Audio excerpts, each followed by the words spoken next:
to the whoop-de-wop. Drifting off and We're getting away going from to that. keep going over it, and I'm going to keep twisting your words to remind everybody we do not owe white people shit. It's a place. I run the risk, and it's not my channel, so I will just drop this fucking link. Just curious, you know who's your hand me the whoop-de-wop. Well, I know it's in Indiana. Yo, you got some money? You know what We're going to the whoop-de-wop. I actually don't. Okay. Yo, got something to do with things. Throw some cool. And from a future, you're going to get certain things that are going to happen. Well, I do know at one point Indiana was like the center of the Klan. Was like cool.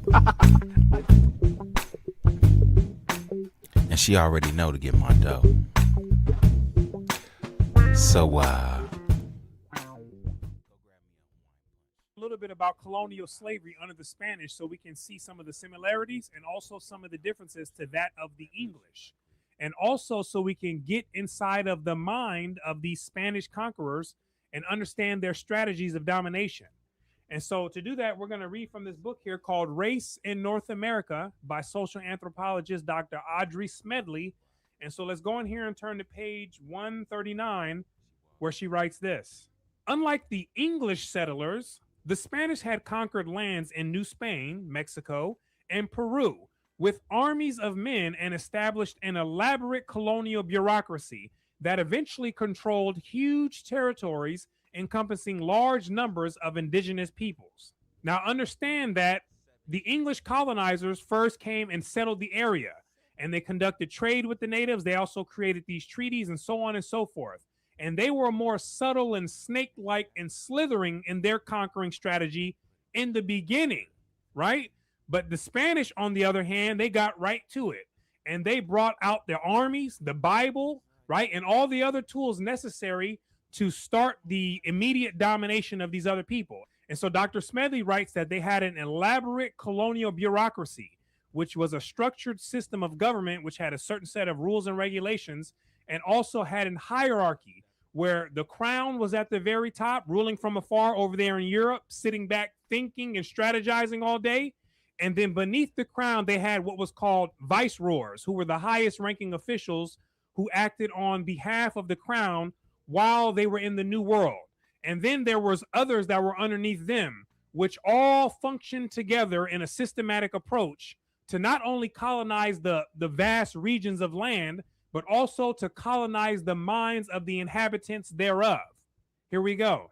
Under instructions from the crown and the mandates of the Catholic Church, they set about immediately not only to impose their laws on the heterogeneous population within the regions under their control, but to convert the Indians to their religion and monitor their moral behavior. Did you hear that? They came in there and got to work immediately. And what did they do? The same thing all these other colonizers did. Come in there, set up rules and regulations using the tool of the law. And how does that tool function? It creates these imaginary boundaries that govern the behavior of humans. It tells people what they can and also what they cannot do, what is and what is not acceptable within any particular society. So human laws, they're ideas that's created within the world of imagination, and they're flexible and subject to change and also subject to disobedience, which is where the penalties comes in as an act of enforcement. And this is one of the reasons why they brought the military over there with them, to act as an enforcing agent for the laws, right? Because the laws, they're not like natural laws. They're human-made laws. And the human has to impose artificial penalties on them for breaking them. And that European hot, fiery weaponry, that's one of the things that they use to keep law and order. And that musket pointed at somebody's head will keep somebody thinking twice about breaking any of these more severe laws. So they came, they established the law, and what else did they do? Immediately, they started taking over the mind and converting people into Christians, right? And most of this was done by force, by the use of the musket to usurp the mind. And this is the only reason why Latin America is Christianized the way it is today. The only reason. It's not because they found some truth about Jesus that was so appealing that they voluntarily dropped what it is that they were doing, their belief system, and picked this up. That's not the case. Their ancestors, many of them were forced to accept this. And then once they accepted it and internalized it, they began making miniature copies of themselves, right? When they had kids. And that's the process that has largely continued over the centuries. And so we have law and religion being immediately established by the colonial Spanish conquerors. Now let's keep going. Their primary aim as conquerors, however, was to exploit the wealth in gold, silver, and precious stones so abundant in the Aztec and Inca worlds. So these material goods were the goals, and everything else was the tools that they deemed necessary to assist in achieving that goal. Here we go. Cortez set out to conquer Mexico in 1519, and within a decade, Pizarro formed a company in Panama to explore the wealth of Peru. According to Frederick Bowser, blacks figured in all the expeditions undertaken by the company between 1524 and 1528. Those who they named Los Negros, or black people, they had a role in this as well, and we're going to see their role as we keep going. In 1534, Pedro de Alvarado sailed from Guatemala with 200 Africans in his company to claim some Peruvian territory. After the conquest of the Incas, when the followers of Pizarro and Alvarado came into conflict and civil war ensued, blacks were important in the battles on both sides. And so the civil war between Pizarro and Alvarado was due to an internal power struggle between these two conquerors. And the blacks fought on both sides. Let's keep reading. Even more significant was the role played by skilled Africans in the supply of the royal army. Black artisans were employed to manufacture harquebuses, swords, and lances, and an African woman was commissioned to supply the force with rosaries. These first Africans to come to the New World, having been brought from the Iberian Peninsula, were already Hispanicized, that is, acquainted with the Spanish language and culture. Although most were probably slaves, some were free men and women serving as retainers and employees of the conquistadors or church officials. When Africans served outstandingly in battles or as scouts, they were often given their freedom along with land and other spoils of war, much as under Old World slavery. Bowser claims that Africans in Peru profited by the free and easy atmosphere of the conquest period to gain their freedom. Many more, he points out, came as free men on their own. They soon became an important component of coastal towns. All of this suggests that in the early years of colonization, the lifestyle that developed in Latin America was much more like that of the old world ports and cities, including the ease which the individual slaves could purchase or attain their freedom by virtue of their services. Initially, it was the Indians whom the Spanish planned to use as slave labor in the mines and in food cultivation and provisioning. Colonial settlers everywhere applied the argument of the conquest of indigenes in a just war to justify their actions, much as their northern counterparts would later do. And in this just war, it was said to be sanctioned by God, and they used it as a tool to justify their conquest.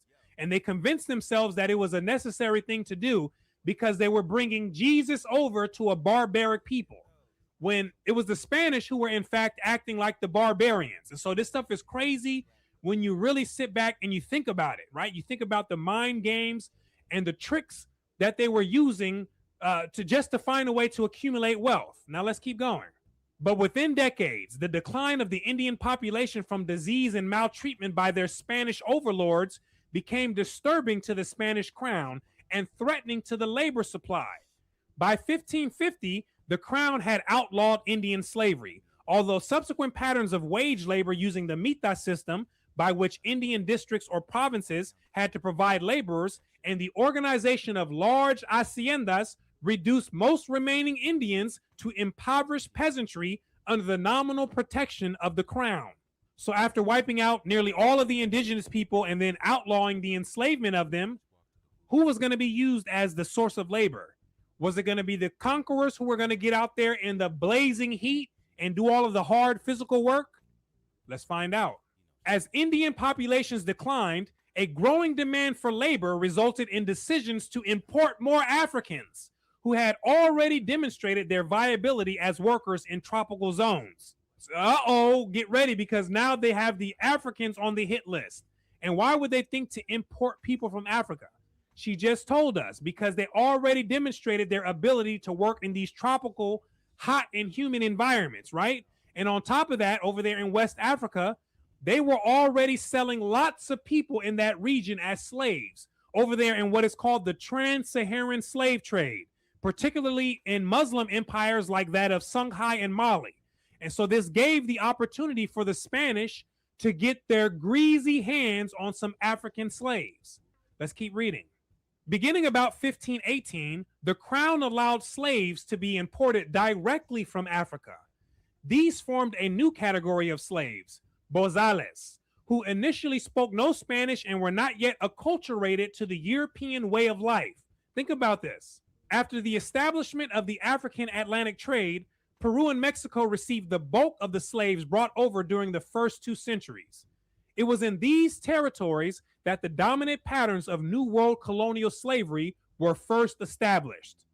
The numbers of African slaves increased steadily throughout the first century and much more dramatically after 1580, when the Spanish and Portuguese empires were united under Philip II and Spanish ships became directly involved in the slave trade. Colonization and interaction among the Spanish, African, and Indians differed in many ways from the patterns later established in the English colonies. And this is important because although the English started late and they were slow in the game of enslaving Africans, they eventually developed a slave system that surpassed everyone out there. Let's keep reading. Spanish efforts to govern and control the 2 major viceroyalties with capitals in Lima and Mexico City entailed strategies that either attempted to keep ethnically distinct populations separated or pitted some groups against others. Whenever Spanish officials dealt with incidents involving Indians, for example, they were always accompanied with their black slaves, whom they armed. In addition, the Spanish in both areas frequently passed laws that attempted to prevent contact between the bozales and Indians in order to insulate the latter from alien and sometimes heretical, such as Muslim African, influence and to preclude any possible unity among them, which was a wise thing to do in the eyes of the colonizer. All conquered regions came under the direct control of the colonial administration, involving both church and state, and the administrative bureaucracy was spread widely and thinly over all territories. This meant that in towns, mining settlements, agriculture plantations, and rural districts, a Spanish minority governed an increasingly heterogeneous society, and heterogeneous meaning a diverse society. And in this case, it was with a mixture of natives, Negroes, and mulattoes being ruled over by this small Spanish minority. Here we go. The social structure that Latin rulers envisioned and tried to achieve was one in which clear status differences between the visibly distinct populations could be retained to facilitate the organization and efficient governance of the colonies, which was another wise strategy from the perspective of the conquerors. Why? Because there were already visible differences, and so it just made sense to capitalize off of those differences and to use them as indicators of status, right? It just makes sense because it lends itself to that type of stratification. And so it was a very effective way to structure a society for the purpose of domination, right? And what they envisioned, it worked very well, although they were not nearly as good as the English came to be. Let's keep reading. Their vision followed the model of estates that had been developed in Spain under the Catholic kings, in which a system of castas distinguished Jews, Muslims, and Christians. The casta system was transmitted to the New World colonies, but ultimately the term itself came to be used to specify people of mixed blood, the mestizos, mulattoes, zambos, African Indians, and various subsequent mixtures among these. The social structure was further complicated by class and status divisions and internal rankings within the European, Indian, African, and mixed groupings. A variety of civil laws were passed to keep the Africans, Indians, and mixed bloods apart. And for what? Was it because they believed that these people coming together was something naturally wrong to do? No, it's because they wanted to retain physical differences. Why? So the status could be easily recognized by those physical identifiers, right? That's all that these colonial systems were about, right? They're strictly about strategies of domination. That's it. That's all that's coming out of there. And one of these strategies was keeping the groups with obvious physical differences as separate, right? Which is a Well, welcome, Queen Sunkissed, and whoever else may be lurking out there. Welcome to Stanley versus the World. Let's see. Everyone, please make sure you hit the like button. And if you happen to be new, please make sure that you subscribe to the show and share it out. We're getting closer to back to 300. Um, so that is that. Show note: I will not be covering the State of the Union. I think I decided yesterday to just wait until tomorrow afternoon and just watch it all in one clip. 9 o'clock just isn't going to work for me, and then there's the Democratic response after that, and I think it'll be way past my bedtime. So I'm going to have to get my old man sleep, and then we'll just catch up with the State of the Union tomorrow. Ton of news articles and videos and stuff. I don't know that it's going to be that long a show, but you never know. So this is Brooklyn St. Michael. The reason I'm showing it is he is probably the first person I can think of who's kind of among the people I tend to watch regularly to talk about slavery in the New World under the Spanish regime. So, it's kind of a refresher for me. And, for some of you, it may actually be new information. So we will let him finish. The obvious thing for them to do when you're trying to dominate people. And so what Dr. Smedley is saying that this is what they envisioned. But did it work out that way? Let's see. They were often separated into distinct residential areas and to some extent by kinds of occupation open to them.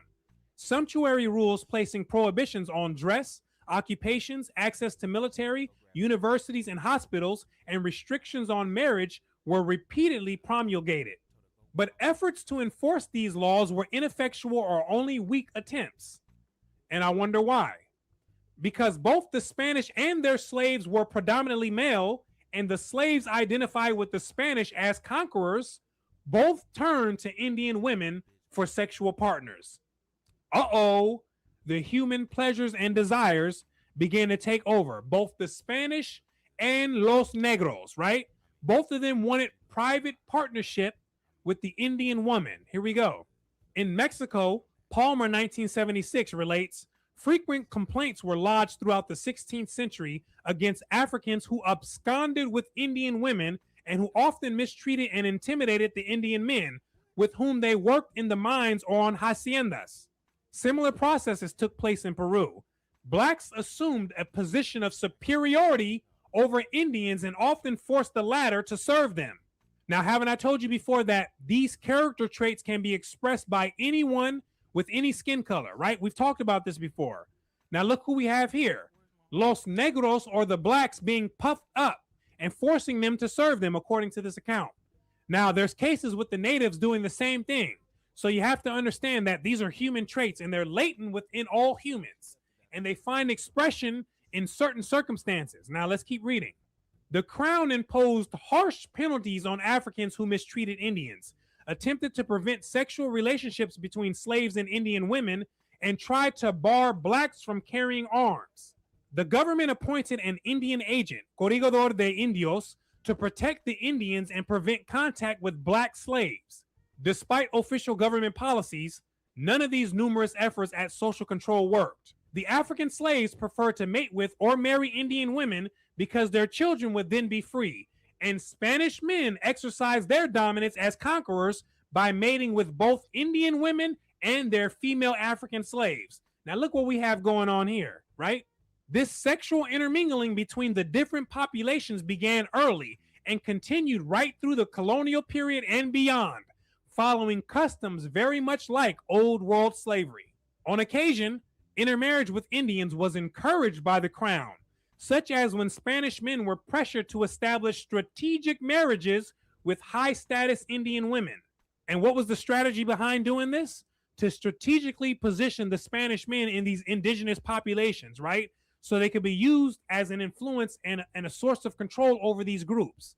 That's one instance where this would make sense. Let's keep reading. On other occasions, local attempts were made to prevent the mixture of peoples because of the confusion of status that resulted, which we already talked about. But none of the Latin colonies passed laws, as did North Americans, strictly prohibiting intermarriage on pain of legal penalties, which is another one of the major differences between these Latin colonies and that of the English. The church was responsible for more than a few marriages, as it periodically forced Spanish men to legitimize their unions and their children by Indian mestizos and mulatto women. As in the Old World, marriage was considered a normal state for men and women. Colonial laws permitted slaves to marry, while both custom and the Catholic religion pressured slave owners to recognize such marriages. Well before the 18th century, according to Leon Campbell, miscegenation had caused racial lines in Peru and elsewhere to become hopelessly blurred. And miscegenation is what they call race mixing. But it was not race that was blurred. It was the biophysical variation that the Spanish had tried to use to structure a society in a hierarchy of social categories. And so basically became much more difficult to physically distinguish between the population. In Peru, Campbell asserts, the hierarchy placed Spaniards on top, mestizos next, then Negroes, and below them the large mass of Indians who retained much of their traditional culture and communities. And so this is one of the few times where you're going to find that the Negro wasn't placed at the very bottom. Instead, it was the one who the European called the Indians who were at the very bottom of this pit.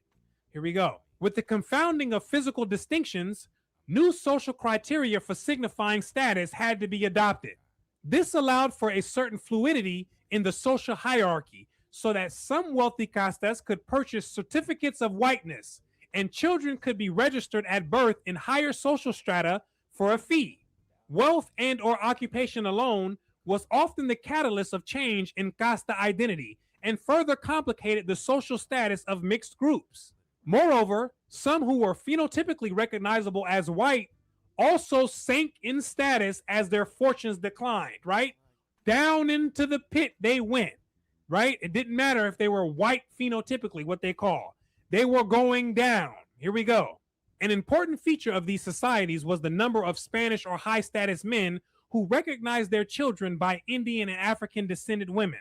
Bowser notes that sexual contact between Spanish men and African women was widespread and persistent throughout the colonial period, right? The freak off was happening. These preferences of Spanish males for such women were observed early in Spain.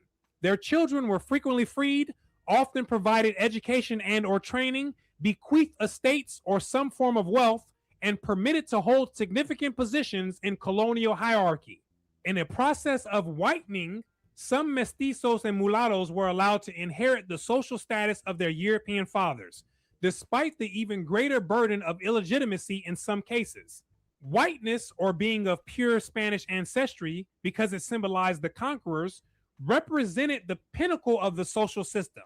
You see that? In both Mexico and Peru, whiteness was a social category that provided numerous privileges and advantages, and families in this numerically small upper crust continued to preserve as much of their declared purity of blood as possible. And so they linked the idea of whiteness to status and advantages. And as a result, they conditioned the rest of the society to aspire to be like this, right? To get that status. They created this new bubble of consciousness to trap the people's attention and personal aspirations into. Let's keep reading. But it is clear that the elite assimilated considerable numbers of mixed persons. At the same time, the great masses of indigenous people absorbed both Spanish genes and those of Negro population, so that in most of Peru and Mexico, the combination of distinctive African Negroid physical characteristics virtually disappeared as they were blended into the dominant mestizo population. Similar processes took place in Brazil, where a genetically mixed population soon came to predominate, particularly in the northern state of Bahia. Both Donald Pearson and Carl Degler describe a colonial society sensitive to the multifarious intermixtures of people and offering special benefits and higher status to mulattoes. The mulatto escape hatch, as Degler called it, allowed those of mixed backgrounds to function in interstitial areas of the economy, to have training and skills not available to freed blacks, and to achieve levels of political and social status closer to that of whites. So not all the way down in the pit with the blacks, but still not all the way up there with the whites. Right in the middle, a nice, comfortable spot for a lot of people that is acceptable for a lot of folks out there. Here we go. In all of Latin America, the European colonists not only recognized the intermixture of people, but allocated distinct names to the various combinations and attempted to utilize their gradation within the social structure. Now, who was doing the naming? It was the European conquerors, who understood the importance of creating classifications for the purpose of domination.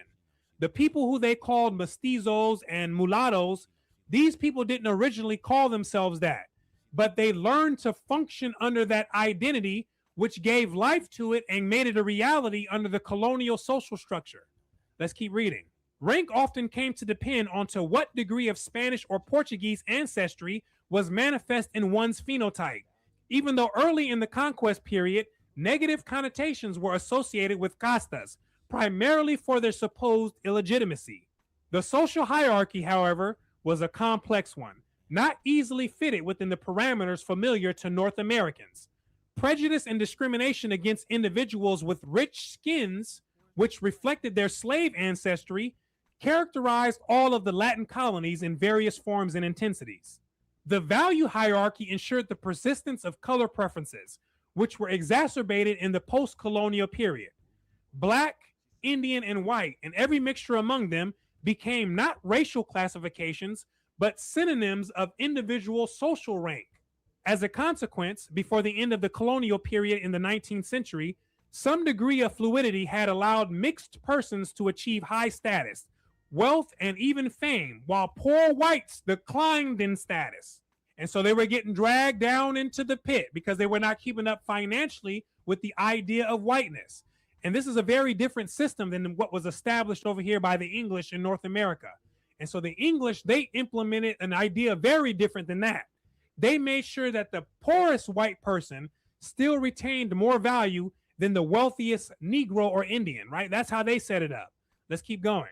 As Emilia Viorti de Costa and others have revealed, the society was in fact structured according to criteria of wealth, rank, color, and legal status. Da Costa further argues that in Brazil, money and status could change black, or at least mulatto, to white. Think about this stuff that's happening. Look at this. In none of these Latin areas was there a stigma attached to elite individuals or families for having had African ancestors, although recognition of such ancestry declined with increasing interactions with North Americans in the 20th century.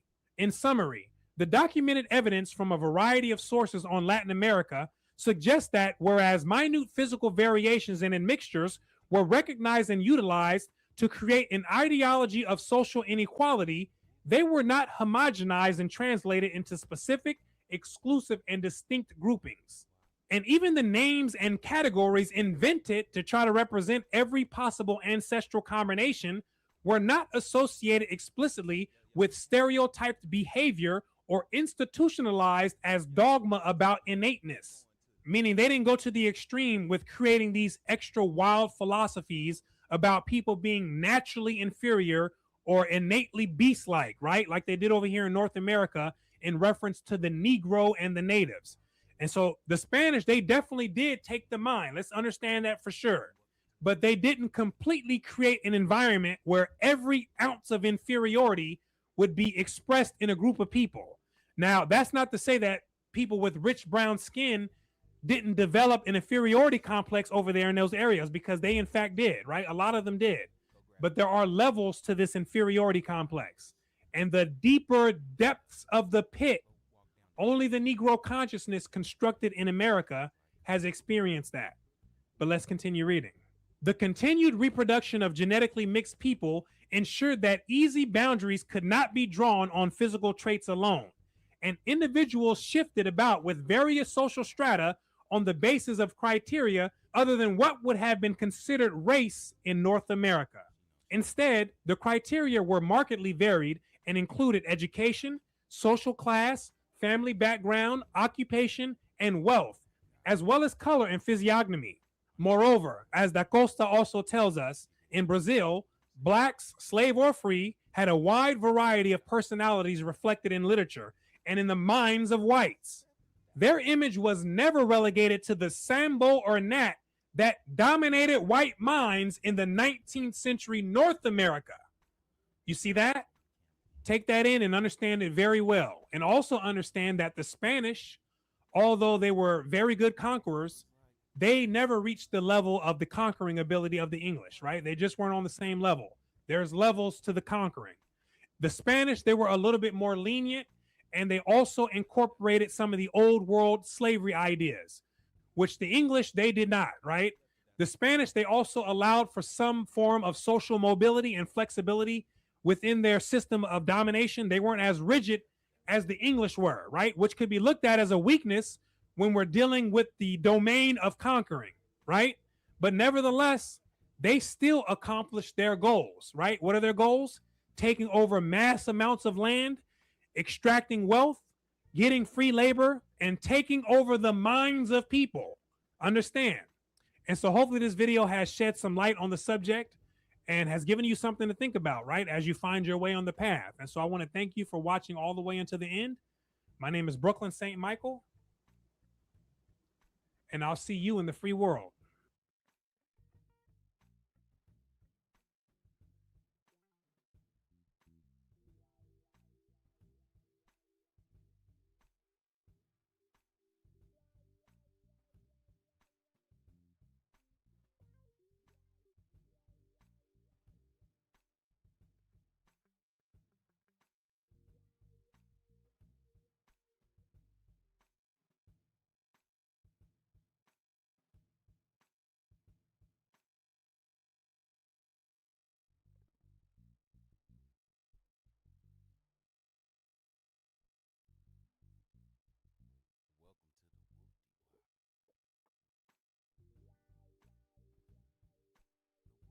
All right, sorry about that, folks.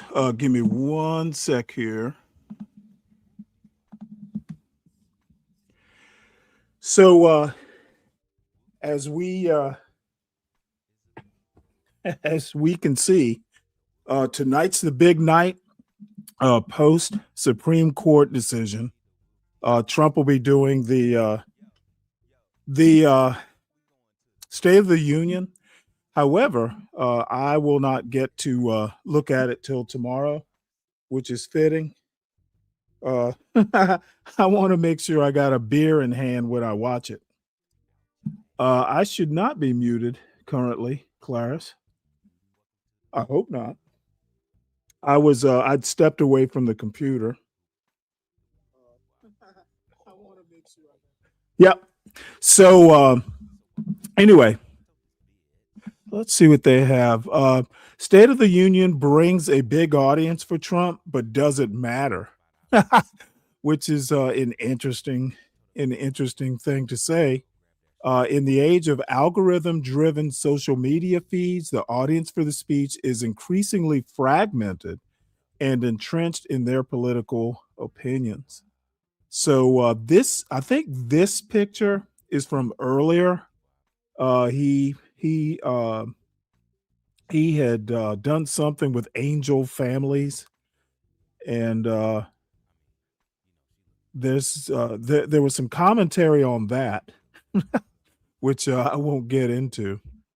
So it says here, President Donald Trump will deliver his State of the Union address to Congress on Tuesday night at one of the most fragile moments of his second term, as he confronts new Supreme Court limits on his agenda, voter anger over inflation, and growing cracks within his MAGA coalition ahead of the midterms. I can tell you right now, those cracks in the MAGA coalition, that's in-house fighting. They're all still loyal to MAGA Daddy. They're not going to go against him. It's just a family feud, I guess. During a time of hardened political divides, shrinking attention spans, and declining television viewership, it's unlikely that even one of Washington's most enduring political traditions can reset the course of his embattled administration. According to interviews with Republican political consultants, historians, and communications experts. So they're basically saying the die is cast. And I don't know. Who knows?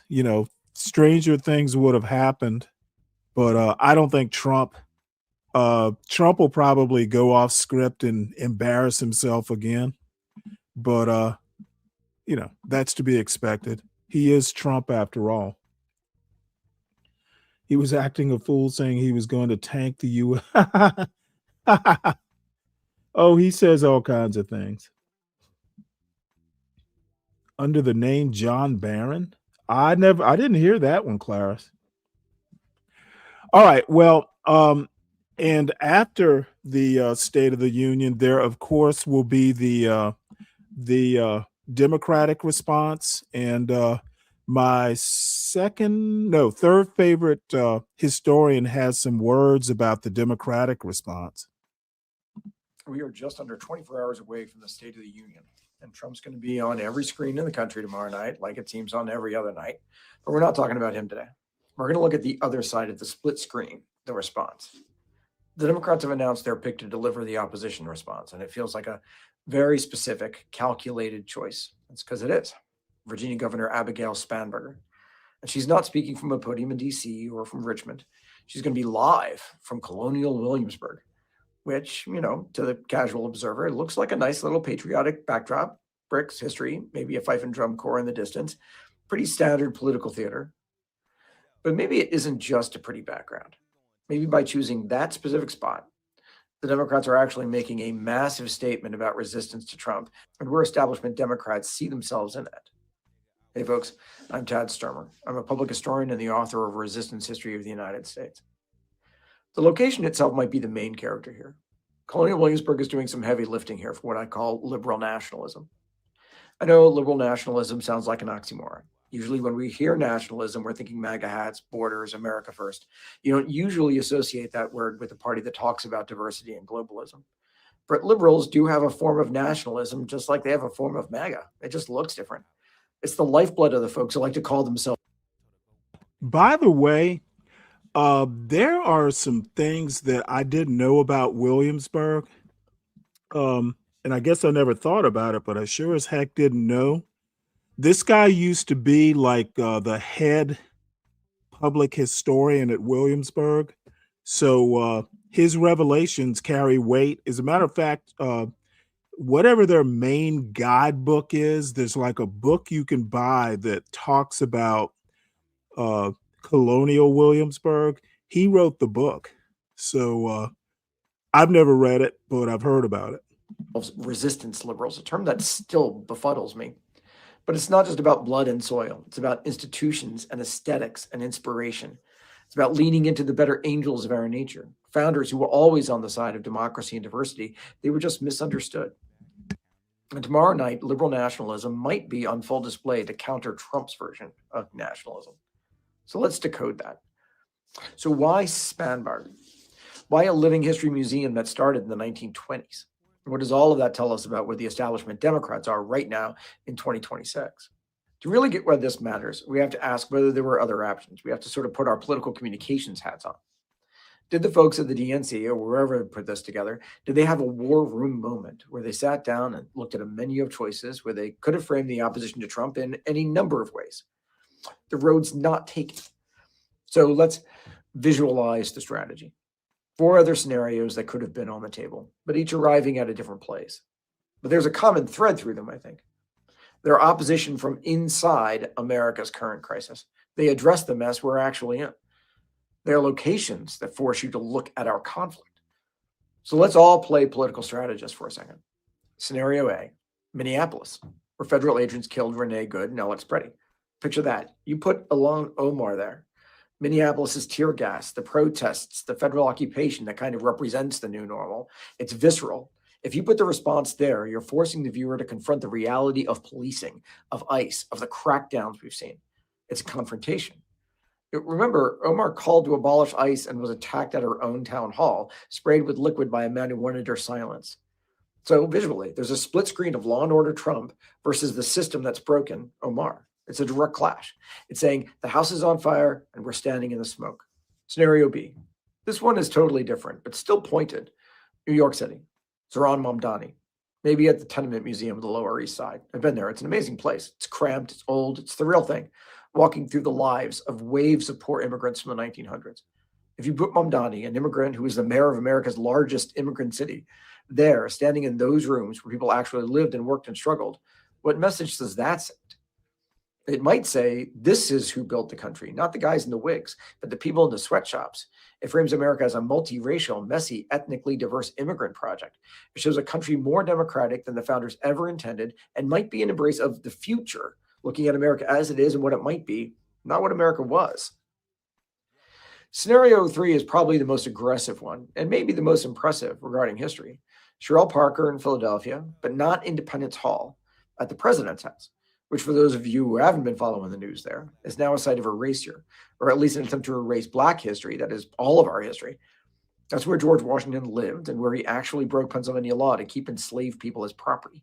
He rotated them out of the state every 6 months so they couldn't become free. And the Trump regime tried to scrub that story and the story of all the others who lived there and were forced labor there from the site. A federal judge had to order the text restored, and the judge literally quoted Orwell's 1984 in the ruling. So imagine Parker standing there.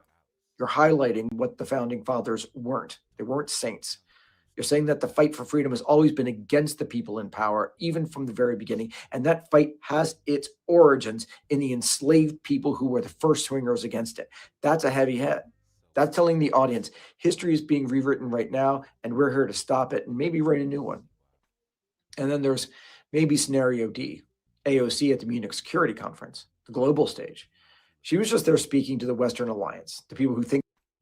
Yeah, too bad I don't have that that tire screeching that tire screeching sound effect, or the one where you rip the needle across a vinyl record. I don't even know what the fuck to say to this other than King Pix. I'm still kind of thinking about the other night, that encounter you and I had in T's chat. Son, you never speak for me. Saying bullshit like this just basically uninformed, ignorant shit. Don't ever apologize for me. Don't ever say I'm not a gentleman. Even if I'm not a gentleman, I know not to say silly shit like this. And I know it's not a joke, so don't play it off. They run the world, basically. Her argument was that the Western democracies fail when elites stop delivering for the working class and authoritarianism fills that vacuum. Putting her there frames this as a global fight. It says Trump isn't just an American problem. He's part of a global wave. We need to know that. We have Minneapolis with ICE violence, the Tenement Museum with immigrants, the president's house dealing with enslaved people and their truths, and Munich representing global democracy. All of those are vital and they feel urgent. They're all engaged with all the many layered crises we have today, and they're messy and they're loud. And the Democrats looked at all those options and said, nah, let's go to the Living History Museum with costumes. And they chose Abigail Spanberger, and they chose Colonial Williamsburg. And this isn't the first time. Last year, the Democrats picked Alyssa Slotkin to deliver the response to Trump's first address to Congress. Also a centrist, also a former CIA officer. Spanberger and Slotkin are actually friends. They went to Congress together in 2018. They shared an apartment on Capitol Hill. They're cut from the same cloth. So it's not a one-time calculation. The Democrats have now chosen this type twice in a row. That's a pattern, not coincidence. Tells you something about what the party's leadership thinks the opposition to Trump should look like, what they look like. Now, Spanberger deserves all kinds of props. Hell, she's the first female governor of Virginia in its history, and I'm a historian of this stuff, and that's a big deal. She checks the credential box too, and she's safe. The calculation here is entirely about November. We're 8 months away from the midterms. The strategy isn't to incite a movement or to frame a revolution. It's to comfort purple voters. Forget about you folks on the left. It's the adult in the room strategy. A former CIA officer talking about affordability and norms doesn't scare the suburban voter, the mythical middle folks, but it does go deeper than just votes. By putting her in Colonial Williamsburg, they're making a specific argument about the country, that the system still works, that the patriotic story is still valid, that institutions still produce progress, that we don't need to burn it down or rethink it. We just need to restore it. presents Spanberger as the future that returns us to the past. It's like saying, vote for us and we'll make it 2016 or 2008 again, which is appealing to a lot of people. They're tired. The chaos of the last few years, the idea of just going back to something that feels normal is seductive to many, especially to white people. And that's just a fantasy, which brings us to the backdrop. Fantasy and Colonial Williamsburg seem to have a tendency of going together in those ends. So the timing's not accidental, right? It's America's 250th. You've heard that all over the place, and you're going to. And both parties are in a full sprint to own that founding, to make sure it represents them. Colonial Williamsburg's CEO is explicitly invoking it in relationship to Spanberger and all their social media posts, saying that she's going to speak from where almost exactly 250 years ago, Virginia's lawmakers voted to propose independence for all 13 colonies. That's not really a backdrop. That's an argument. The Democrats are consciously planting their flag on the anniversary, competing with Trump to be the party of 1776, which means both parties are fighting over who gets to use the same nationalist mythology. They're not offering any alternative to it. Now, I used to work at CW and I wrote a whole book about it. I actually love the place, or at least I love the people at the place. But I think that we also have to be honest about what most people think about when they think of Colonial Williamsburg, those of us who weren't on the inside. They think of school trips. They think of Britney Spears churning butter on SNL, maybe a shoemaker making a boot. It feels benign. It feels like history or heritage. But it's really a white nationalist fantasy. Now, that might feel extreme. I mean, it's a living history museum. Am I really saying that a whole bunch of guys in tricorn hats and women in chintz gowns is white nationalists? Well, think about it this way. You know Ballerina Farm? The bread baking, the livestock, the chaos of a big family, all of it looked like a Ralph Lauren ad. It's curated, it's heritage aesthetic, it's traditional values packaged as authenticity. For the most part, Colonial Williamsburg is all that, especially when you go to the gift shops. It's all that, but for 1776. It's Ballerina Farm in a waistcoat. And like Ballerina Farm, the fantasy only works if you don't look too hard at everything that's left out. To understand that, you have to look at how it was built. It wasn't built in 1776. It was built in the late 1920s and 1930s, bankrolled by John D. Rockefeller. And it was an ideological project from day one. A lot of people think it's a restoration, like they fixed up the old buildings. But it's not really. CW likes to claim that it has 88 original buildings, but most of those are just parts of buildings and the constructions of others based upon informed conjecture, which is a fancy way of saying we guessed. I mean, think about Palace Green. Big, beautiful, manicured lawn where everyone takes photos right in front of the governor's palace. It's iconic, and it's a fiction. It never existed in the 18th century. That was a dirty, busy palace street, not a lawn. But Rockefeller's man on the ground in Williamsburg, the Reverend W.A.R. Goodwin, thought a proper colonial town, in his mindset, needed an English village green. It matched their aesthetic of what a nice colonial town should look like, so they just made one. They ignored history to build a fantasy of history. And the gardens, designed by a Boston landscape architect in colonial revival style, not Virginia's. The whole thing was, and despite the work of some great people since, is curated history. That's what nationalist projects do. They curate history to shape modern identity. Rockefeller wanted the 18th century, but without the mess. No dirt, no poverty, no conflict, no politics. Just attractive first families of Virginia and charming tradespeople. It's revolution flavored, but it's stripped of actual life and actual revolution. It creates a narrative that says, look how orderly and polite the past was. The right people are in charge and everything was beautiful. And tells the people already inside the establishment that they belong there. It's comforting. It's a safe space for the establishment then and now. And to be fair to the living historians and archaeologists working there, they've done serious work to include the history of slavery and others and the experience of enslaved people and others. They have programs naming them, interpreters telling hard truths, and they deserve credit for that work. You can get good history at CW if you look for it, but all the framing is still Rockefeller's. Because the setting itself, the never was architecture, the fake green and clean streets, it's still a heritage fantasy of order and comfort. You can put a representation of an enslaved person into that story, but if the scene itself is a lie about order, inclusion doesn't change the underlying narrative of who belongs any more than if you're doing blind casting for Hamilton. You are still standing in Rockefeller's town. You're still on a white nationalist stage. American exceptionalism for everybody. That's the stage the Democrats chose. They didn't choose the president's house in Philadelphia, where the history is raw and contested, or the tenement house in New York City, which is about what America became after 1776. They chose the Ballerina Farm of American history. And they chose it in the anniversary year when the entire country is being invited to feel good about 1776. That suggests they're more interested in the vibe of the founding and a 250th anniversary celebration of that vibe than the reality of it. Which brings us to the speech tomorrow night, the speech itself. To test all of this, I want to give you a field guide, basically a bingo card for you as you listen tomorrow. After the blowhard is done, if you're watching Spanberger, have this list in front of you. The first square on the bingo card, the call to unity. The other side divides, we bring together. They tear down, we build. They distract, we return you to the kitchen table and kitchen table issues. Listen for this first, because it is the first move. It establishes that resistance isn't the point, reconciliation is. It doesn't name the threat.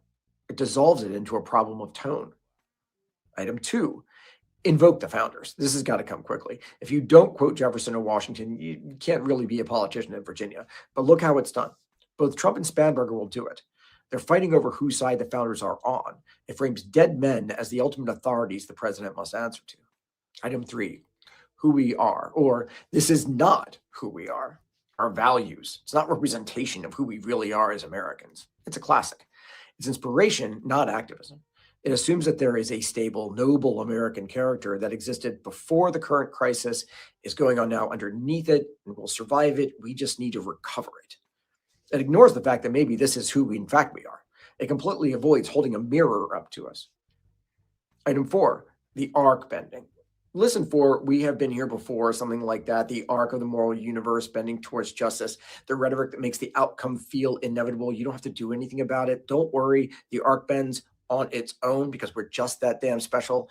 And it encourage you, as a practical matter, functioning, to be passive, let it come, let the arc bend, rather than requiring your immediate action. That might be radical. Box 5 on the bingo card, restoration language. That connects back to the heritage set. Framing the crisis as someone breaking a machine that was working perfectly. The goal is to restore norms, which ignores the fact that the before times, the status quo, wasn't working for a whole lot of people. If your goal is just to go back, you're ignoring everyone left behind in that old system. And item 6 is the big strategic one. November as the answer, the magic bullet. It treats an immediate, ongoing emergency, the dismantling of democracy every day, as something that can wait 8 months for an election. Just hang on, help is in the way in late autumn, or maybe when everyone is sworn in next January. And finally, item 7, my favorite, ghosts versus people. Listen for invocation of the better angels of our nature, the spirit of the American founding. The people who historically contested the Constitution, the ones who said the document was the problem, they're never invited to Colonial Williamsburg. They summon the ghosts of the establishment, not the rebels who resisted it. So we step back and look at the full bingo card, the founders, unity, restoration, the ghosts, and we place it against that heritage backdrop, that ballerina farm lighting and those trad life colonial bricks. What is the bottom line?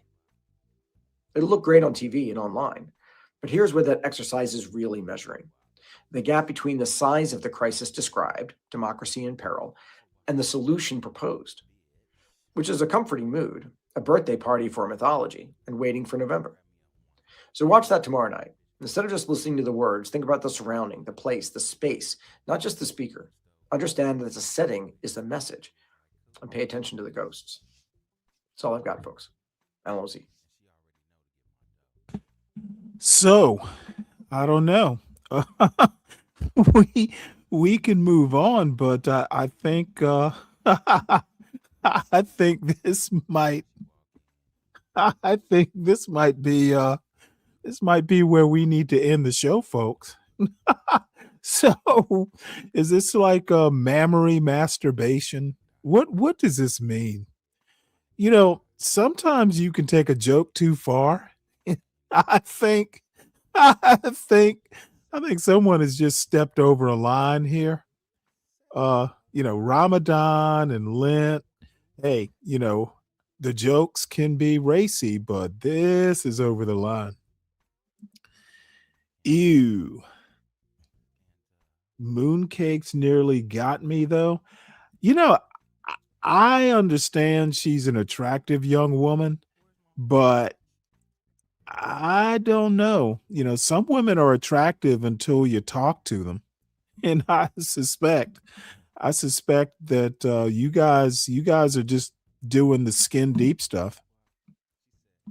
So anyway, this just hot off the presses that from Claris. Did Trump just call into C-SPAN using a fake name? And this is actually a welcome addition to kind of a theme that I'm building in this show. So, so let's see what we got here.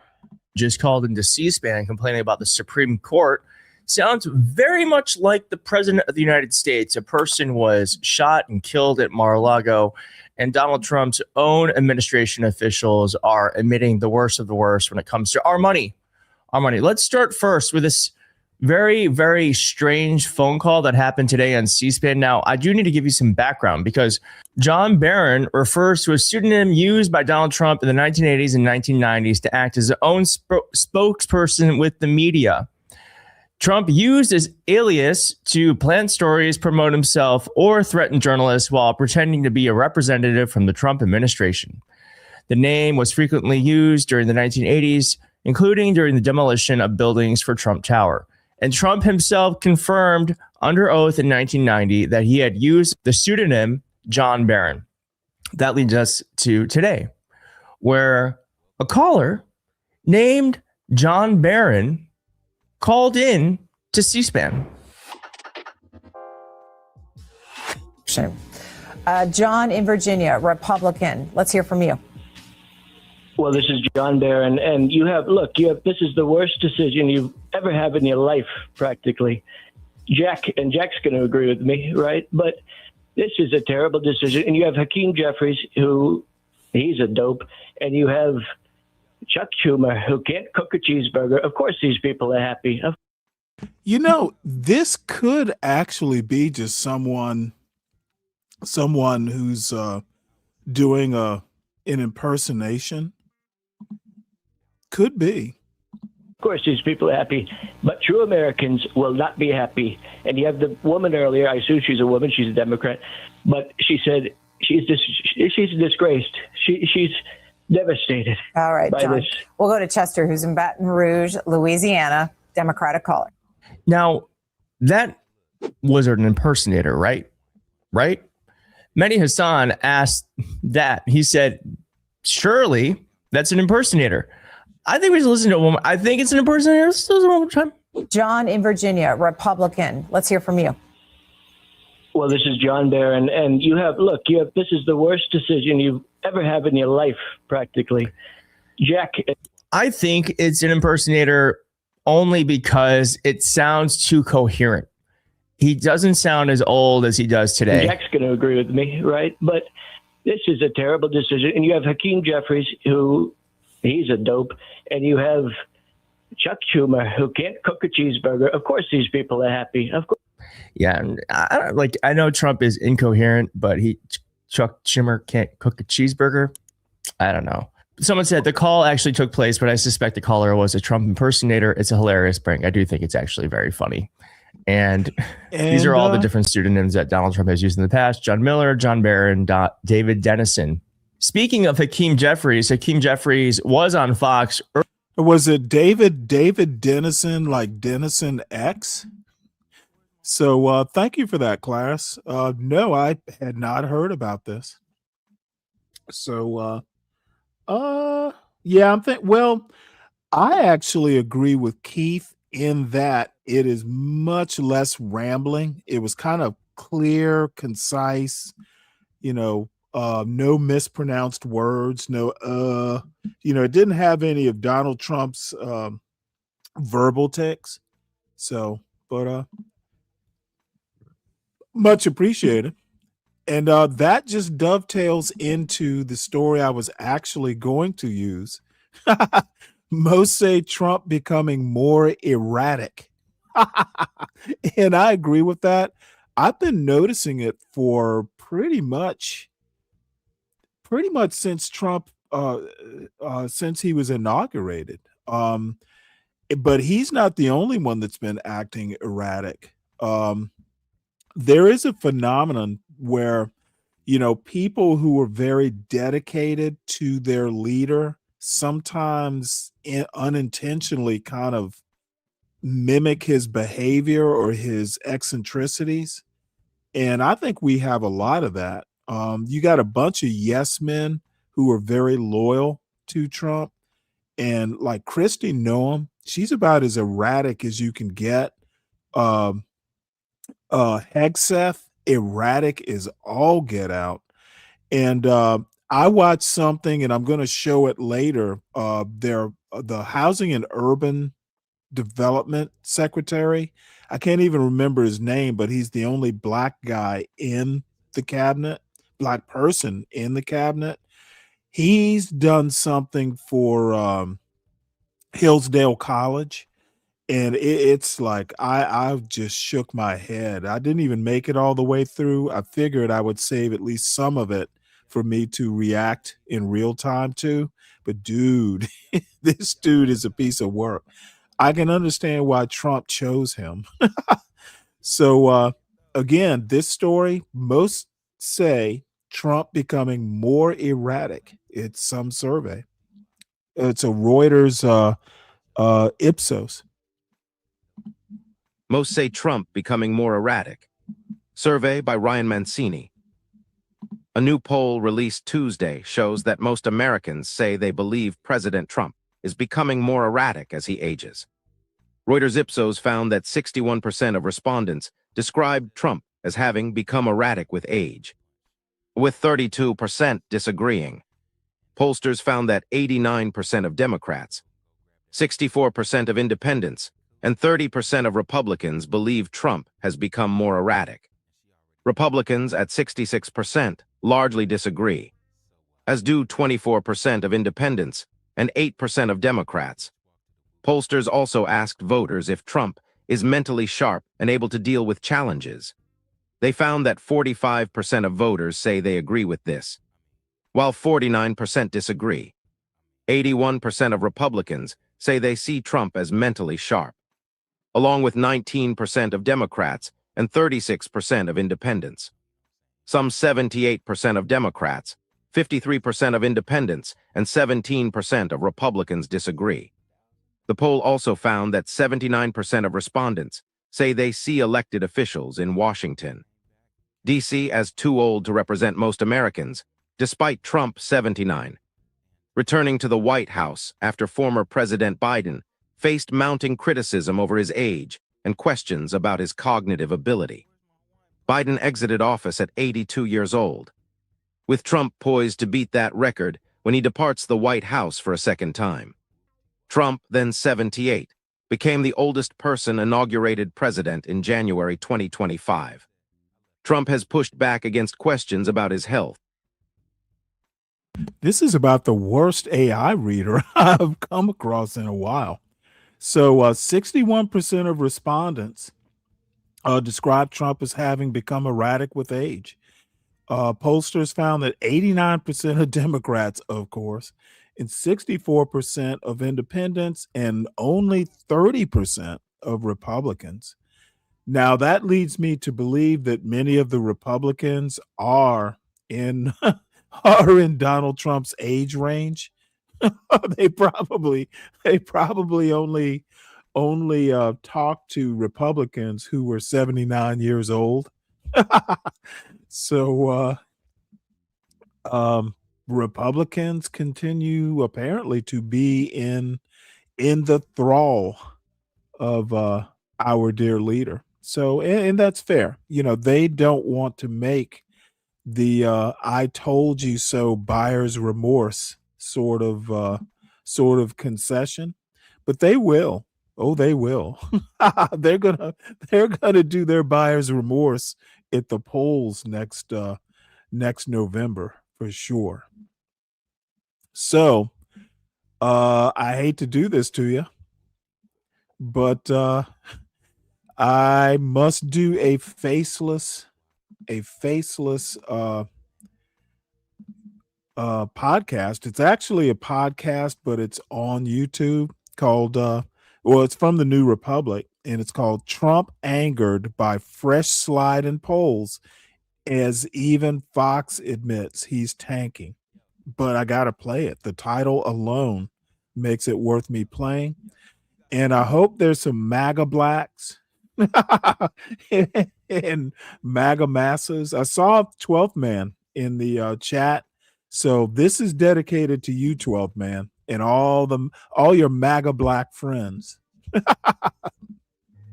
What's up, Teen Sarah? accounts have automatic protections for what teens see Uh-oh. and who can contact Gotta them. skip through this. Clouds and Instagram's ongoing work easily knock out their taxes. Actually, our experts can help you find deductions Oh, my and Lord. credits for any sized I business. can't believe they. You know, I have YouTube Premium, and apparently these guys are forcing. The New Republic is forcing ads. I pay for no ads, and they inserted an ad.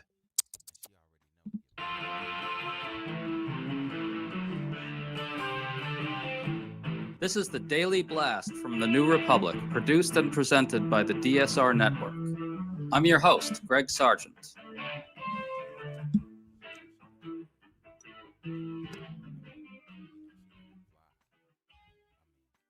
With Donald Trump set to deliver his State of the Union speech, he just got hit with a barrage of brutal new polling. One survey has him 27 points underwater, and the other shows him absolutely tanking on virtually all major issues. Yet in a strange, rambling tirade to reporters, Trump simply denied any of this polling is real, and at one point, he even declared that his support is silent. We think something big is missing from discussions of Trump's bleeding of support. A lot of it is due not just to costs, but also to Trump's flagrant abuses of power. Political scientist Julia Azari of Marquette University has an interesting new piece breaking down all the ways that Trump is fundamentally governing outside the constitutional order. So we're talking to Julia about the role that's playing in his failures. Good to have you on, Julia. Thank you so much for having me. So let's start with the new CNN poll. It has Trump at 36% approval to 63% disapproving among all Americans. Crucially, he's at 26% with independents. He's also badly underwater with non-college grads, the working class, at 41% to 58%. Julia, it sure looks like the MAGA coalition is collapsing and Trump is throwing away the gains he made in 2024. What do you make of those numbers? Yeah, I mean, a couple of things. I think that we have to kind of think about what would be the alternative. What would a similar president under kind of similar economic conditions be, or different president under similar economic conditions look like approval-wise? And it might be the case that presidents are just sort of stuck in the low 40s, but even so, Trump is on the lower end of that, and as you cited in that in the other poll, even below that level. So I think we can safely say he's even less popular than you would expect given some of the economic challenges. And the other piece of that is that it's hard to separate the economic situation from a direct link to some of his distinct economic policies, namely the tariffs. Let's listen to Trump talk about polls. Here goes. And I had polls for the election that showed I was going to get swamped, and I won in a landslide. They were fake polls because polls are tough. You know, when you get a fake poll, I get them today. I saw one today that I'm at 40%. 40%. I'm not at 40%. I'm at much higher than that. I mean, I'd love to run against anybody. The real polls say you kill everybody. It wouldn't even be close. Trump also said this. It just amazes me that there's not more support out there. It's just, we actually have a silent support. I think it's silent. I think well, that's how I won. I got probably 85 million votes. They say 78 million, 79 million. They cheated in this election too. It was just too big to rig. Too big to rig. So, Julia, it's not true that Trump Wow. won a landslide in 2024, and the polls were actually pretty close to right, contrary to what he says there. What do you make of his faith in this silent support? Like, in some ways, you can kind of see why he thinks that, but right now, of all times, the evidence is particularly strongly against it. Your thought on all that? Yeah, I mean, there's several things here that really get at my major pet peeves as a political scientist. And one is when people say that Trump won in a landslide. He didn't. And I mean, really, you know, modern contemporary presidents really don't. He's not alone in that. And It's not in and of itself a critique to say that he didn't. He just didn't. It's just numbers. And in terms of this silent support, there is, like you said, there is a sort of discourse of the polls are way off, the polls are so far off. They really aren't as far off as people think. And sometimes there is a weird poll or an outlier poll.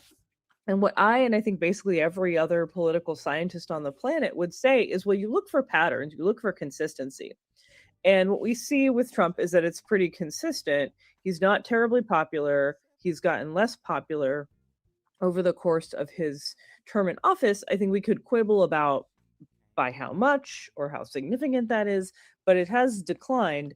And the other thing is that we're seeing, when you break down specific policies, specific actions, specific ideas about what Trump has done in office, they're fairly unpopular. The Washington Post poll is very clear on that. It has his approval at 39% to 60% among all Americans. And on issue after issue, he's really underwater. On immigration, he's at 40% to 58%. That's 18 points underwater. On the economy, it's 41% to 57%, 16 points underwater. On inflation, it's 32% to 65%, 23 points underwater. Julia, one thing that surprised me really a lot is that Trump is tanking on both immigration and the economy. Those are issues where two things are supposed to hold. One, he's strong on them. That has been the mythology all along. And two, these are supposedly issues where Republicans enjoy an advantage. So how do you understand what's happening here, this kind of collapse on these two major issues that are supposed to buoy up Trump and the GOP?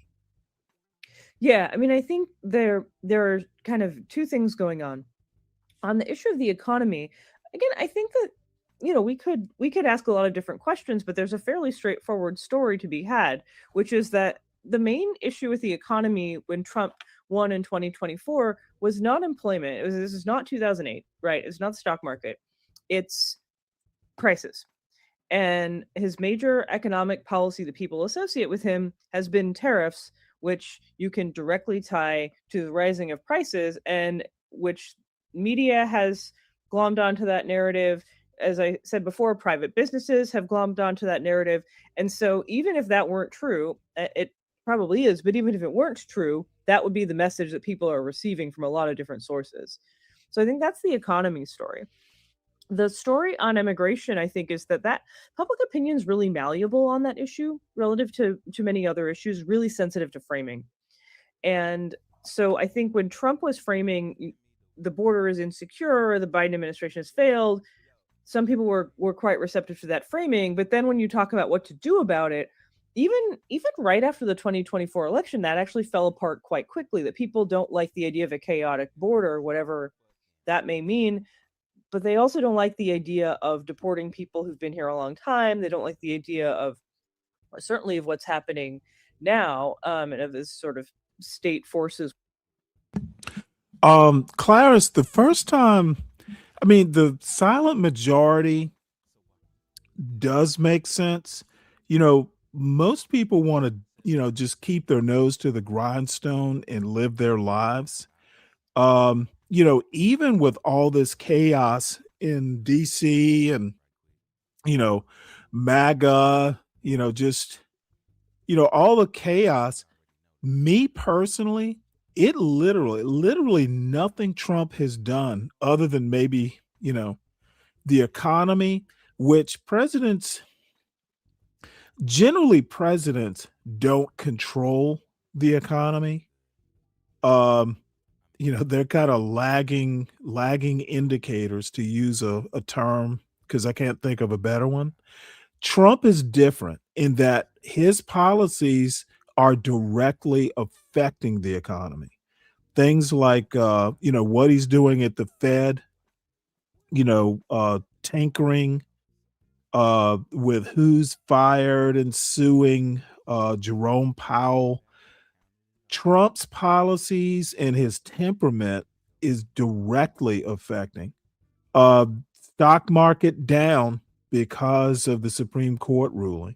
He's one of those rare presidents. It occasionally there'll be a policy or something that a president will back. Um, Barack Obama directly affected the economy, but that's because he was trying to, bail out a sinking ship. Trump is just trying to reorder things or bend the economy to his will. So, to get back to the silent majority part, the first time in my life I ever heard the term silent majority, it was basically around the moral majority. Way back in the 80s in the Reagan administration, where evangelicals started kind of asserting political power.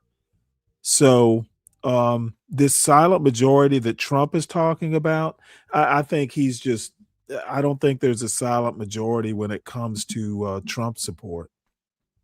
With no accountability, killing American citizens, people don't really like that, unsurprisingly. Well, I'm really glad you said all that because, boy, do our pundits misunderstand immigration and public opinion. We have a piece on that up at tnr.com. Folks, check it out. Goes pretty deep into how public opinion actually works on immigration. It's very thermostatic, and it really swings pretty wildly. And as you say, I thought this is a really smart point. It's very, very sensitive to framing, and boy, is the imagery that's flooding people's phones really framing this issue in a stark way right now. Right, exactly. And like many policies, people have one attitude about this sort of overarching concepts when you present it in the abstract, and a very different attitude when you start to break it down specifically. I don't know. I'm not exactly sure what that's called or if that has a specific name, but I think it's a phenomenon that's really worth paying attention to as we consider how American politics works. To stay up to date on all the news that you need to know, there's no better place than right. You know what? I think I am not going to put up with these commercials. We probably heard enough. So, that being said, let me bring this up. I just put it into my little place I keep articles.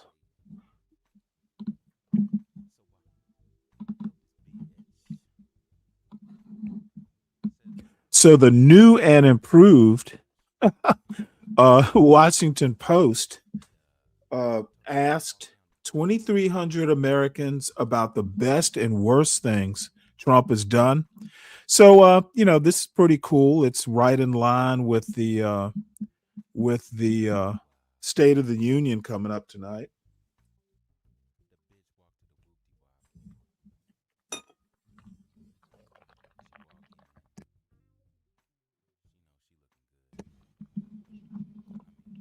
Let's see here.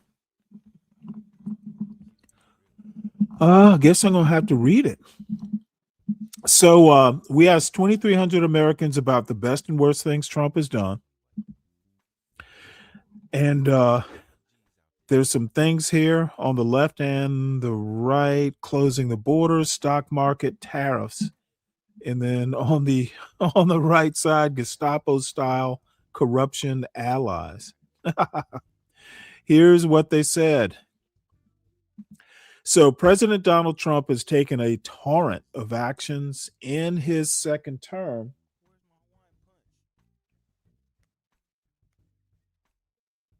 give me one sec here. There we go.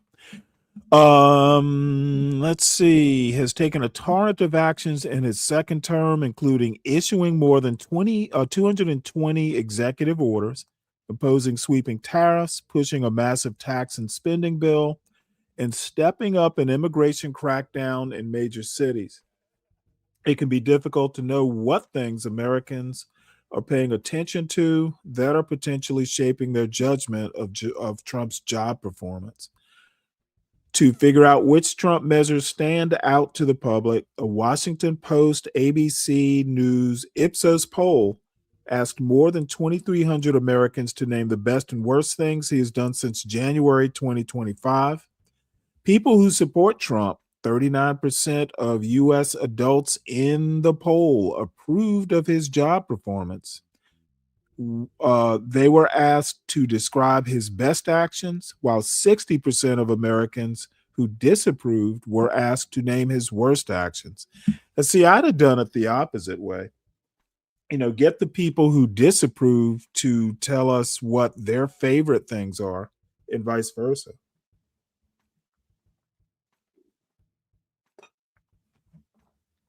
Apparently, these polling people aren't creative. So here's what Trump supporters and opponents said. Participants' answers have been lightly edited for clarity and style. The best things Trump has done according to his supporters. Let's see. So 79% of Trump supporters say immigration. Number one, economy. But as far as his supporters talking about the economy, only 45% of them said it was the best thing, or the best thing that he's done. Tax cuts, 15%. Cut federal spending and workers, only 9%. International peace deals, 8%. Healthcare policy changes, 6%. So to clarify, the percentages I'm reading are Trump supporters and the percentage of reporters who said this was the best thing that he's done.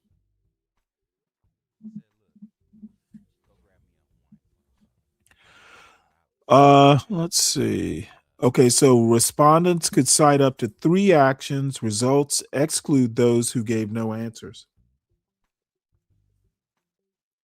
Give me 1 second here. Sorry about this.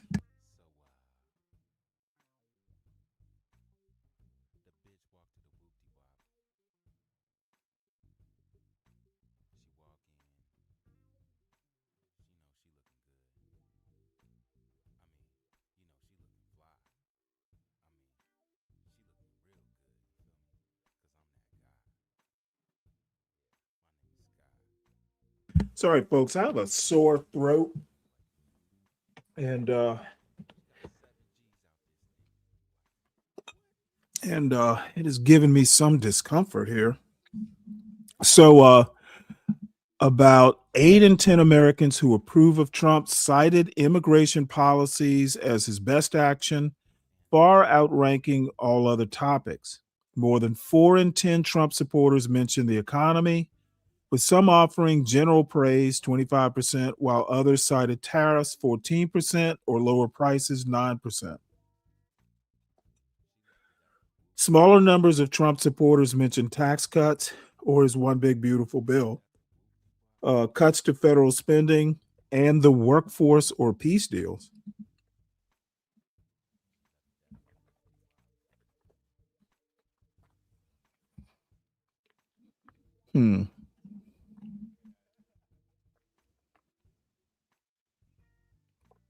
And then they give some samples of people, places, and ages.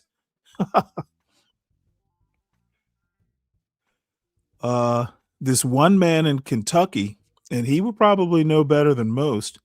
His favorite thing that Trump did was reduction in fentanyl and drugs overall coming into the U.S. That is interesting.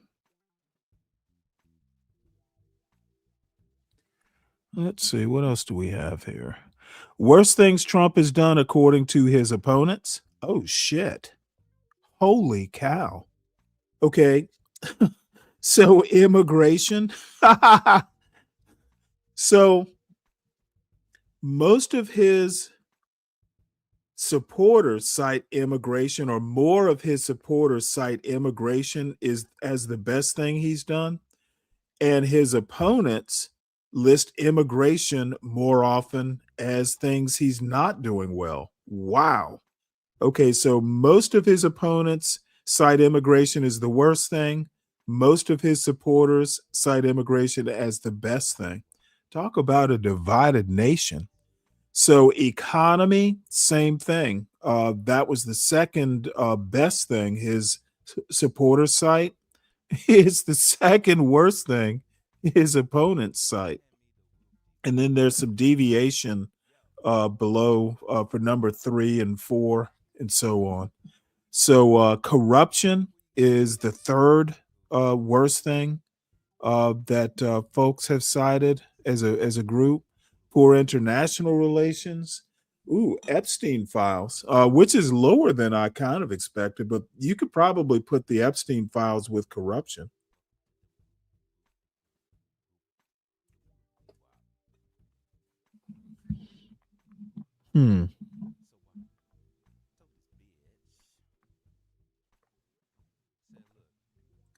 So the 57% of Americans who disapprove of Trump cited immigration policies when asked to describe his worst actions. And like I said, the economy ranked second at 33%. Huh. Now, here's a woman who's 88 years old in New York. It says New York woman, 88, Democrat. She cites his Gestapo style of deporting illegal immigrants, even killing at least 2 U.S. citizens, and then saying we are a nation of immigrants. Well, we're not a nation necessarily of illegal immigrants, though. So,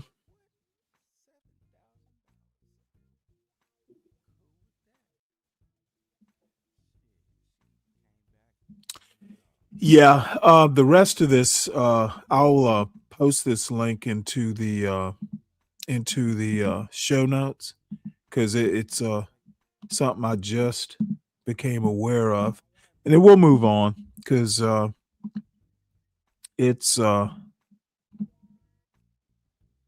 little bit more detailed than I'd like.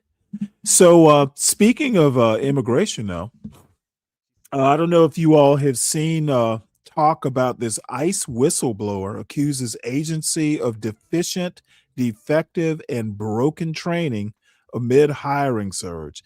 And I think, me being former Navy, I knew that, I know you can't just take people off the street and have them ready to hit the Minneapolis streets hunting down illegals, in a couple months, or prepared to do it safely anyway.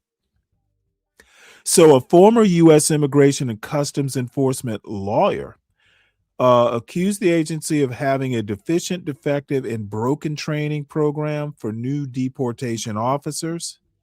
And I have another article here from the Washington Post. Ex-ICE instructor testifies that agency slashed officer training and lied to Congress.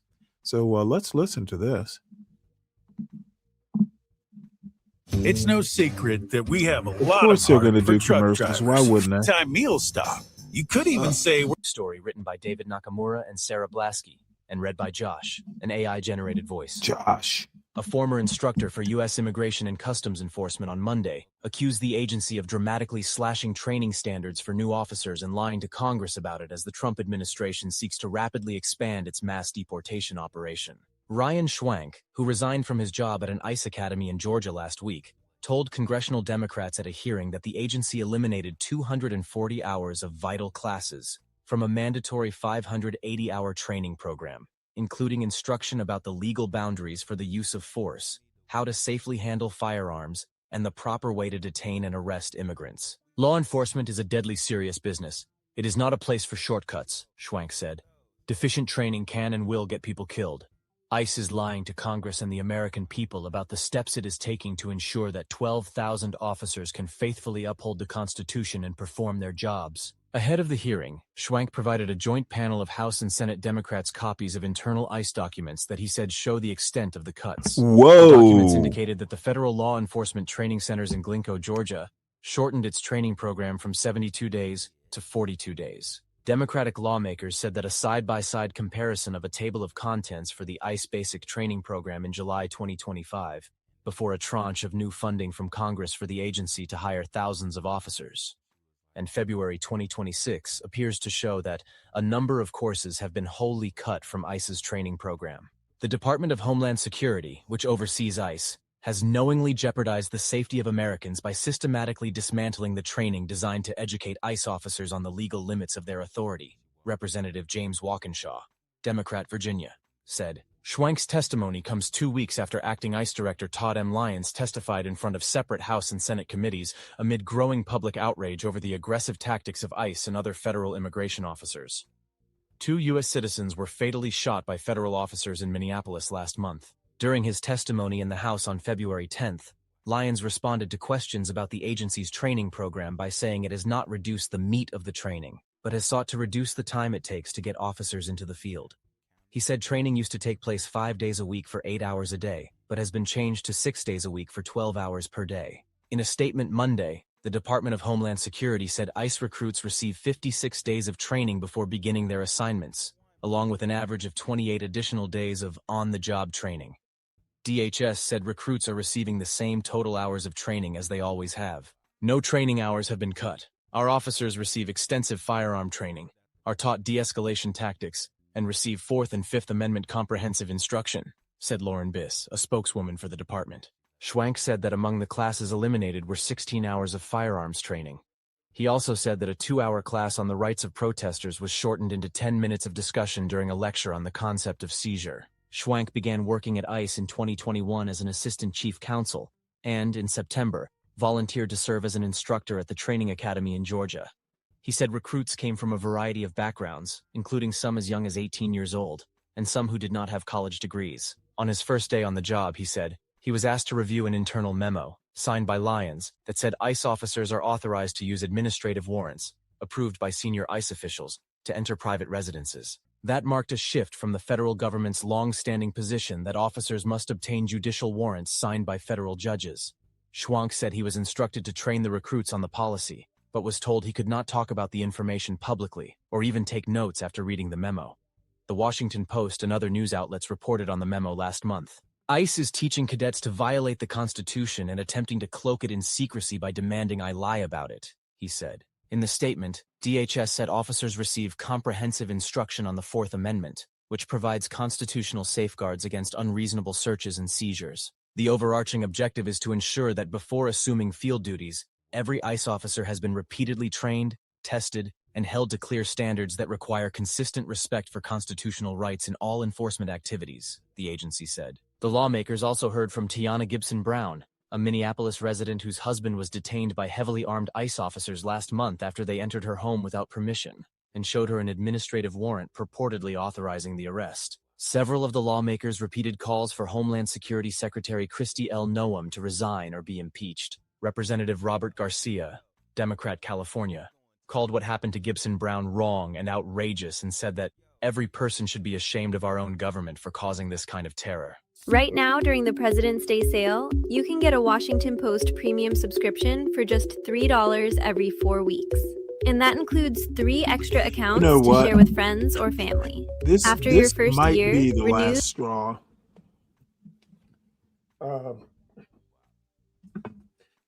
I think that I've been threatening, but these commercials just will not do. Washington Post.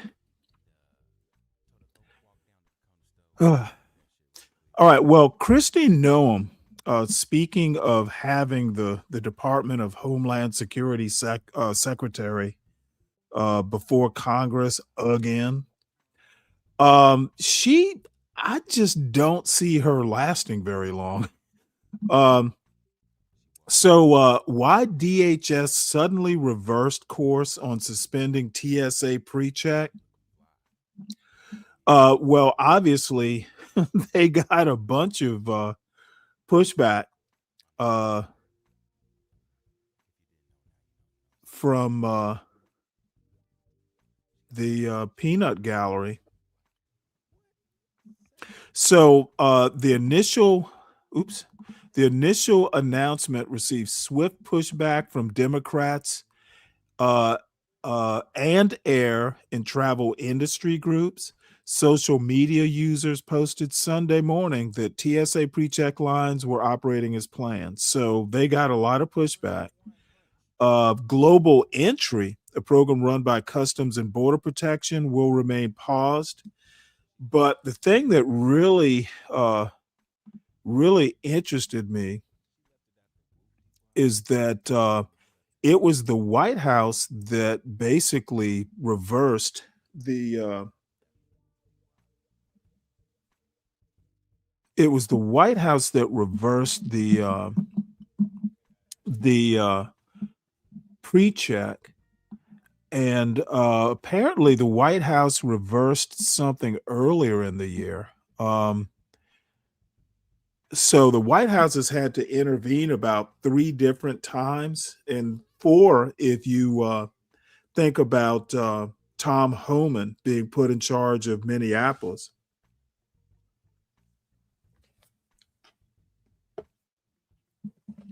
So I don't know.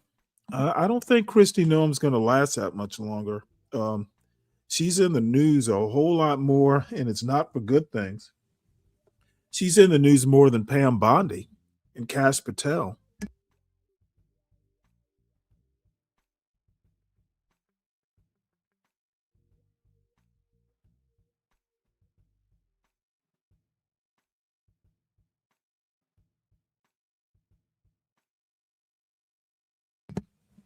Sorry about that. Having to drink some water here. All right, so Trump administration, this is scary. These guys are just going way too far here. So Trump administration considers requiring banks to collect citizenship information. This is according to the Wall Street Journal. I'm like, dude, First Amendment rights. What's that? Yeah. This is just a little bit much. So the Trump administration is weighing a possible executive order, or other action that would require banks to collect citizenship information from customers, a new front in the administration's crackdowns on immigrants living in the U.S. illegally, according to people familiar with the matter. I don't think they can do that. I don't know if that's First Amendment, but it's going to be either first or fourth. That's got to be something like an illegal search.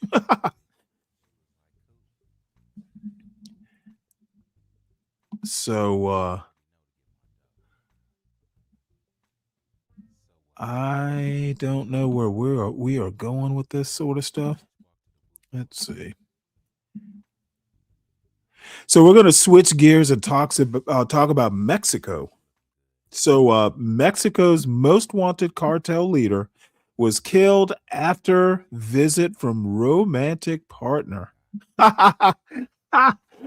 Hey, Dawn, talk about irony.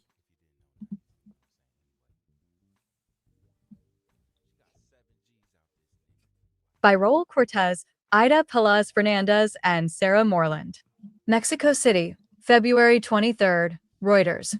A visit from a romantic partner of infamous cartel boss Nemesio Oseguera, known as El Mencho, led to his capture and death, Mexican authorities said in an assessment of Sunday's operation.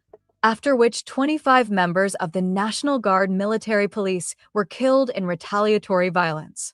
Oseguera, Mexico's most wanted cartel leader, was the mastermind of the powerful Jalisco New Generation Cartel, CJNG. The U.S. had offered a $15 million reward for information, leading to his arrest. He died in a helicopter after being injured in a military operation by Mexican special forces in a wooded area outside the town of Tapalpa in the western state of Jalisco, according to Mexico's defense ministry. Defense Minister Ricardo Trevilla said information from a confidant of one of Oseguera's romantic partners helped officials quickly plan the raid for the following day at the crime boss compound. During the raid, Oseguera's gunmen opened fire on security forces, and the conflict moved to a cabin complex in a wooded area, where he was injured along with 2 of his bodyguards. The 3 were transported by helicopter to Mexico City, but did not survive. Unfortunately, they died on the way, Trey Villa said, speaking at the president's daily press conference. Authorities said they found rifles with grenade launchers, rocket launchers, and mortar shells at the site. Grenades. Mexico's Attorney General's office said it was carrying out necessary proceedings across 14 states, nearly half of the country. Retaliatory violence surges across Mexico. Now, what I want to know, they say here that a visit from a romantic partner of infamous cartel boss Demisio Oseguera, known as El Mencho, led to his capture and death. Now, what I want to know is, was she part of the plan knowingly, or did they track her to get to him? I would love to know that. And I think that information would be very important to the Black Manosphere, because if she knowingly did it, that would literally just be something, they could use to kind of bash women and maybe move away from this 99 days of Corey and Anton.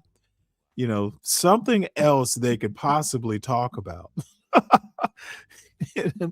Now, see, now that Nightish is back online, that is a good example of dark humor, sir. Not that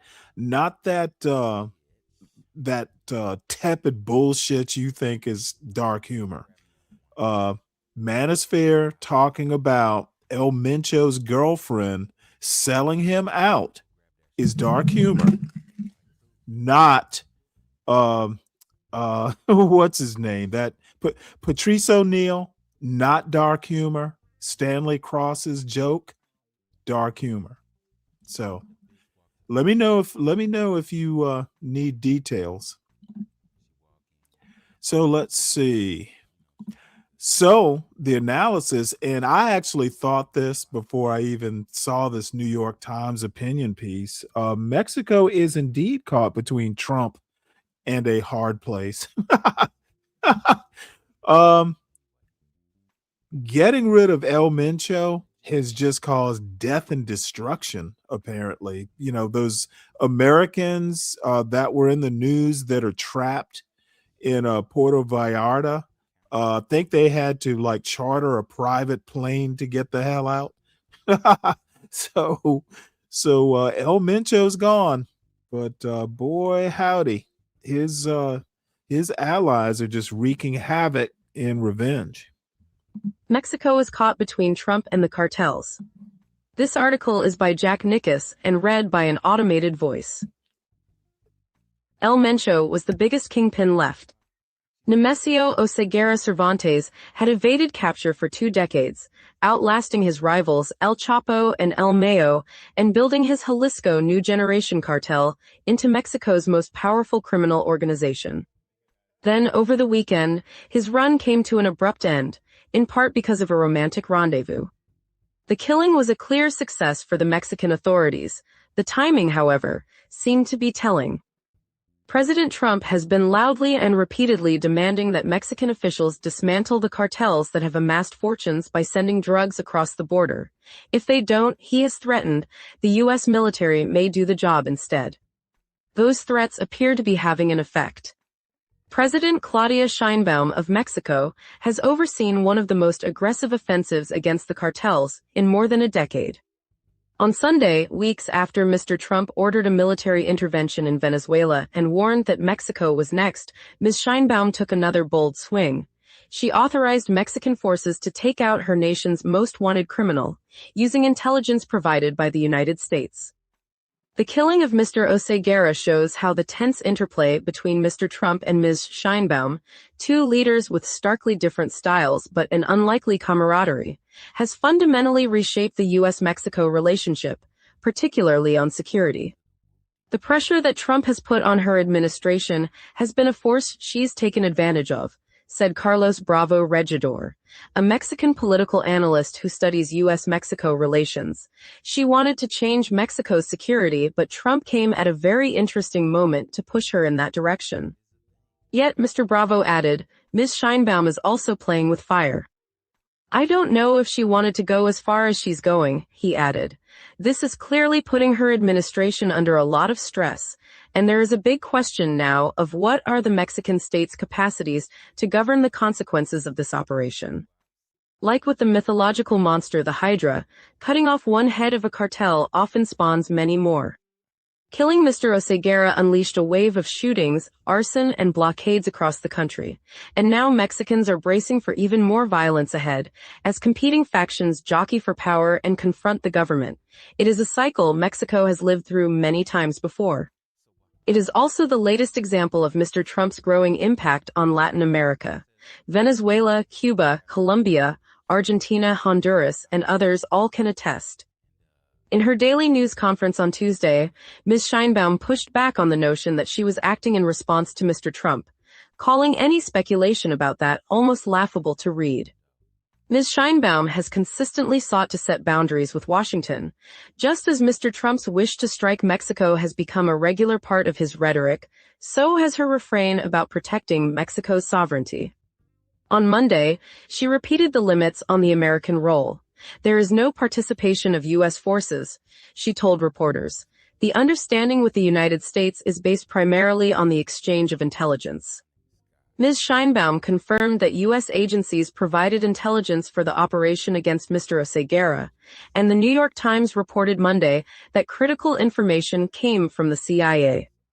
Mexico's defense secretary also credited American agencies with assistance, but said the break in the case came when Mexican intelligence officials identified an associate of one of Mr. Oseguera's lovers, who then led the authorities to the cartel leader's hideout. It is clear the two sides have improved. Well, first off, let me ask everyone to please make sure you've hit the like button. If you're new to the channel, please subscribe. We are a lot of people's cup of tea, but sometimes the tea is laced with dark humor. and my dark humor wet dream just came true. Now, if I were a red pill-ish, black manosphere-ish type, this would be my new topic. You can't trust them women. You can't. So his romantic partner led authorities to where he was. Ooh, boy, that is a topic of topics. It is better. It is better than Corey and Anton. That is for sure. And Ola, hello there. Usually the topic during the weekdays are, more or less news, current events, politics, pretty much what the show description says. However, sometimes I try and get a theme in there somewhere, and most of it is, since tonight is the State of the Union, I want to highlight Donald Trump's incompetence, and especially his incompetent cabinet, his incompetent foreign policy, etc. So the underlying theme is always Trump's incompetence, and I told you so. That's going to be the theme until probably 2028. I told you so.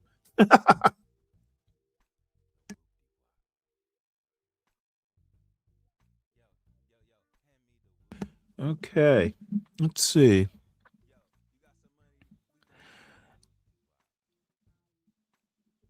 Really? Is that right?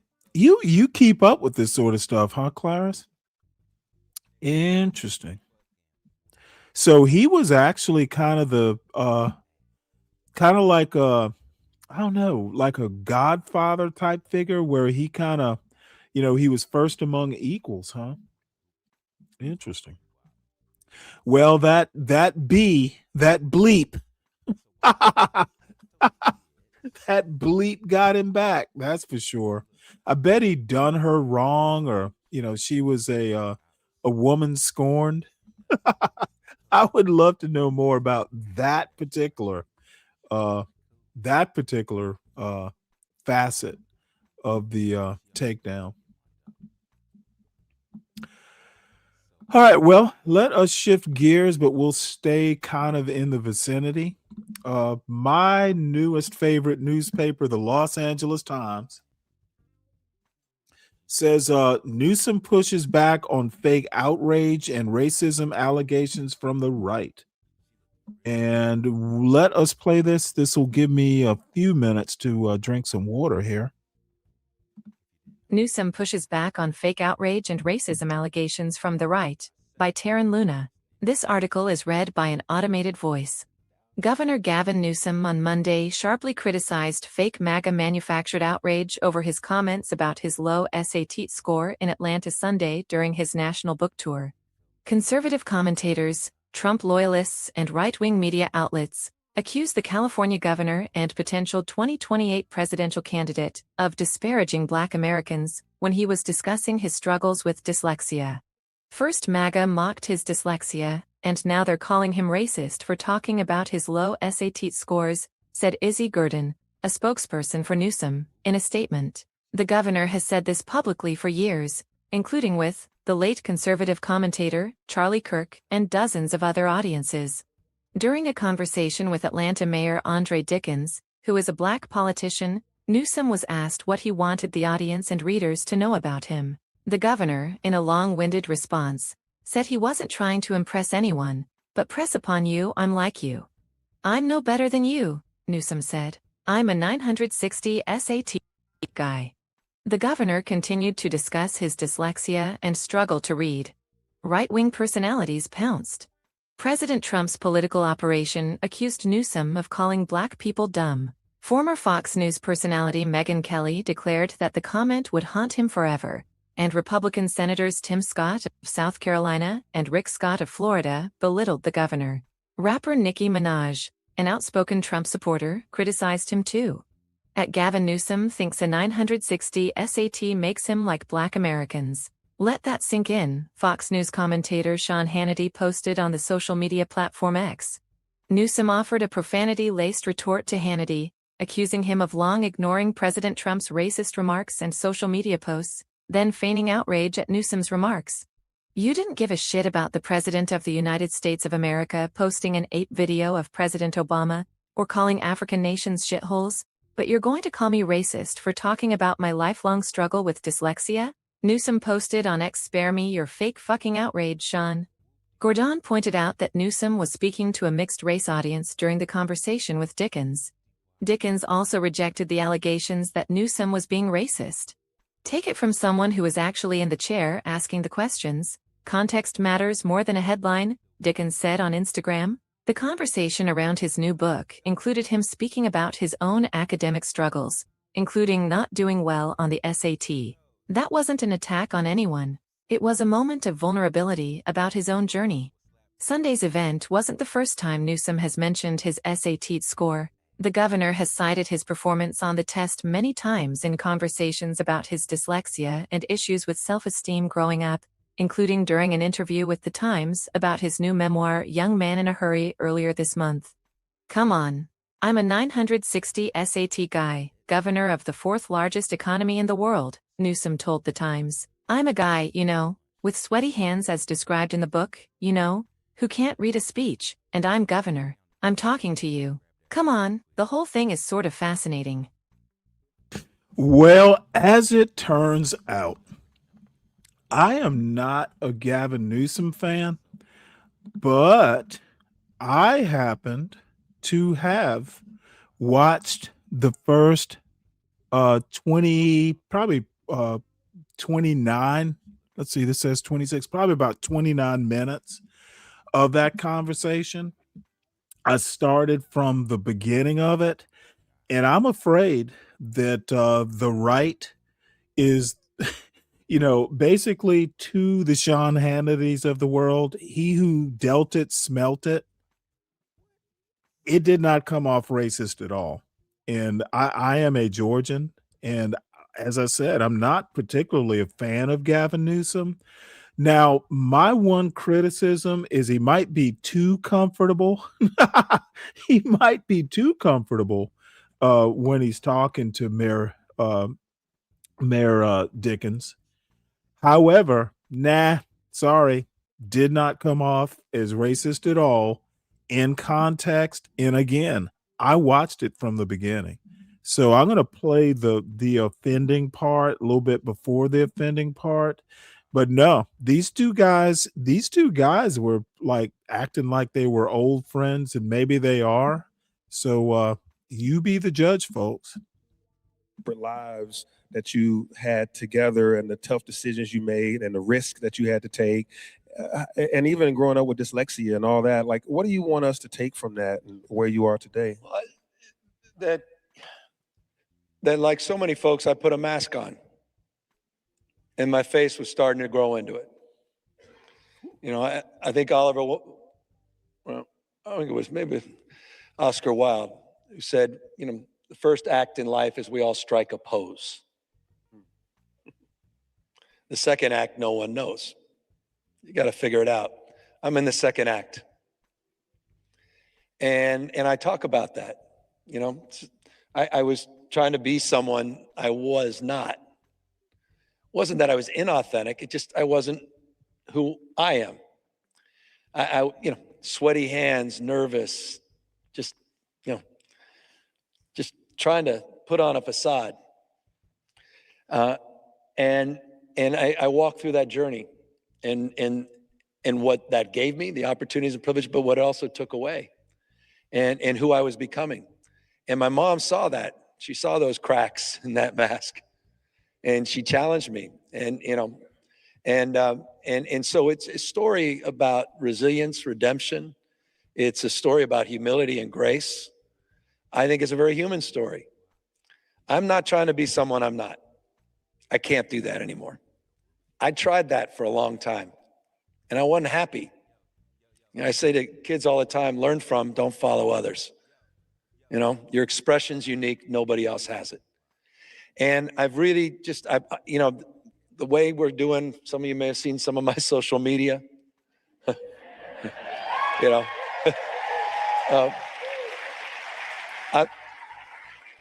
I'm on the other, this, I'm on the other side. I just am. I'm on the other side. I don't want to dream of regretting anymore. No coulda, woulda, shoulda. It's all out there. And I just want to put it all out there. I'm not trying to impress you. I'm just trying to impress upon you. I'm like you. I'm no better than you.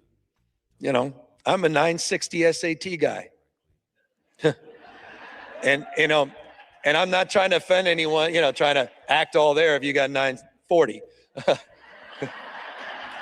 But literally a 960 SAT guy. I cannot, you've never seen me read a speech because I cannot read a speech. This may be the wrong business to be in. My dyslexia, I haven't overcome dyslexia. I'm living with it. I was the guy in the back of the classroom and my head down, just praying the teacher didn't call on me. I went through, I think I lost count of how many schools I had to go to. And, I'll never ever forget. My mom's choice was never to label me. She just had to struggle with me. And I walked in, I'll never forget this. I was probably 8th or 9th grade, walking home, got home early. My mom was always working. So, I'm cooking, literally lived on Stouffer's lasagna, macaroni and cheese. I got finished, 2 pots of macaroni and cheese and got bored. And I went upstairs and there was a file cabinet open and it said Gavin. In fact, she had a weird name, Gavinsky. That was like my nickname. And I opened it up and it was all of these reports from the doctors. And I never realized I was going after school 3 days a week. I didn't know what for. And it was all around. It was the lisp and the reading, the B's and the R's were backwards, spelling witch, W-I-C-H, or, the whole. And I'm like, what is this? And that's when I learned I had, quote unquote, dyslexia. My mom was furious because she didn't want that to limit me.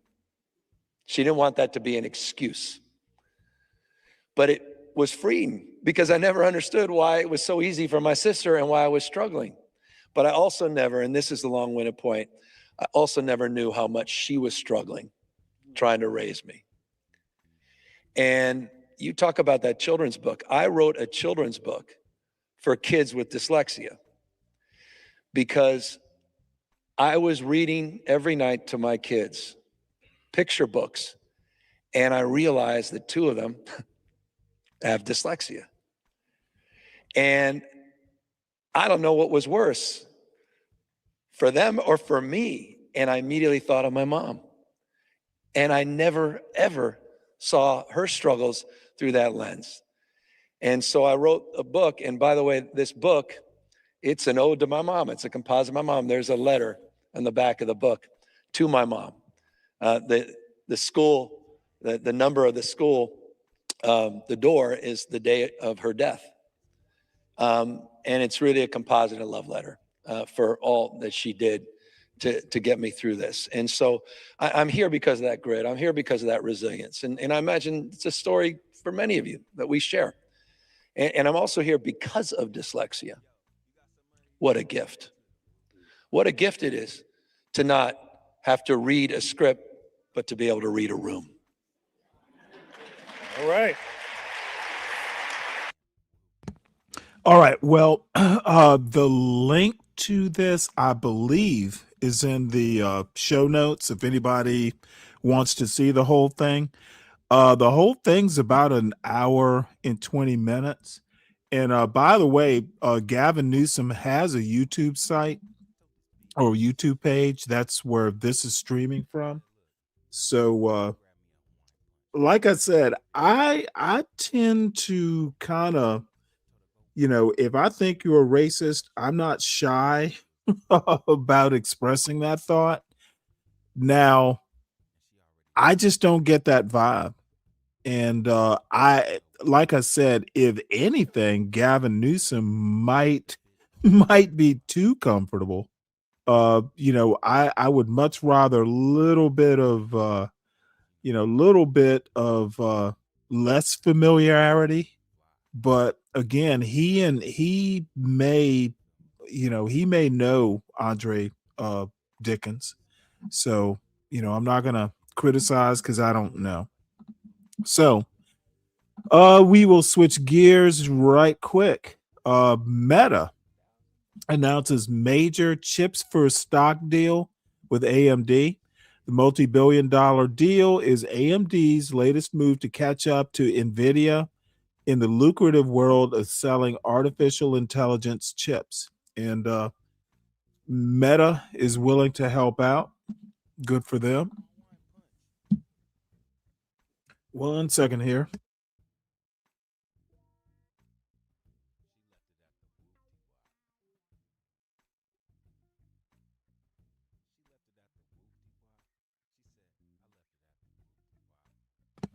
Oh boy. So again, this is kind of in line with the State of the Union / 250, America 250. And I'll probably go back to this Pew Research Center stuff. Let me just say this. Oh shoot, I didn't switch the slide, did I? My bad. I subscribe to Pew Research, and 2-3 times a month, maybe 4, I'll get interesting polls. So if you're into, polling and that sort of thing, I treasure Pew Research. The polls, even if a lot of it I don't ever use, but a lot of it I do as well. What's up, Dave? So, if you're into news and politics and culture, You probably want to subscribe. They put out these newsletters. So 6 facts about national pride in the US. And this number one is actually something that I find fascinating and, again, unsurprising. So freedom is the top source of pride in the United States.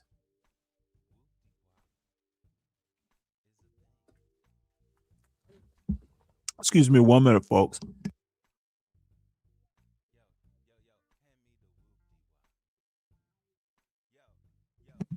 So Americans are most proud of their freedom. 22% name this as a reason they are proud of their country. Many people say this in other countries too, particularly in the Netherlands, which, by the way, the Netherlands is kind of considered the home or the start of capitalism as we know it now.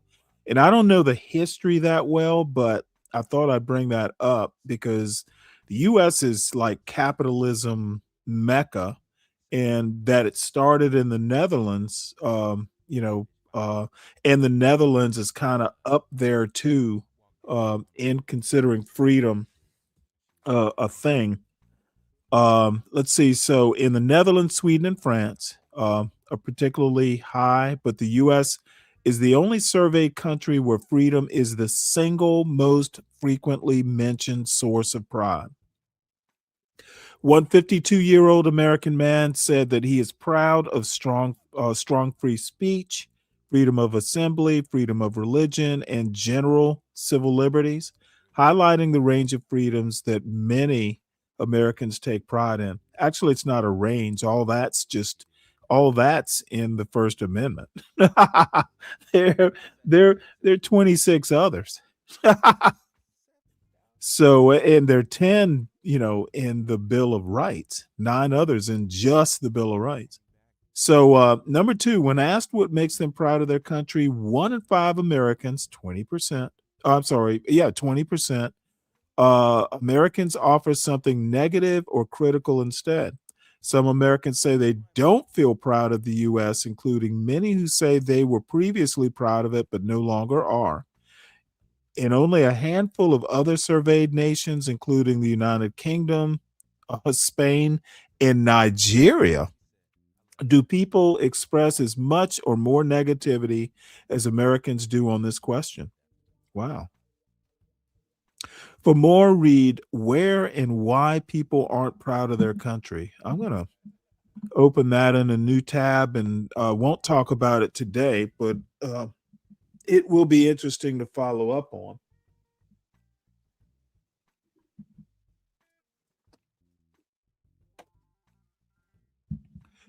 Let's see. One 44-year-old man said there is nothing to be proud of currently. Even I would disagree with that. Another man said, I used to be very proud of the United States, but since the re-election of Donald Trump, I'm not proud of the United States at all. Many Democrats explicitly tie their lack of pride in the U.S. to the current administration and its policies. Well, let me speak to that because I think Donald Trump is the worst thing since stale bread. But even stale bread you can crumble up and feed to the ducks when your grandmother takes you to Daffin Park, right along Victory Drive in Savannah. That is rather personal, but I would be unproud of America if there was no pushback against Donald Trump. So, there's still hope and there is pushback. So, I would tend to disagree with someone who just says there's no reason to be proud. I'm proud of the resistance when, half the country is basically saying, no, this is the wrong direction. So don't despair yet, anonymous man. We shall overcome. We shall overcome. So Anyway, enough of that. What's up? What's up, Ryan? So, number 3, Republicans and Democrats emphasize different things when it comes to their pride in the U.S., obviously, but both list freedom as their number one. However, way more Republican or Republican leaners, 32%, double that of Democrats and Democrat leaders. So obviously, Democrats have a lot more things that make them proud of America. But I'm not going to explore it any deeper than this.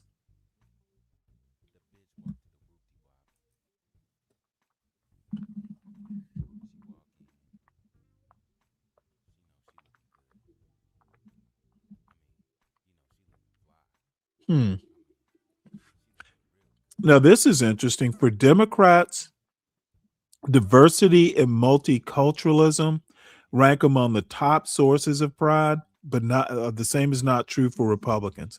Well, let me comment on that. The one thing that I think, and I'm not going to say all Republicans, I'm going to concentrate on the MAGA blacks and the MAGA masses, and anyone who identifies as MAGA. When you talk about freedom being a number one, as Republicans or Republican leaners do, part of freedom is diversity, being proud of who you are, being able to be who you are, which comes under the heading of multiculturalism or diversity, not being ashamed of who you are. That's freedom, baby. So the MAGA blacks and the MAGA masses, y'all are narrow and limited if you think that if you don't have pride in the multiculturalism. And obviously the MAGA blacks and the MAGA masses don't, because they don't, you say diversity or equity or inclusion and they shit a brick. Don't they, Ryan? So let's see what else is in here. Republicans and Democrats differ in the specific words they use when sharing what they're proud of. Uninterested in that. When asked what makes them proud, Americans are more likely than people in many other nations to mention their country's current leader by name. Then Americans don't understand freedom. Few Americans mention U.S. history as something that makes them proud of their country. Well, that's because we don't teach American history. We teach American propaganda. We teach American fairy tales. We teach American dreams, but we don't teach American history. That is for sure.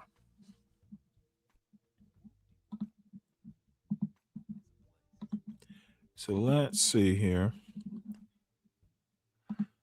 I need to save this link right quick.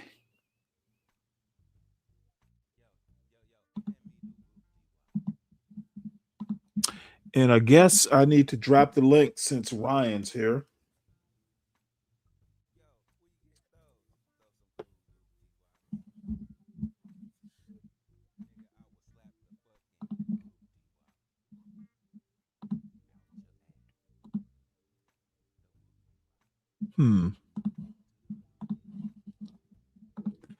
Let's see. So Democrats are proud of multiculturalism, but claim the U.S. Yeah. Where is the contradiction in that? None. Come on, Ryan, do better.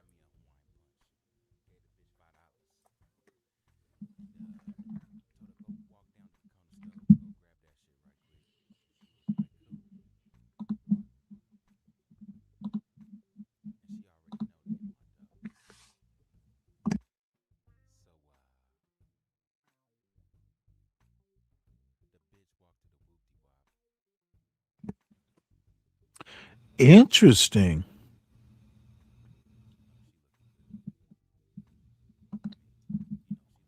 I'm looking at something on YouTube right quick. Damn, Ilhan Omar. I can't believe that's her. Holy cow. We will have to save this one for later. we will definitely be saving this.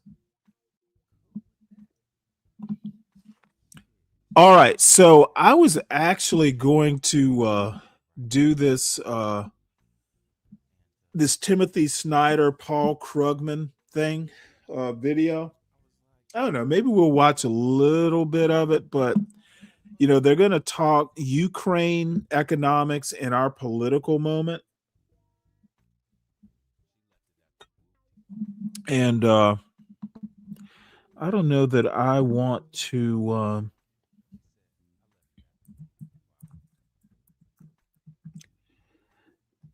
I don't know that I really want to do that, because the next couple videos I have are just as fun.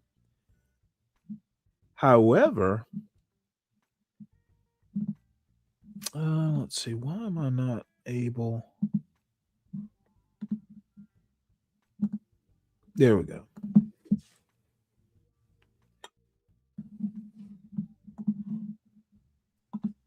What's up, Ryan? How you doing? How's it going? I think that poll is pretty good. That poll is very interesting. Because I've just said this too. I have a progressive friend. He's very progressive too. He's like a Mandami progressive. He's like as far left as you can go almost. And I said the problem is this. We got into it about this hockey thing. And I said, the thing is, I consider myself kind of a moderate.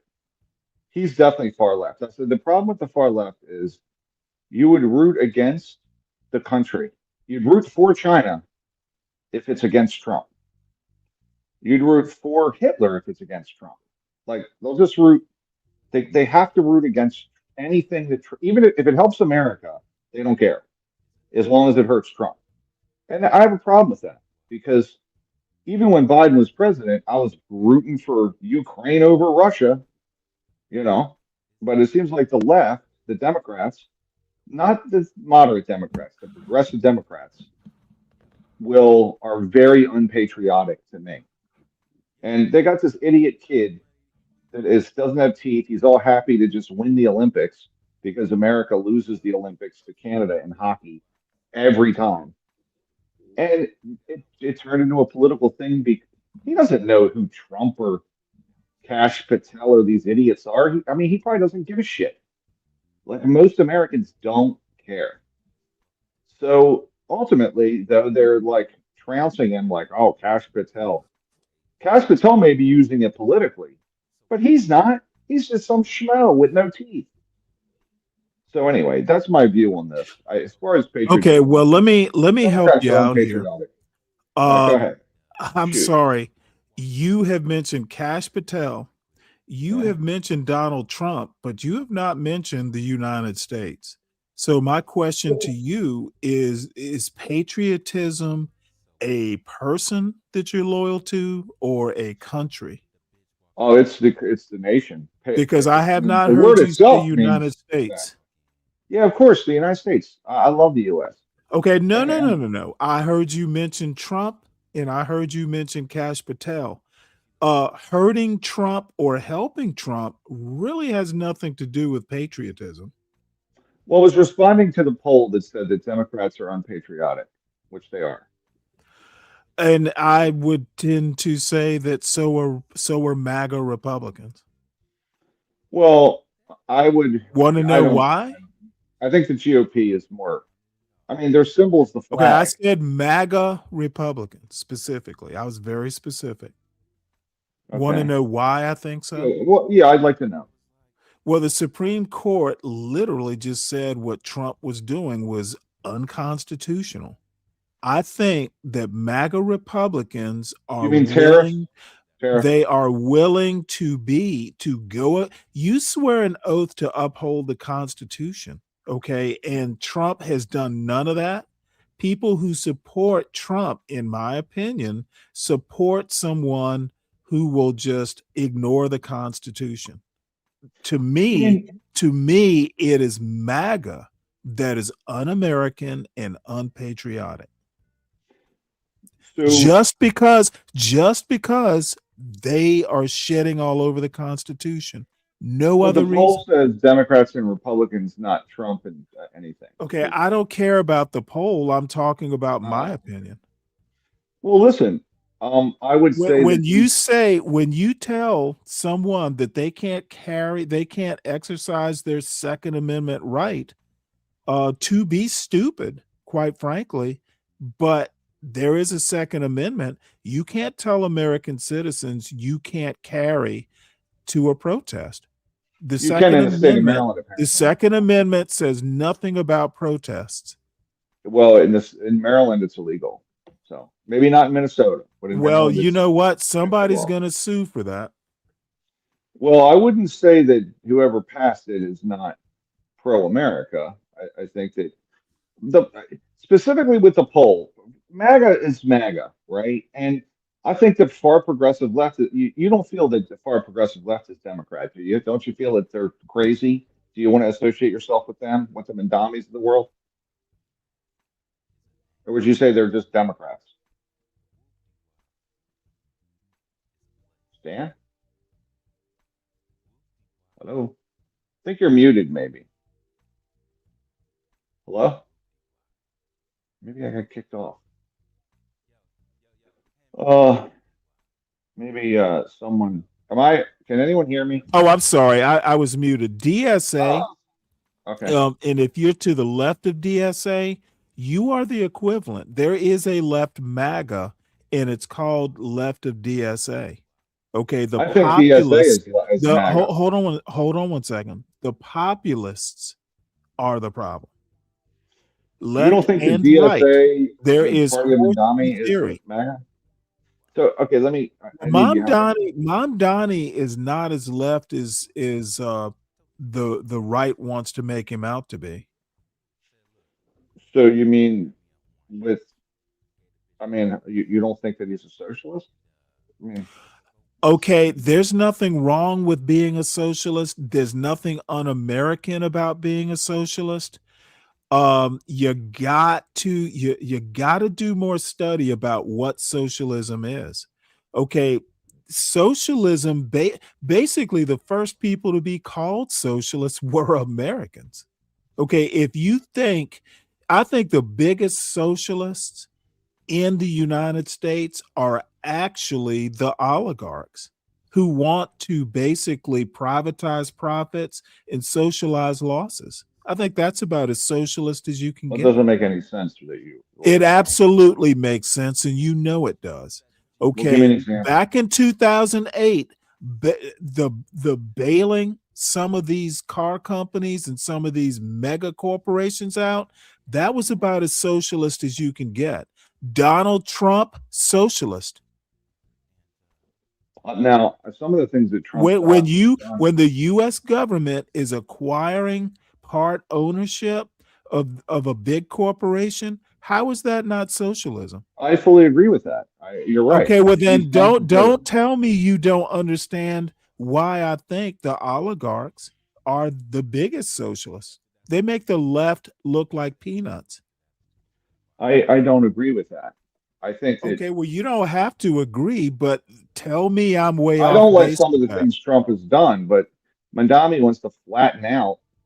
And I mean, I would say he probably wants total redistribution of all assets in the United States, if I had to guess. So, based on the shit he said, which is amazing. Who's the president? Who has more power?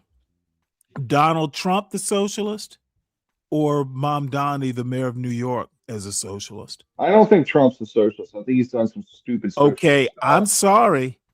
If you got golden shares at taxpayer expense, if you got golden shares at taxpayer expense, how is that not socialism? The government would. I mean, you so could argue that, hey, the people don't actually have direct control of that golden share. But as Trump said, he won in a landslide. He thinks he's representing the American I people. mean, you're indicting MAGA here, and I'm Yes, talking I'm about indicting larger. MAGA. Eh, Well, That's exactly what I'm I'm doing. talking about the poll though, which was about patriotism. MAGA is a socialist movement. So if you're saying MAGA is socialist, then the Democratic Socialists aren't farther left of. They're extremely far left. They're nowhere near the middle. You're telling me Barack Obama, who's not a Democratic Socialist, is anywhere near Mondami's philosophies and viewpoints? Okay, well, see, you seem to associate socialism with just the left. You know that I you mean, can yeah. have a right-wing socialism too, right?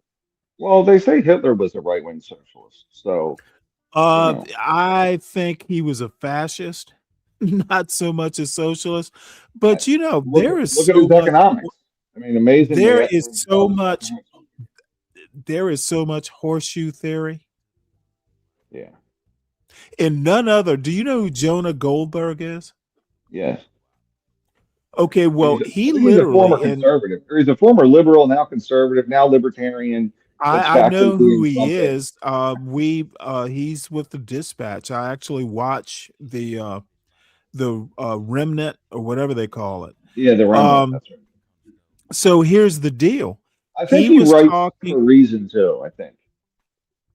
Probably he was talking to Francis Fukuyama. I showed the video last week where he said he really never before believed in horseshoe theory, but he does now because of MAGA. Well, you end up, it is strange because you almost this is Jonah Goldberg who said that. Yeah, but, well, listen, if you, Stanley, look at the stuff Vance says, he's pro-union. Like, Vance is like a 90s Democrat. Pretty much everything he says, I'm like, you're absolutely wrong about that. Oh, listen to what he says. He's pro-union, pro-worker. He goes down the list. Yeah, but Trump got union endorsements. But not, I mean, he's not out there. Did he not get union endorsements? Sean, what's his name? I think he got a couple. I don't think he endorsed them officially. No, he got like the UAW. I don't know, man. He didn't get all of them for sure. But I do. He didn't get all of them. No one ever gets all of them. I think he was the first Republican to get union endorsements. But right, but the bottom line is, there is horseshoe. Okay. And I am not willing to go and say, well, the far left are the only socialists. I think all these billionaires, who was it? Is it Palantir or one of those, one of those companies like Palantir had like a 52% like profit or something. And I think it was Palantir last fall or last quarter, not last quarter, but probably the quarter before last, had like a 52% increase. I think it was either in the value of their stock or maybe it was actually profit. I can't remember. But and I'm not going to belabor the point anymore. Probably in stock value. I think you need to be real careful when you start throwing around who's socialist and who's not, because under Trump, those lines get blurred. Oh, look, nobody is more critical of Trump's bullshit than me in terms of except for me. Well, probably you, but also your views are distorted on him because you can't be non-biased. Yeah, I can't be objective, right? Listen, I think it's hard. I mean, you're sitting here saying that Gavin Newsom, who I don't really think it was really a racist comment he said, but he is an idiot. And I think he's a dummy that was just a okay. athlete. Sean Hannity was calling him a racist, and I played that video in context. And me, you've accused me of always talking about race. I'm sorry, I didn't find it particularly racist. I didn't find it overly racist, but he's still stupid. Okay, and he always talks about this dyslexia thing. And I think he grew up wealthy too, by the way. He claims he didn't, but I think he did. So I don't like him. I don't like him. He's full of bullshit. Look, you're gonna see him moderate over the next he's been moderating. He's cleaning up California. I mean, believe me, this guy is a snake oil salesman. Okay, he is just deep. He's selling. Look at him. Just look at this guy. He's at the Chinese laundry during COVID, just having dinner, telling everybody Yeah. what to do. Full of bullshit. California Okay. is a disaster zone. Let me put it to you this way. Being at the Chinese laundry during COVID pales in comparison to being mentioned 38,000 times in the Epstein files. And supposedly there's 52 pages missing that had Donald Trump all over them. There's a cover up. All right, let me ask you this. So you're saying in those 52 pages, there was 38,000 times he was mentioned. That sounds a little ridiculous, Stanley. No.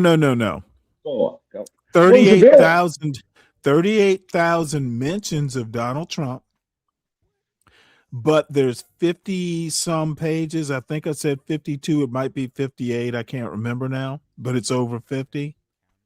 Those pages are missing, and supposedly those have Donald Trump references.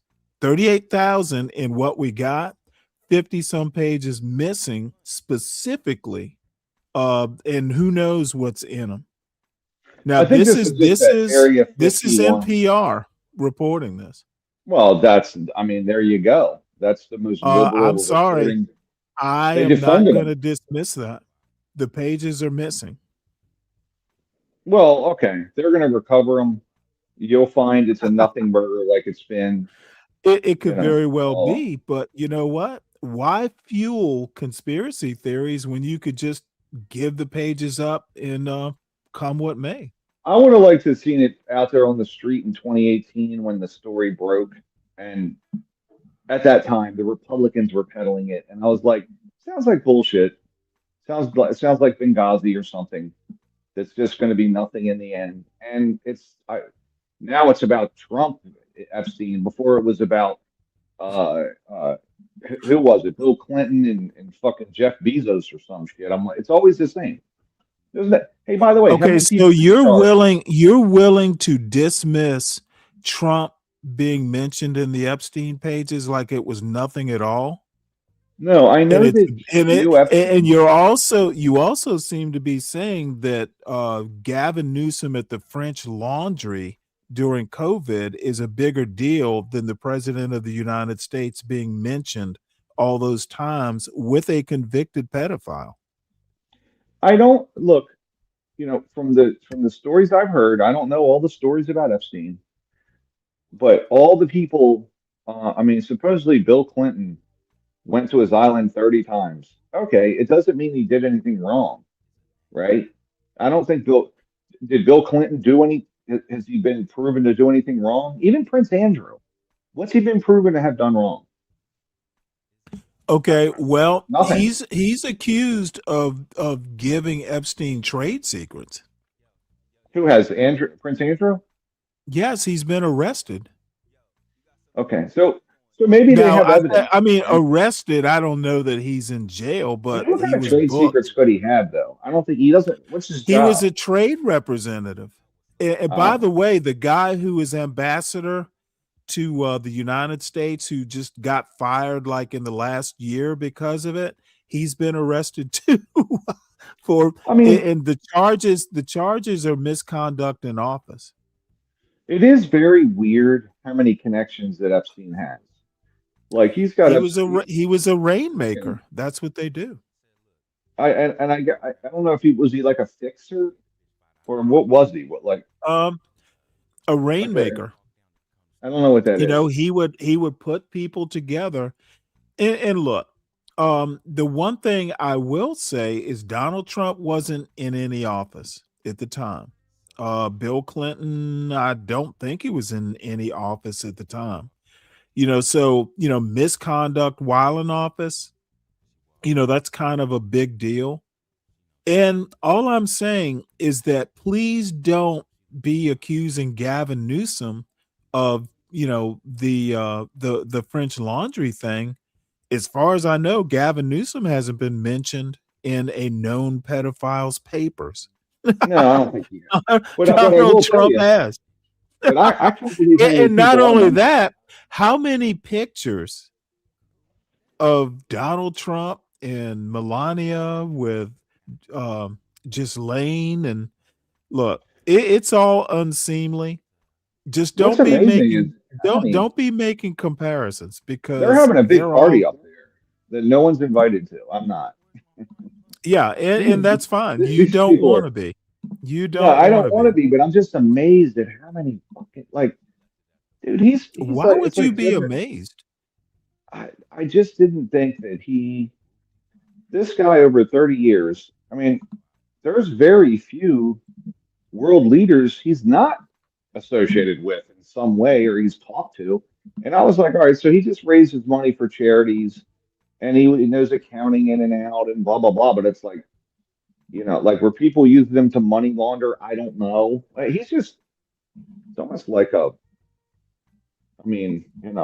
almost like he's made up in a way, like a figment of your imagination. He's connected to every single world leader. I mean, Well, you know what? it's He's so not a ridiculous. figment of those young girls' imaginations. There are No, victims. That's the and I difference. mean, it's good he's There were dead, right? there were no victims at the French Laundry other than maybe the people who were forced to be there.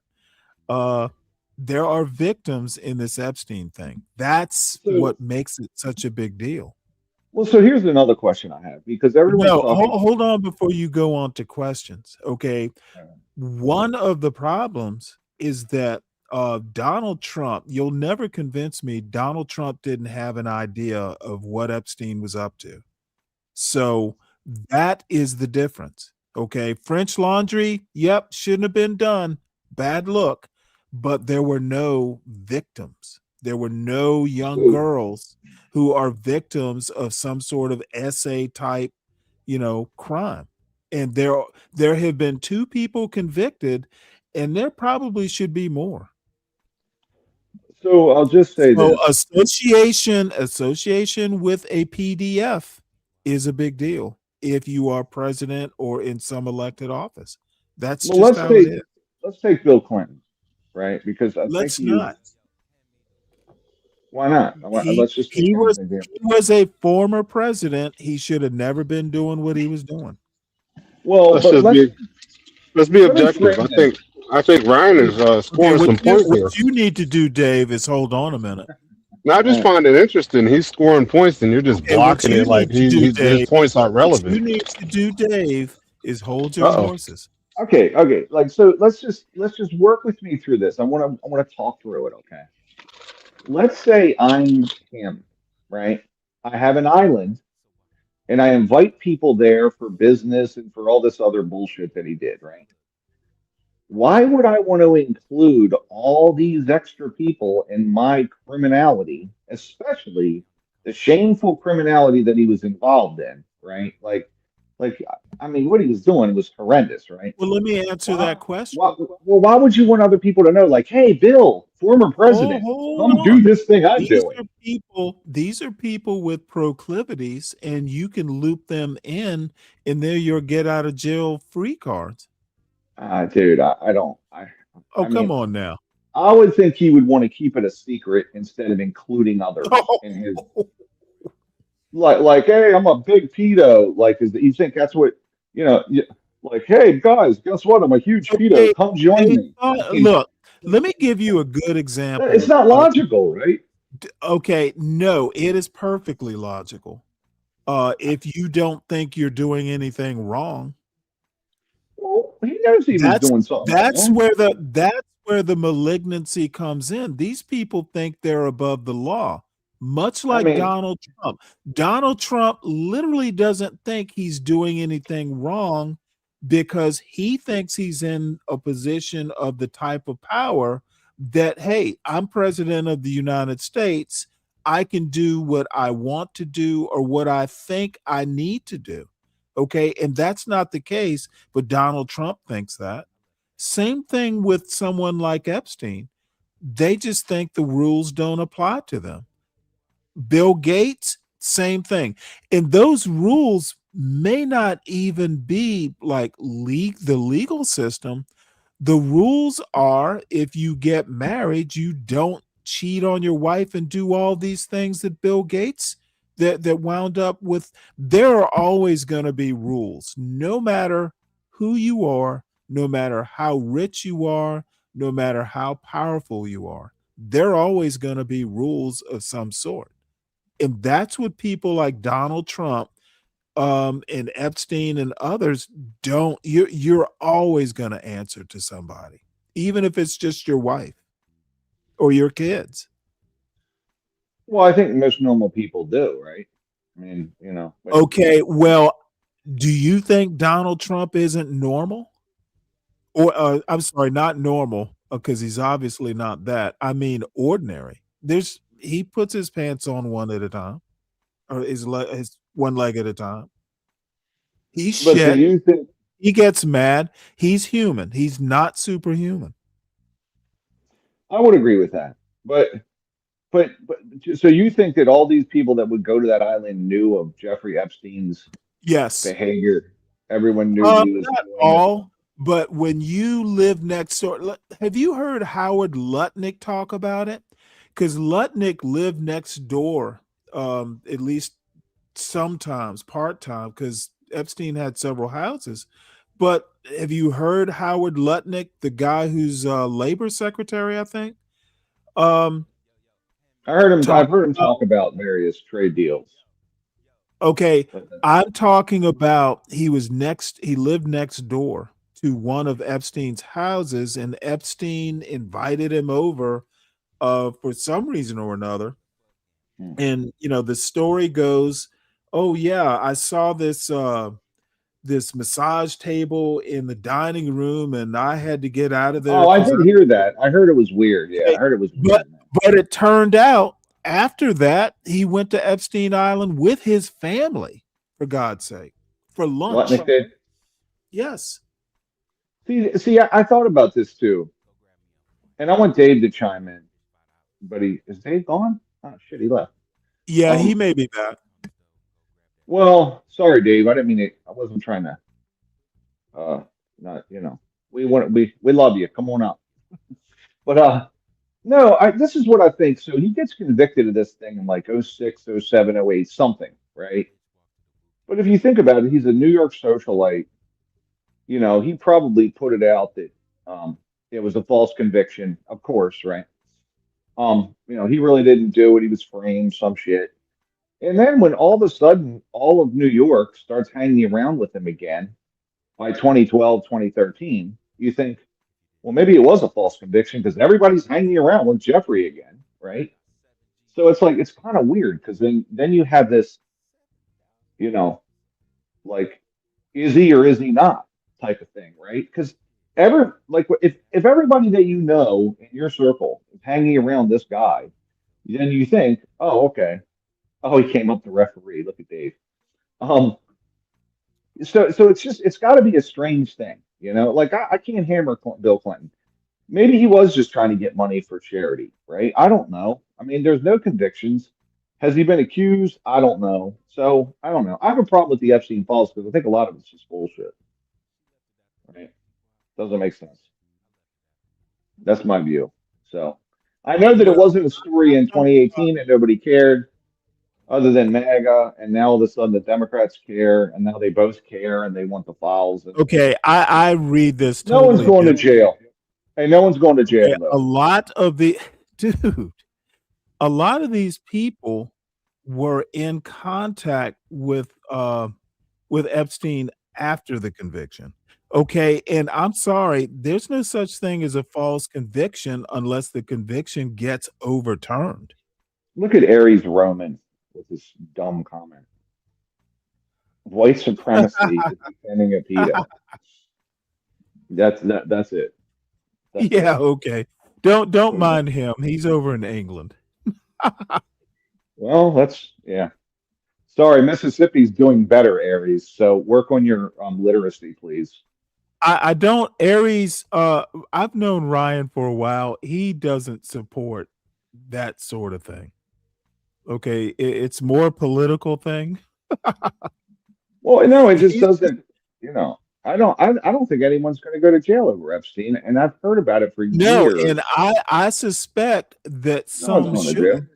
I suspect if it was investigated hard enough, and this administration won't be doing it because this president should be investigated, to be honest.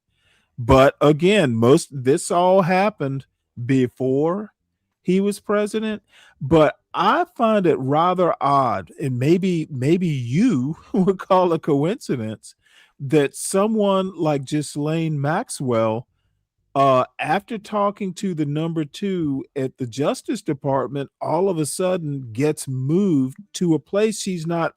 They had to bend rules for Ghislaine to wind up in a minimum security club fed, and she has a therapy puppy. Let's just. So I don't know a lot about all those things. I know that he. Well, hurt I himself in do. I jail. keep up with this stuff. There's supposedly he didn't kill himself in jail. He was involved in. I mean, it's like, they're going to say he was involved in Area 51 soon. Like, I just feel like it's gone there. It's like look, this is like the UFO thing to me. Obama said, well, I just haven't seen any of aliens are real. I just haven't seen any of them. And all the media goes, they're real. He knows about them. He just hasn't seen. I mean, are you fucking kidding me? He said he believes them to be somewhere in the universe. That's what he meant, right? But they turn it into this big ridiculousness, this big. Well, he literally said, with all the, as infinite as the universe, the chances are. Statistically, it's like but there's I aliens. will remind you again.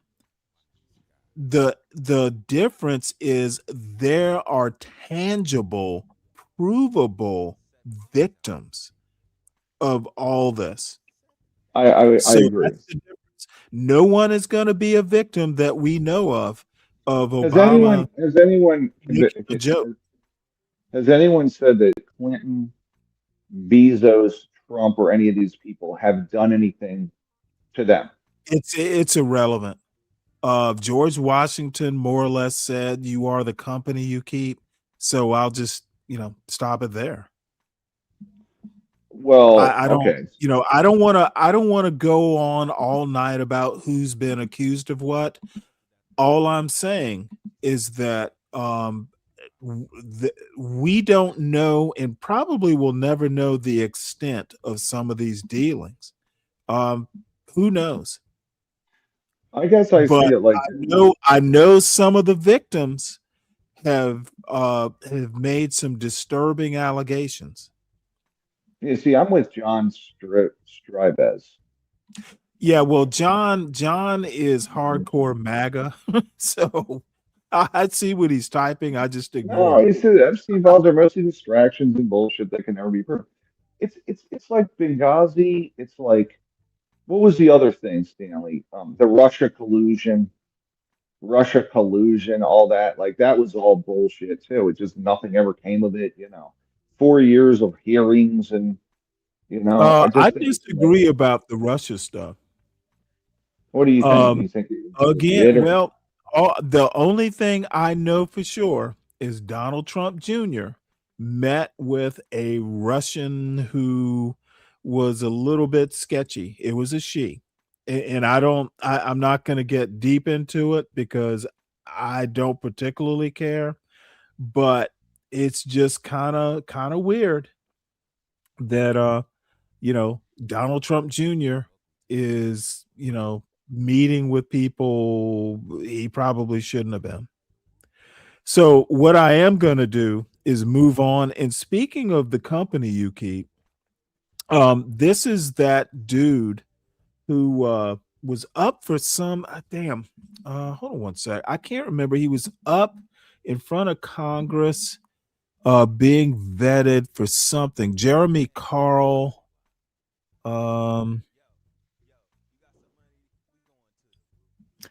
What was he? He was up to be confirmed by Congress for something or another. And he started talking about white nationalism and that sort of stuff. Christian Watson, who I've actually talked to maybe 5 years ago, because he has a YouTube show, and he's another one of these Christian nationalist. He is basic. Let's see, who would I compare him to? He's like beyond CT with some of this stuff. But he's talking. He is basically. Jeremy Carl has a book called "The Unprotected Class: How Anti-White Racism is Destroying America." Who is this? And Christian Watson is a sympathizer, basically. I think that I'm sorry, what? I think that as a country, I think we do pretty good with not. I think we are one of the worst around. No, we're not. You don't think that. You don't believe that. You don't believe that for a minute. But then again, you are a Democrat, so you probably are anti-American overall. Just like No, Aries, who's in England. Is Aries in England, by the way? Let's talk about England and how hilarious it is. Let's not Imploding on today's docket. Economically, fine. I mean, they're literally failing, and as is all of Europe due to their social welfare policies. And Mississippi is now living better than the English, the leader of the world. So, Aries, come on up and let's talk about it. Let's talk about. I don't think they're living better. It was some economic thing. Well, an 800 square foot flat in Liverpool is 4 times as much as anything in the United States, right? So, standard of living wise, they're just even in New York, even in Manhattan. No, I'm just saying averages. And by the way, they haven't invested in any tech.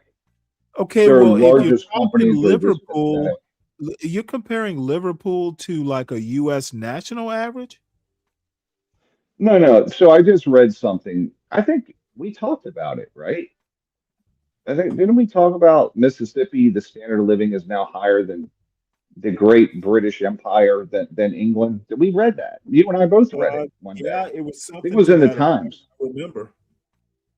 So I don't know what's to say. So where is your cousin? Is she cleaning up? I don't know what that means, Aries. So I don't know. I don't know what that means, Aries. So I guess you're gonna say something else. But anyway, so I don't know who Aries is, but delusional white man kissing his cousin. Come on, Aries, come on up, right? You're probably not even really English. You're probably from like probably like the Middle East somewhere. My guess. You just defected there. You left the Middle East. Maybe like where? Tell me. Iran, probably somewhere in the Middle East, and you just went No, to England. he happens to be in He's actually Great Britain. he's in England. Okay, wow, that's even worse. Well, in somewhere in the British Isles, I'll just say that. So let's listen to how oppressed white people in the United States are. I have all kinds of comments here. Hello, everyone. Welcome to Christians Questions, a project of the New Tolerance Campaign. On this episode, I have with me Jeremy Carl. He is a senior fellow at the Claremont Institute, where his research focuses on multiculturalism, nationalism, race relations, and immigration. He is a former Deputy Assistant Secretary of the Interior of the United States and a research fellow at the Stanford University's Hoover Institute. In addition to his scholarly books and papers, his commentary has been featured in and cited by outlets such as Fox News, CNN, the New York Times, and Time Magazine.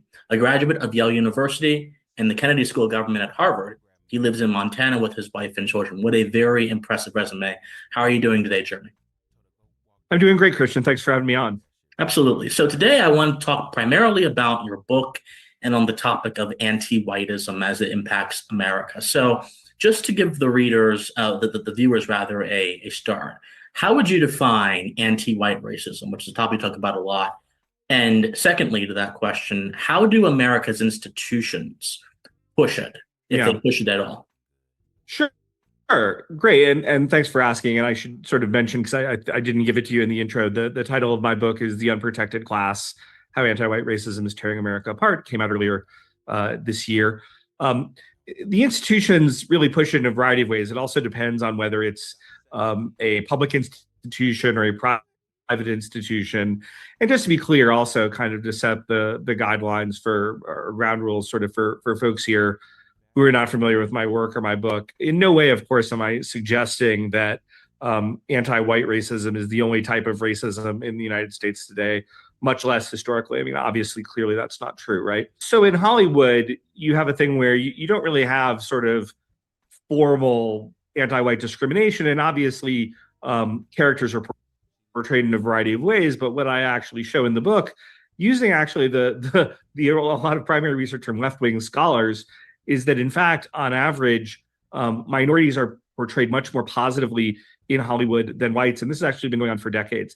So it's things like that. I mean, it's a variety of different kind of elements, and I do this the whole reason I lay this out in my book is not to kind of create a new victim class, but because I think that ultimately, if we don't get back, or at least get to, depending on your kind of view of American history, a much more content of their character type kind of view of how we're going to treat people. Okay, and this is where the Claremont begins. And if you're not familiar with the Claremont Institute, one of these days I'll talk about it. But let's say John Eastman, who is the architect of basically the Stop the Steal movement, I could do like several shows on the Claremont Institute. What are you talking? But I don't know what you're talking about. What are you talking about? Well, if you don't, I don't have time to explain it. Google Claremont Institute, and you'll get an idea.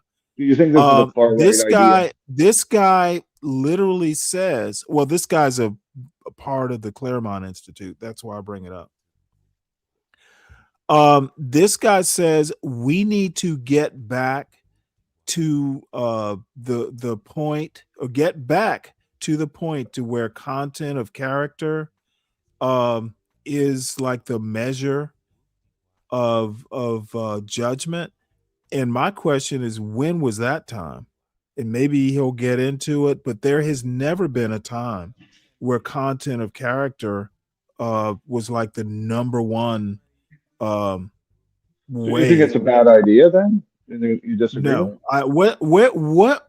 Okay, now I'm confused. Well, you I'm just said saying that was never the case. I'm saying there has never been a time. So what does that have to do with my preferences? He said we have to get back to, right?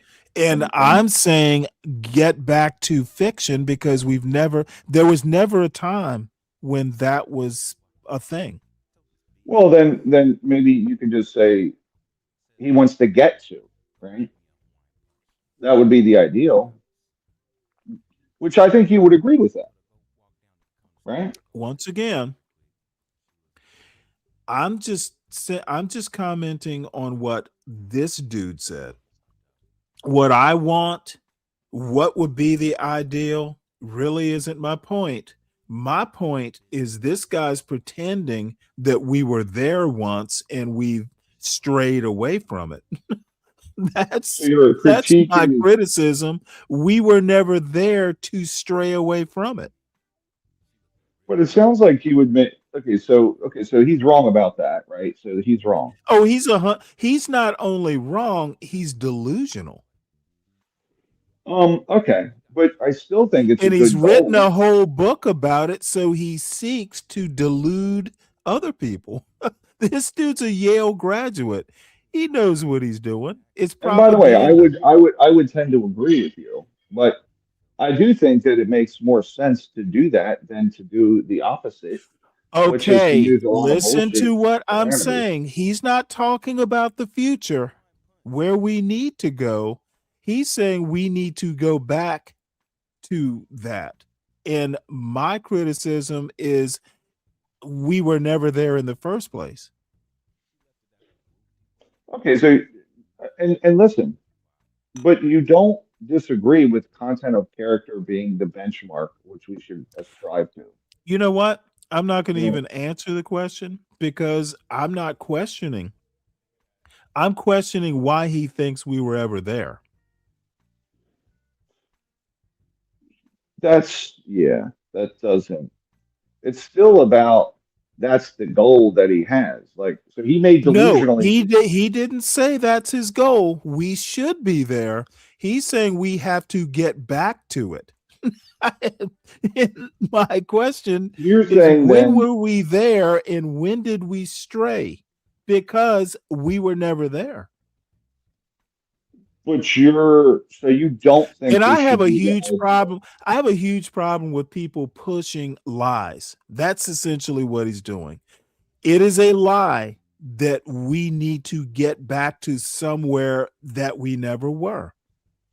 I do. I can relate to what he's He's saying. pushing a false narrative. So, like, what were you taught in school, though? We should look at this framework, right? Like I was taught in school, we should look at this framework. We should look at the person, the character of the person, and that's it, right? That's what you were Were taught. you? Well, who wasn't taught that? I mean, I was raised in America. I don't know that I was ever taught that in school. I was taught Martin Luther King said it. That's right. So, and this Okay, was but how is that teaching me how I should think? I was taught Martin Luther King said it.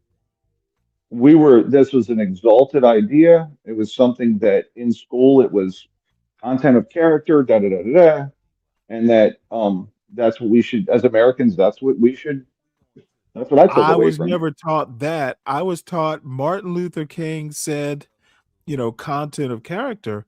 No one ever said you should think it too, Stanley. Well, did you think it after you were taught about Martin Luther King? No, not really. So you said we should judge based on other characteristics, immutable characteristics. No, I didn't think about it. Well, that's what I took away from what I learned. So this was a good thing. This is what we should do. And I tend to agree with the guy. Whether or not he believes that we ever were there is, to me, I still agree with that. I agree with what he's saying. So, and I think you should really, I think I think what I should do is exactly what I'm doing in actually listening to what people say. You're just criticizing it. Yes, I'm criticizing the point he's making that we need to get back to it. We were never there. That's my criticism. He's pretending like at some point in American history, people were judged by the content of their character. It's never been I think that the Democratic Party in and of itself.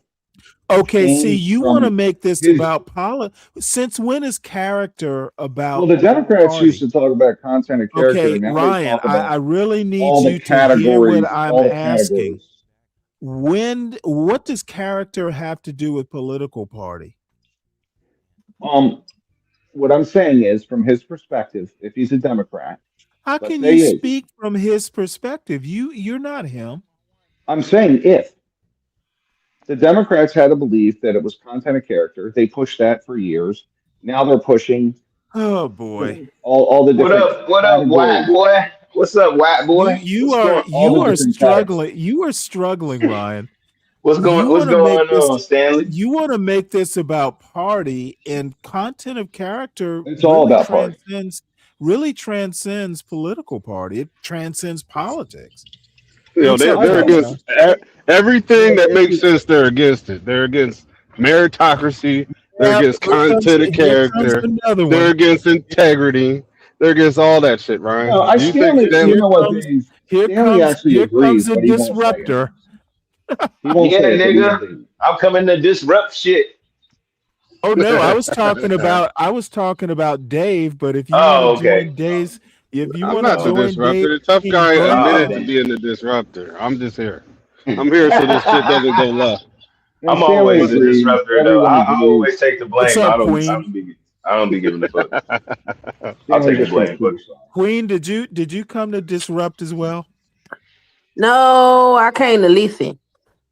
Ooh, Uh-oh. she from the where you from, girl? Now, did you say listen or did you say judge? She came to listen. That's what she Listen. said.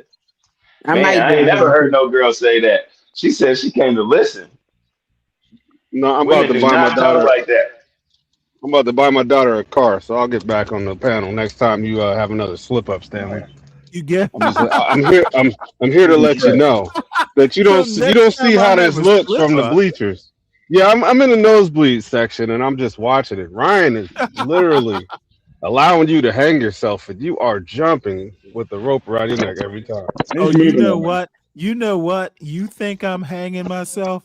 Have you seen that clown that there's some movie I've been seeing like YouTube shorts about this creepy clown dude, and one of the Creepy clown. tricks he does is he cuffs himself with handcuffs, raises his arms in a sweeping motion, puts his arms down, and he winds up free of the handcuffs, but the cops are in the handcuffs. It's a creepy clown. So if you think I'm hanging myself, I'm that creepy clown. That rope's around your neck already. You said a lot to say nothing. He always does. I said you're gonna have to go. You need to stay in the nosebleed section with all the other spectators. Stanley will talk for like 30 minutes on some boring ass shit, and then he'll make you sit there and he'll put you in the back until you're done. He's like, you don't like it? He's like, you don't like it, don't come over here. He's like my dad. You don't like it, don't look at it. That's what my dad says all the time. That's Hell yeah. Stanley. Hey Ryan, keep cooking. I'm about to go back to the chat. All right, tough guy. See you, Queen, Dave. what's happening? What's Good luck with happening? the car. Good luck with the car. Right. Yeah. Make sure it's a Toyota, man, so she don't be stranded on the side of the road, man. Or a Honda. I don't like And Hondas. then I'd rather get an Acura because Acura is basically a good Honda, and I like Lexus because it's basically a better Toyota. If y'all didn't know, and Infinity is a good Nissan. If you didn't know that, it's the same manufacturer. That's all. well, they're the upgrades. So if you It's think just like about, Cadillac versus GM. It's the same. well, yeah, if you look at like the base products, like a Ford, there would be a Lincoln, right? Or the base product would be a Honda, or you would go and get an Acura. Because if you Yeah, I look think at Acura. Yeah, you're right. Acura is the upgraded Honda. Okay, this basically, is a it's got car. leather This is seats a and car for a teenager. well, okay, so the Toyota. I think that a Yeah, Toyota would be now I know you want a car that's going to be very dependable for a daughter. right. However, it's for a teenager. It doesn't. Anytime you buy, and I Acura's assume a much unless teenager. maybe Dave is getting it straight off the new lot, the new car lot. Well, that's the You best thing find a because you they have the best safety features, Stanley. right. Well, I don't have Dave's long green. Yeah, But I feel you. Yeah. I would say anytime, unless you are buying it from like, a father or, No, I some would guy just buy it who's straight really out. I don't like okay. payments or none of that. Let me finish what I'm saying, please. No, I don't want to. Anytime you buy a used car from, just off a used car lot or from someone you don't know, you're taking a risk. Well, of So course. As soon as you drive a new car off the lot, it depreciates. You know that. okay, I'm not talking about That's why I never depreciation. buy new I'm cars. talking about Just buy mechanics. used. I'm just saying, there's a lot of new cars that people drive off the lot and they break down in the first week or the first month or the first year. Like some of these new cars would be fucked up. It just really depends on the person in the car. Because sometimes I think Well, it that goes with might be a personality. Some California people just thing. have problems. No, but some people just have problems with cars. I used to be Or that just way, get a but good I learned. mechanic. I Get a good learned mechanic. a lot about cars, so now when I pick a car, I know what I'm looking for, you know. But if you're naive or you're green and you don't know shit, you're gonna have to go through a little bit to find out. Are you here just to talk? because Nigga, because that's what we the supposed to reason do on a the panel, man. reason What the fuck are you the talking about? reason I ask is where you're going Ryan, what are you supposed to do on a panel, Ryan? has nothing to do. Well, no, Stanley, this isn't just try and stick to the topic or what I said. It's riskier buying a used car from someone you don't know. That's all I said. not if Of you know course what you're it is. looking at, Stanley. I'm sorry, Not what? if you know what you look. Not if you know what you're looking at. Exactly. That's what I'm trying to say. Well, I You don't know press that down on I the don't car. know Let me tell you what you do. You press down on the back of the car. You press down on the front of the car. The reason you do that is for suspension. You check out the what oils. you If the do oil is is dirty, and see how they check. if you know someone You don't who's a even let me mechanic. finish. No, I won't. If you Well, know that's why I someone who's interrupt a your ass all the Question. time too, because you be interrupting everybody, nigga. if you know a mechanic, a trusted mechanic, get that Yes. mechanic to look over the used car. Okay, but it's good to know some shit yourself. Is all I'm saying, Stanley. Am I right or wrong? Uh, if you say so. Okay, so if you know some shit yourself, you won't need that mechanic every fucking time. You'll be able to take care of most of When's the last yourself. time you changed? When's the last time you even changed a tire? I used to do that all the time because I used to have a Benz that had I rims. asked you when was the last time. It's been a while, but I mean, I know how to. Trust me. Just And I check. know what to look for as far as cars because you want to make sure that it doesn't overheat. You want to make sure that it idles well. That means idling is when you just have your foot on the brake and you're at a stoplight. You don't want your car to just die on you. So you feel the car. You'll know by the way of the feel of the car. You'll see how it switches gears when you put it into gear and you're trying to accelerate. That helps. There's certain things you can do when you're buying a car, making sure that all the lights work, making sure that the seat belt works. Sometimes people be selling you shit and they be ghetto rigging shit. Make sure there's no check engine light. Make sure that it's not overheating. You know what I'm saying? Like, You can do a background check on the car too for $50. See if it was an mhm. accident or anything. You know? But Yeah, make sure that it's not a salvage title because yeah. you never know how bad the accident really was. So I like clean titles. And Listen, my you dad can was on Facebook trying to buy a BMW, and he ain't even a car guy. I'm like, why are you buying a BMW? You're gonna pay more for the repairs, you know. hmm He's like, oh, I'm getting it cheap. Well, I looked into that it. means you're gonna be paying for it because Well, tough any guy, the car was fucking flooded. I'm like, that's why it's so cheap, Dad. Because the but not only car that, was in the those fucking cars river for a cost month. money. Those cars cost money to maintain. People don't understand that, especially if it's an older BMW or Benz or anything, because you got to think about it. Those kind of cars, Ferraris and shit, that shit breaks down all the time. People don't know that. You got And to have money. You the got to parts have are rare money. too, right? The parts are Yeah, rare. you got to have money to keep that shit rolling, bro. You can't just be like, oh, I'm gonna get a Ferrari and can't maintain it. That's like having a mansion and you in a $20 million mansion. Do you know how much it costs to maintain that mansion every month? Do you know what More. the damn light? Do you know what the light bill is in that bitch? Yeah, that's right.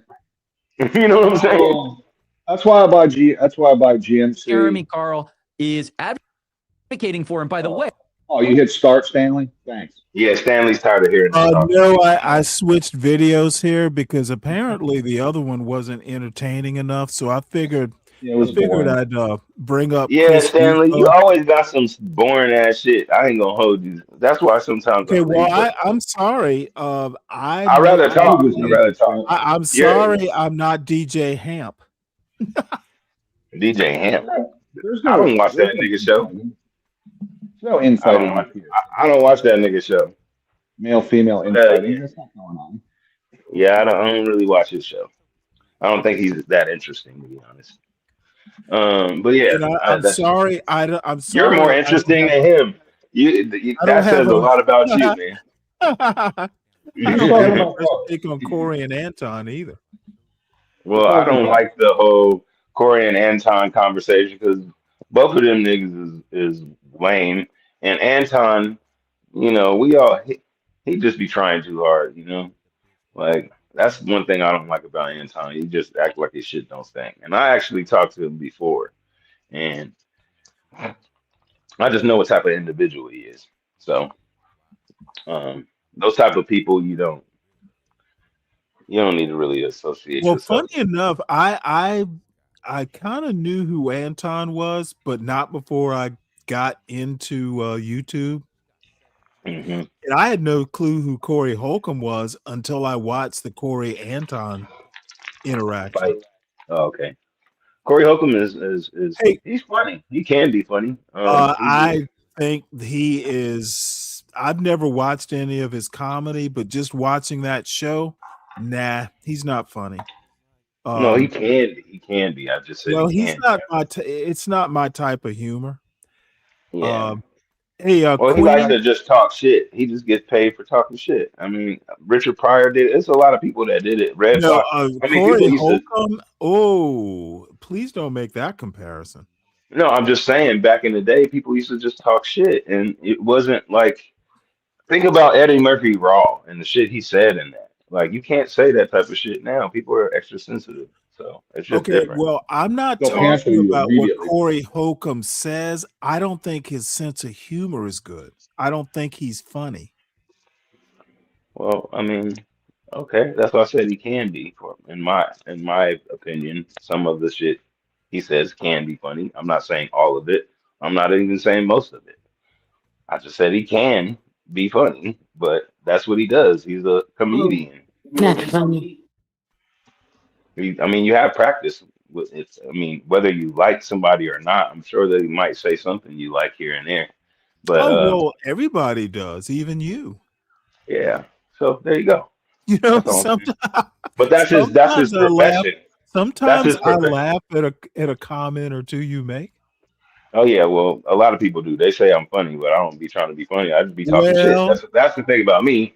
I just like to talk shit, and talking shit is entertaining to me. It's fun. Like you know what I'm saying. Like we used to run jokes when we were kids, and we used to, say how big your head is, or that your girl's ugly.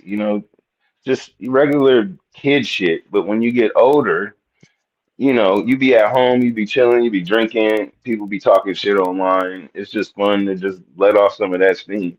That's what most people do when they come on a panel. I mean, you can't really blame them. We're all adults now. We got kids, we got bills and shit. And so when somebody come on here and they be talking shit, you got to be ready. You got to know how to, hold your own. That's what I think. I mean, you do pretty well, see. Stanley, for your age. And there's some young cats on here.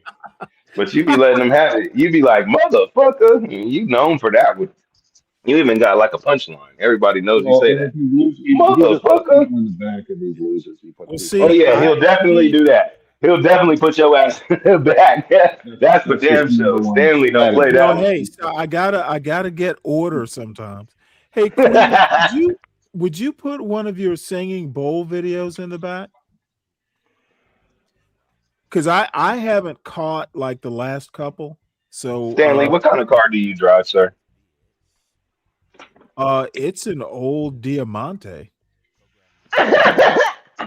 That's some down south shit. That's I don't definitely know some what is a Georgia shit. Diamante. What is that?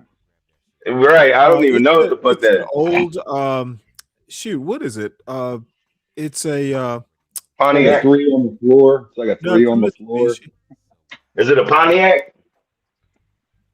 No, it's a I think it's a Mitsubishi. Mitsubishi. Yeah, Oh, Mitsubishi. Mitsubishi. Does it work? But That's all you need Can to you, get you can you around. put it up on the screen real quick, please? Can you no, Google it and put it I up on the have screen? I have no intentions of doing that. Oh, But okay, here's yeah, the you're right. thing. That's your car. You don't want to put It's yourself out there smart Well, like thing no, that. because you know what? you lose money on cars. I'm not a car guy. If it works, it works. That's right. Well, you don't be going nowhere but to the liquor store to get some beer and to go to the Oh, grocery I store don't. to I get don't some even food. do that anymore. So I drink how like do a you 10-year-old how do you girl. grocery shop? I don't understand. It's You it, don't can- grocery shop? it all gets delivered. Oh wow. Uh, You let people pick out your food? You nasty. Fuck that. I pick on my Oh, own fucking as food. long as it's wrapped, I'm good. What you mean? People be putting their nuts on shit. You get broccoli, people are just nasty. They don't wash their hands and shit. I don't know, man. Fuck all that. Hey, but everybody, to each his own. But I like to go get my own shit. And when I go out to eat, I'm always watching the hell out the cooks. That's one thing I always do. I'm always watching the cooks. And I always am polite and I'm always nice to them. I say thank you, please, no absolutely. sir, yes sir, yes ma'am, And no never, ma'am. you never send your food back either. I never send it back. Well, I I never. had, yeah. If the thing is, when you send your food back, you gotta expect whatever you get Yeah, because they'll fuck Well, with it. all I have to say is good for y'all. I heat kills the germs for starters. you And stupid. number He two, kills the I would germs. rather. Well, it does. You didn't know that? That's just nasty though. When you got a loogie on your Okay, steak. you didn't know that like bacteria tend to die at about 180 degrees. If you cook your food, that's the whole point of cooking food, by the way. That and it unlocks nutrients. Hmm. All right, Stanley, thanks for the facts, but I still would not I'm rather have sorry, I somebody just wipe had their ass over my bread, over my garlic one bread. too many I'd rather biology not have classes in somebody my wipe their college ass with my career. garlic bread, is all I'm saying. I'd rather Okay, not all I have have to somebody say rub is their nuts all over me. I don't live in California. I live in Georgia where people are decent. Yeah, you don't know what the hell people be doing. People don't wash their hands. Stanley, you just too trusting. Yeah, Dude, you're trusting. You're I can't trusting. tell you the last time I was even at a restaurant was like over Christmas break. It's not like I go out to restaurants much, so I don't get exposed to the same cooties that you do. Oh, okay. Well, I mean, I literally prefer my own cooking. So in my opinion, I'm safer than you are when it comes to food. I guess. Well, you guess if I'm cooking it, I But wash my hands we don't know before I how cook. clean you are. Yeah, but you might have a dirty kitchen or something. We don't know if you clean No. it. I like anybody who likes to cook is not going to keep a dirty kitchen. Yeah, That's that's not true. If you that cook, is that is a part of it is cleaning. That's what people don't understand. You got to cook. You got to exactly. clean. You got to clean while you cook. I don't like dirty ass people that cook. That shit is nasty. And to do dishes when they done with shit, it just be a whole bunch of dishes in the sink. That's weird. And I don't understand lazy ass people. If you eat something, why can't you just wash it out real quick? It doesn't take that long. It Right. really takes like 2 minutes to wash it out, and people Well, just leave the Queen, shit in the if you sink. would put one of those, at least one singing bowl video in the back, please. And Stan, this is the Christopher Rufo. Now, where the fuck Ryan go? Oh, I don't know. He's probably busy. He ain't doing shit. People come in and out of these conversations. I mean, Ryan's getting home from work. Dave is obviously busy buying a car. This is a working man's show. sometimes people have better things to do than hang out for 12 hours talking to me. And I Yeah, I feel understand. you. I mean, I used to run a warehouse. You remember that? Yeah. Like a year or two ago. Yeah, I used to run a warehouse. I don't do that shit no more. So Stan, this video is called what is white culture, and why are we allowed to talk about it? And I've been fascinated over the past couple months that thing that JD Vance said about, white people can be proud to be white again.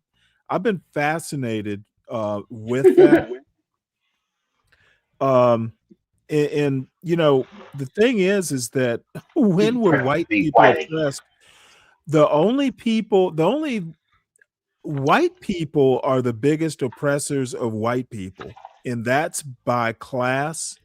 And used to be more by ethnicity, but people like Christopher Rufo want to act like somebody's keeping the white man down, or civil rights laws are oppressing the white man, and that's simply not the case. And the other thing is, when they say white culture, it just lets me know that either they are talking down to the lowest common denominator, or they don't understand that culture is ethnic, it's not racial. When you say black culture or white culture, technically culture is not race, it's ethnicity. So either they think we're stupid or they're stupid. So that's why I'm even watching this show. Christopher Rufo is probably the biggest racist in America. And he may not even be smart enough to know he's doing it, but I think he is. He's got a master's in something or another from Georgetown. So listen to this conversation. I found it fascinating. And I think there's a commercial in here I want to skip over.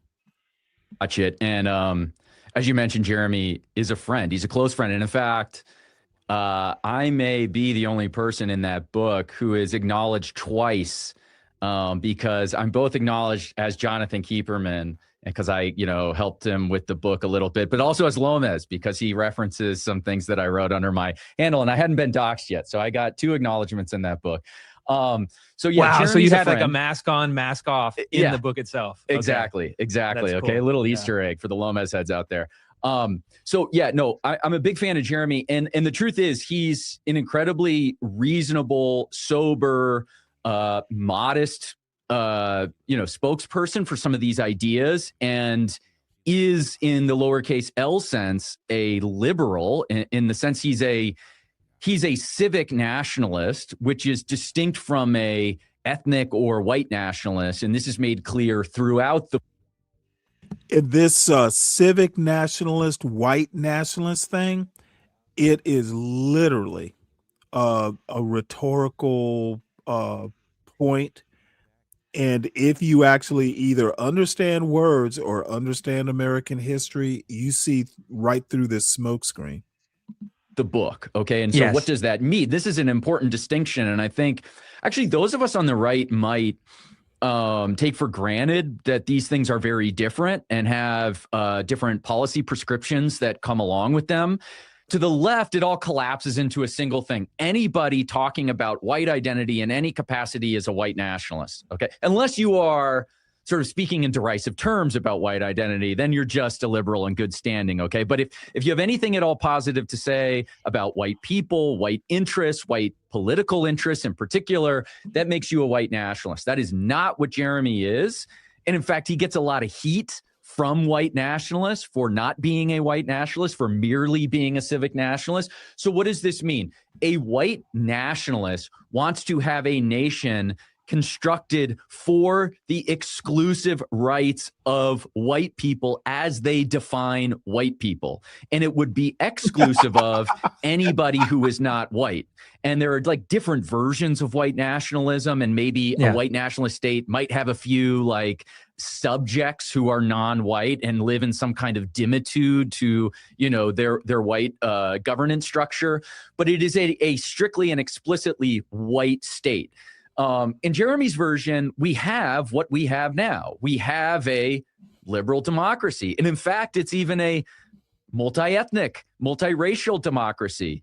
There are blacks, there are whites, there are Asians, there are Latinos, as Cory Booker likes to say. Got to really emphasize the H in Latino. Latinos. Yeah. Latinos.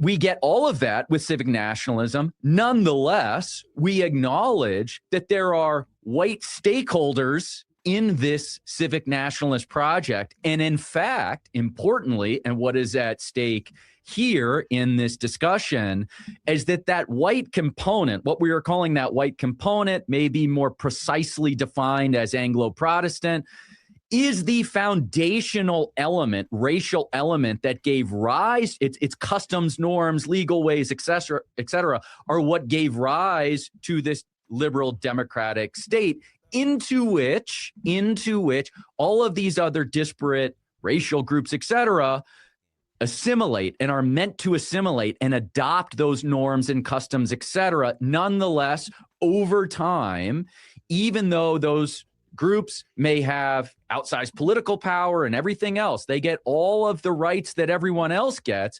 There is a substrate that is built on those pre-existing customs and norms that came from that initial Anglo-Protestant stock. Okay, that's what Jeremy Carl is advocating for. And by the way, I'll just say, to me, this is both it's obvious. It's non-controversial.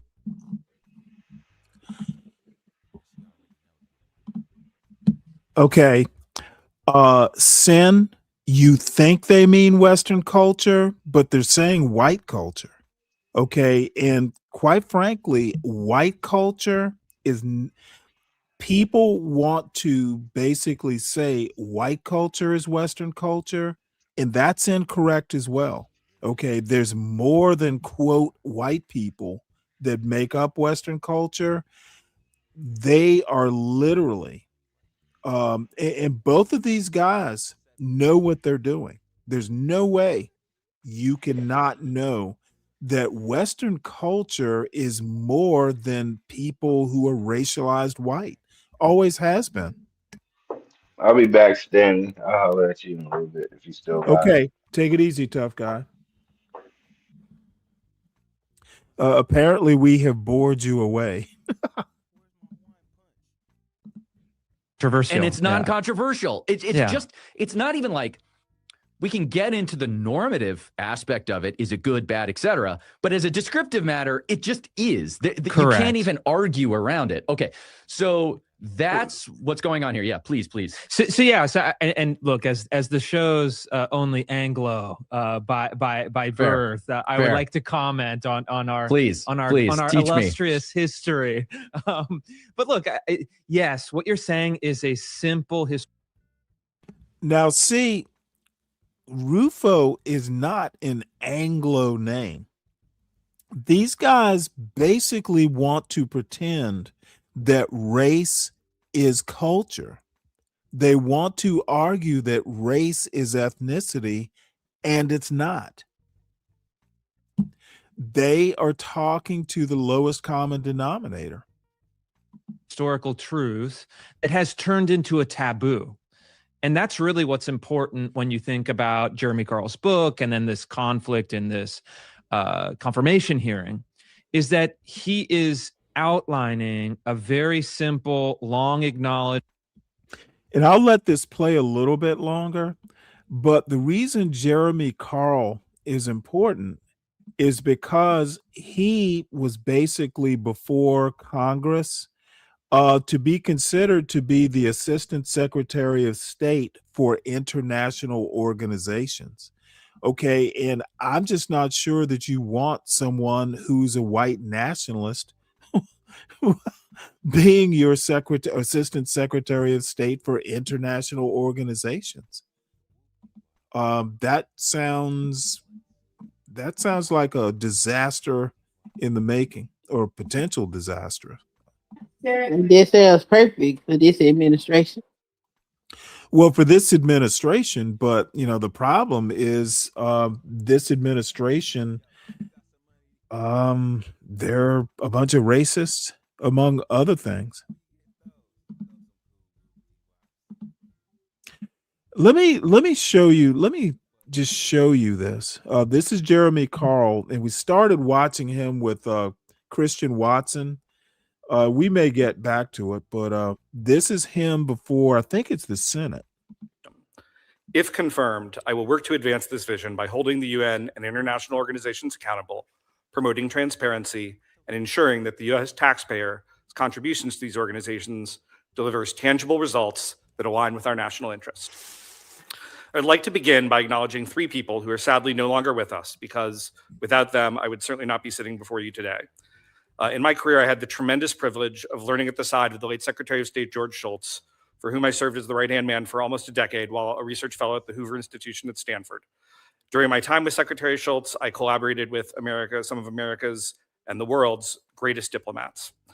I also want to acknowledge the late Kenyan professor of Harvard University, Calestis Juma, who was my first mentor in this field of IO when I was a graduate student, my first professional champion, and the first person who allowed me to work within the UN system.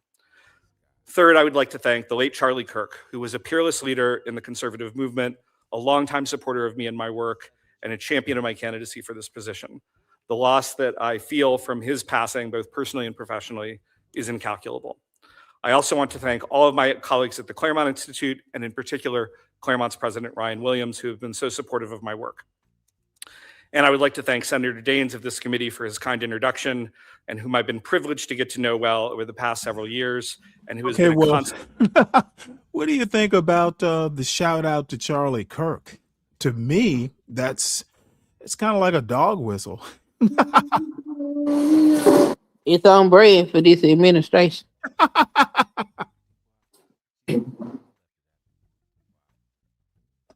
This administration feel like white people is oppressed. Charlie Kirk was a civil rights leader. Well, yeah. White rights. Source of encouragement and sound advice as I have navigated this process. Finally, and most importantly, I'd like to thank my wife, Anna, and our 5 children for their support. If I'm confirmed, these are the people who are going to suffer the most by my largely being absent and from our home in Montana while I'm working in Washington, D.C. and abroad. And yet they have been unfailingly supportive of me and my desire to serve under President Trump and Secretary Rubio. As President Trump has said, the UN has potential, but it needs renewed focus as it is strayed far beyond its original purpose of solving international disputes peacefully. The United States must lead this effort to demand accountability and results from the UN to move the institution back to its founding purpose. If confirmed, I will refocus the UN system on its foundation. I will work to refocus the UN system on its foundational mission. International organizations exist to advance the interests of sovereign nations. They are not global legislators, or independent sources of moral, legal, or political authority. By restoring the UN's credibility and effectiveness, we can better protect US interests and foster a more stable and secure world. The inefficiencies within and bureaucratic sprawl within the UN and other IOs have long been a source of frustration for member states, including the United States. These institutions are often burdened by duplicative mandates, bloated budgets, and a lack of accountability for results. This undermines their ability to deliver on their mission, and if confirmed, I will prioritize management reform to streamline operations, eliminate waste, ensure that these organizations operate with the efficiency and effectiveness that our country and taxpayers deserve. A leaner and more focused UN is in America's interest, and I look forward to working with our colleagues at our US missions in New York and other UN capitals to achieve that one goal, one that the mission teams are already excelling at right now. In December, US leadership resulted in the historic staffing and budget cuts at the UN, a 15% reduction in budget, and an elimination of 2,900 positions. The United States is the largest financial donor to the UN system and other international organizations. Yet all too often, our resources are used to support programs and agendas that run fundamentally counter to our values and interests. Frequently, our allies do not vote with us while privately signaling their agreement with us. This is unacceptable. American taxpayers should not fund initiatives that undermine America's interests. Our determination was made clear on January 7th when the president announced that he would withdraw from 66 international organizations that he deemed to be redundant in scope, mismanaged, or incompatible with U.S. foreign policy. The United States should only engage in international organizations when it advances the national interests. If confirmed, I will work to ensure that every dollar the United States contributes to international organizations is spent wisely and in line with our national priorities. By taking a principled and strategic approach to our funding, we can ensure that America's voice and values remain at the forefront of the multilateral system. Distinguished members of this committee, I am confident that with strong leadership and a clear vision, we can ensure that international organizations once again serve as effective tools for advancing peace, security, and prosperity. I pledge to work to restore the effectiveness and integrity of international organizations while ensuring that they serve the purposes for which they were created. As Secretary Rubio has said, America first does not mean America alone. Our role in the multilateral system will continue and will indeed be changing, but it does not mean we won't be active in it. If confirmed, I will dedicate myself to this mission and working in close partnership with Congress to uphold the values and priorities of the American people. Thank you for your time, your questions, and your consideration of my nomination. Thank you, Mr. Carl. Mr. Long, you're up. Thank you, Chairman Risch and Ranking Member Shaheen, another Missourian, and from St. Charles, Missouri. And I do have a bone to pick with you, though, because when we appeared in the Washington Press Club back in 2012 together, you were a lot funnier than Missouri. I was. I've never gotten over that. And also the distinguished members of the committee, some of whom I served with at the House, is Mr. Curtis here and Mr. Daines. And thank you for giving me your time today. Thank you for the honor and privilege of appearing before you today as President Trump's nominee to serve as the United States Ambassador to Iceland. I am deeply grateful to the President and Secretary Rubio for the trust they have placed in me with this nomination. And I want to I'm going to skip ahead a little bit.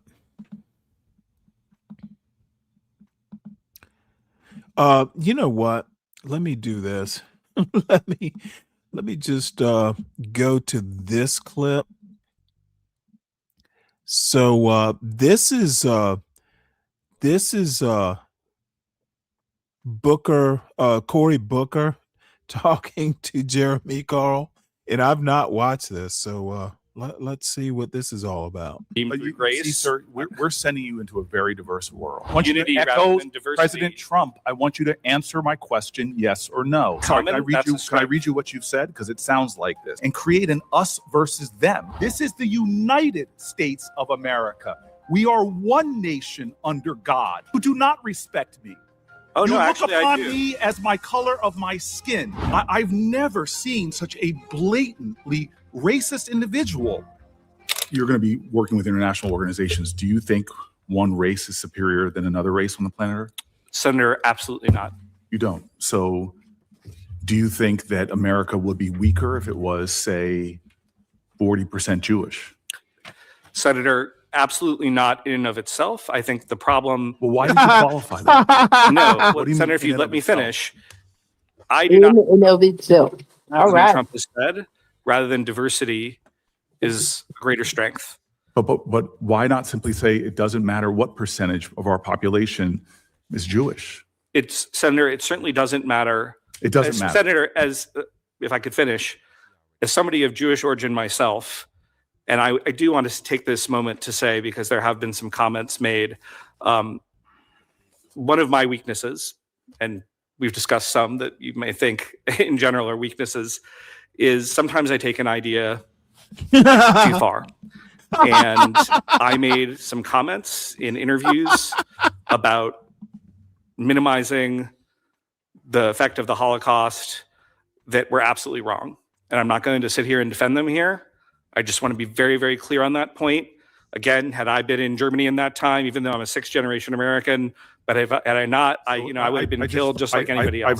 I've heard you say that you regret some of your comments about Jews. Absolutely. Do you regret any other comments about any other races? Senator, you would have to reference a certain comment, but I'm certainly not a perfect person, and I'm sure that I've Do made. you regret any of your comments about Latino Americans? Senator, I'm sure that if you read me every single comment I'd made about a group, there would be some that, upon consideration. So you stipulate for this body that you have in your past made comments about Jews and Latinos and perhaps blacks that you perhaps regret. Senator, Thank you for the question. As a Calvinist who believes that we're all infinitely sinful and only redeemed through grace. See, sir, we're sending you into a very diverse world. Yeah. And you can't say unequivocally that America, it doesn't matter what our racial makeup is. You believe it matters what the racial makeup of America is. Senator. Do you believe it matters, yes or no, what the racial makeup of America is? Senator, to echo President Trump, I believe I don't want you unity to rather echo than diversity. President Trump. I want you to answer my question, yes or no. Does it matter what the racial makeup of America is? Senator, I'll stand on my comment. Thank you. What's your comment? Answer the question, yes or no. Echoing President Trump, I believe unity rather than diversity is a strength. So you have a problem if America grew to be more Latinos than white people? Senator, the individual group is not important. This is a cross-societal. What do you mean when you say that you believe in the Great Replacement theory? Senator, thank you for that question. This refers to the intentional demographic replacement of Europeans in Europe. It was invented by Renaud Camus, who was a French scholar. You think there's an active effort to, quote unquote, replace Americans right now? Senator, I think the Democratic Party, through its immigration policies, has certainly shown signs of that. And I don't understand that. So you are saying that if more Americans are Black or Latino Americans. Well, let me before Corey digs into him. So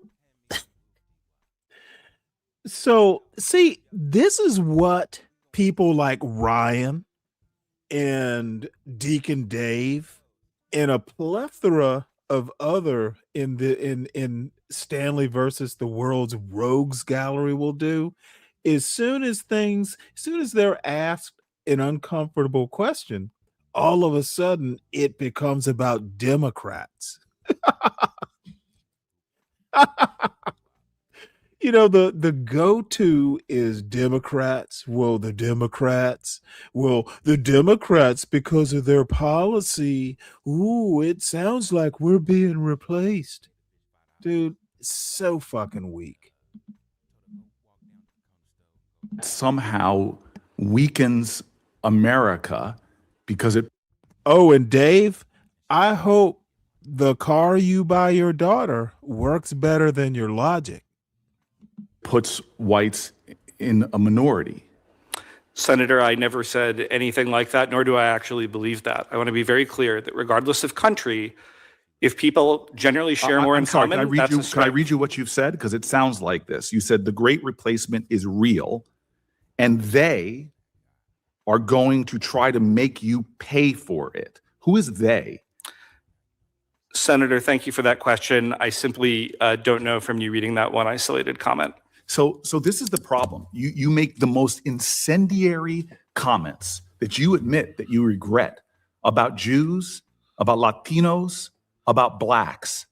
And you sit here and say that you do not have a worldview, that somehow our country is weakened based upon the populations of each. In fact, you say in your writings that it is a threat to the United States of America and create an us versus them. And the only interpretation I can have of us versus them is it's white people against others, which sounds deeply racist to me.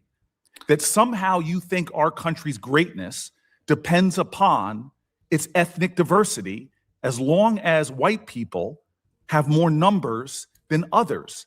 That does not sound like a nation that was founded with the belief that all people are created equal and equal before the eyes of God.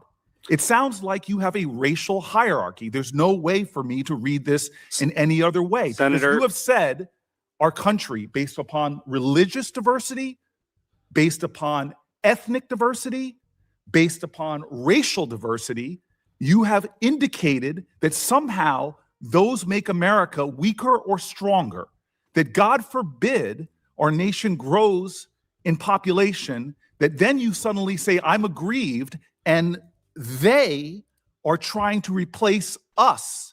This is the United States of America. We are one nation under God, but you cut us up and divide us along racial lines. Senator, respectfully, I do not think that they do. You cannot use the word respectfully because you do not respect me. Oh, you no, look actually, upon I do. me as my color of my skin. You say holidays like Juneteenth are racial hustles. Don't come here and hustle me.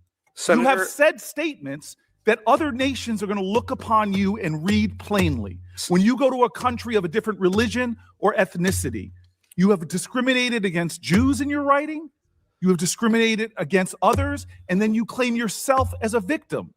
Mr. Chairman, I've never seen such a blatantly racist individual who doesn't even deny that he's made these statements, but wants to tell us that he regrets them, and yet still believes that this body, who is committed to principles of equality, who is committed to ideals of our founders, that you're not in direct violation to the ideals and values and principles. And the last thing I want to say, I watched people beat others when they attacked the Capitol, viciously attack police officers. Brian Sicknick, a New Jersey resident, was beaten near death and would die days later. And you say those violent felons, you literally have said that they were treated worse than people during Jim Crow.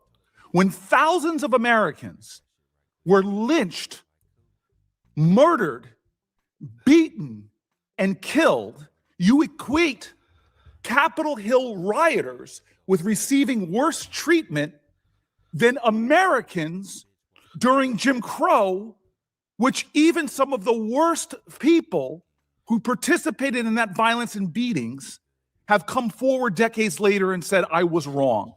It is shameful that when this body ran for its life, when they had gallows for the vice president put outside, when they tried to stop the peaceful transfer of power, that you would equate those people to the folks that were victimized and terrorized by white nationalist organizations like the KKK. Sir, you have no decency.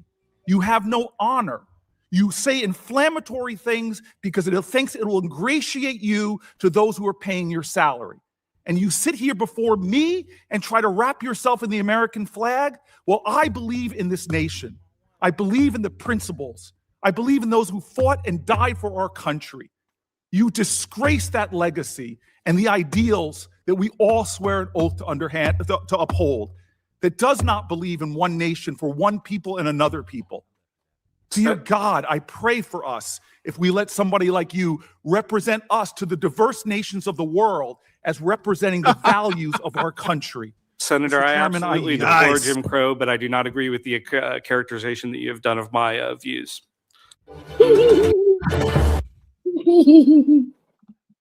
Well, he won't be the only one. For appearing here today. Mr. Carl, I think it's just heartbreaking that you have been nominated for this position and that you've reached a panel before the United States Senate. But I do want to give you a chance to go a little bit deeper in your explanations of your personal beliefs. They are directly relevant to your fitness to serve. You already have had some of your statements read to you, but I'd like you to respond to at least a few of them. One of the things you have said is that anti-white discrimination is the most pervasive and politically salient form of racism today. So do you continue to believe that anti-white discrimination is more salient than the discrimination faced today by Blacks, Latinos, Muslims, or other American groups? Thank you for that question. And thank you also for giving me an opportunity to speak at a little bit of length. I haven't necessarily. Okay. For all the people who think that I talk about race a lot, well, there's a reason for that. It's a racist country, and people like Jeremy Carl, who's written a whole book about how the white man is oppressed And Donald Trump has talked about it. JD Vance has talked about it, how they can finally talk about how proud they are to be white. There are MAGA blacks who just go, well, what's the big deal? Dude, there is a reason that I talk about this stuff, because this is a whole Senate committee. This is a whole Trump nominee to be an assistant secretary of state who has written a book about how the white man is oppressed. Y'all are kidding yourselves if this isn't a big deal. And hey, if the Democrats get elected in 2028 or they take the House in 2026, nothing changes. America will be who it is. It'll just be Democrats. So for the Ryans and the Deacon Days and whoever else who want to go, well, it's racism in America is not a political thing. It's a cultural thing. That's what people don't seem to understand. It will be no less racist if the Democrats take political power. So to me, it's common sense. You've unmuted, Queen. You got something? Oh no, I'm just enjoying this. This is entertaining. Well, it's not as entertaining as Tough Guy would have it, but hey, I'm weird that way. I like the political theater. Really had much opportunity to respond. I'm going to have at least one more question for you, so I'll give you a minute to respond. Yes.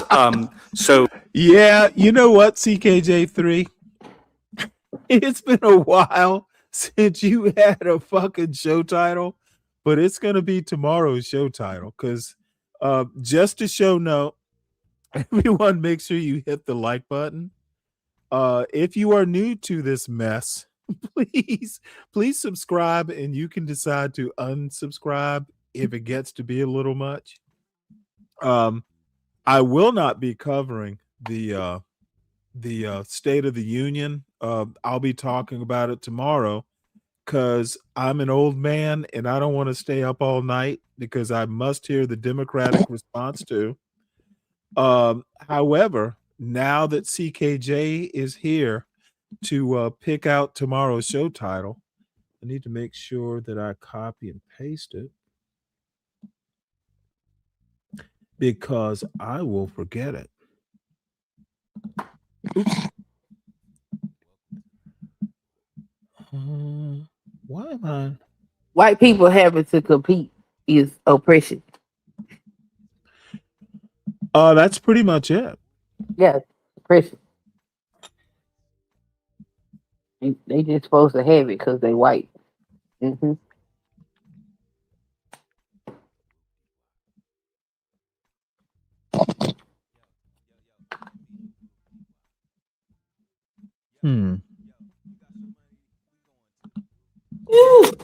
One second here, folks. So, and then I'll address Brian. So, CKJ3, salute for that show title. It's going to work perfectly for a show that's going to center around Trump's State of the Union address.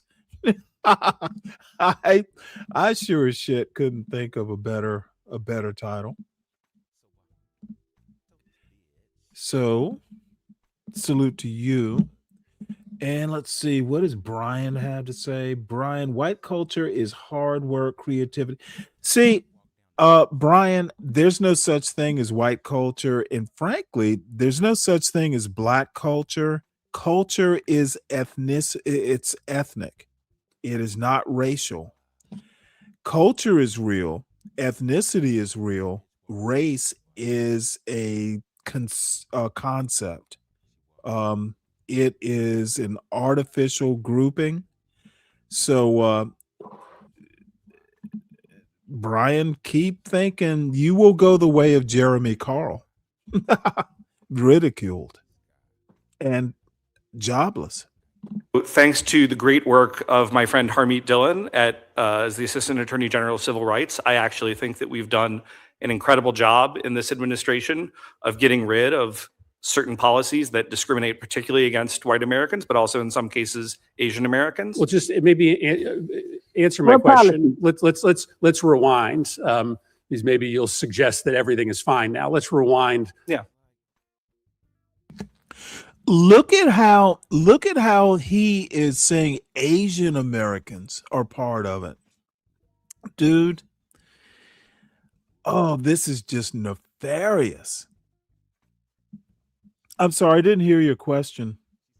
I said, what policy? Well, getting rid of affirmative action, getting rid of DEI. It's not policies unless, the policy is getting rid of things that they feel discriminate against whites, which basically, the policy is to get rid of DEI, affirmative action, take over the EEOC and the Civil Rights Division of the Department of Justice, who Harmeet Dillon is head of.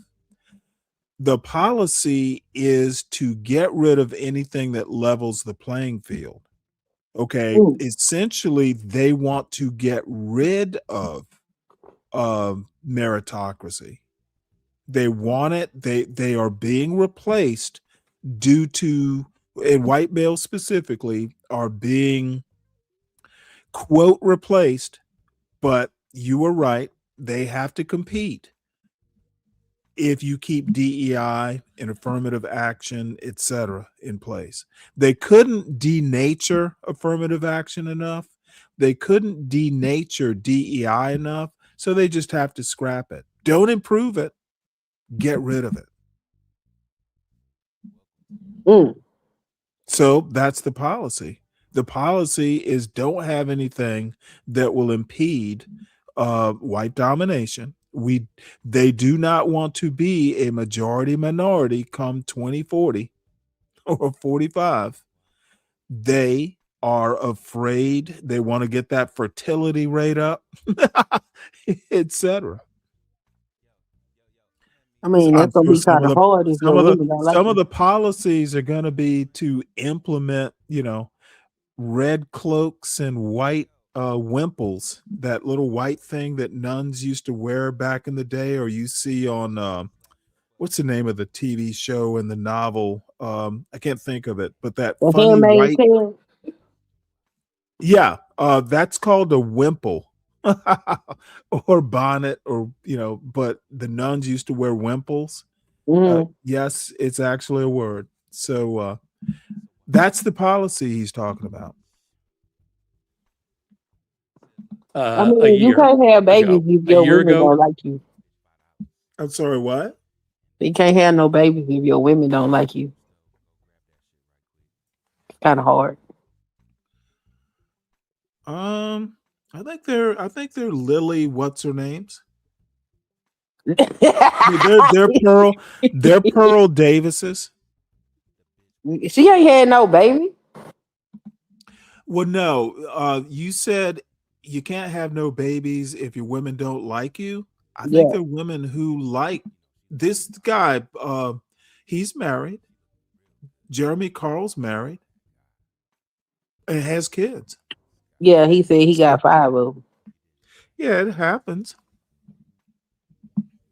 White Americans, the most discriminated against group in the United States. You said it. So yeah. Senator, no, certainly this is my belief. I'm not running away from that. I think that while, of course, all races in different contexts can be subject to really severe discrimination, that when we look at our legal structures, white Americans are often very disfavored in overt ways. We're seeing this in the Small Business Administration, many other places. So your belief is that white Americans face more discrimination, at least prior to the Trump administration fixing this, than Black Americans? On average, Senator, yes, that's correct, and I'm not running away from that statement at all. You have made several statements about your worry regarding the erasure of white culture in America. I understand Irish American culture. I understand Italian American culture. I maybe don't understand white culture as well. Tell me the values, the white values that you believed are being erased by the current American government or prior American governments. Senator, thank you for that question. I would say that it's not, I didn't use the word values, I used the word culture. I think that anytime you have large degrees of mass immigration, you're going to have a change in culture, especially if they're coming from culturally dissimilar backgrounds. And no matter what group it is, if it were in China, it would be the same thing. If it were in New Guinea, it would be the same thing. Yeah, but tell me about what that means. I mean, culture is values, right? It's expressions of identity. Tell me what is being erased. I mean, give me some examples of what you believe are being erased about white identity. What is white identity to you? Well, Senator, thank you for that. Tell me how it's different than other identities.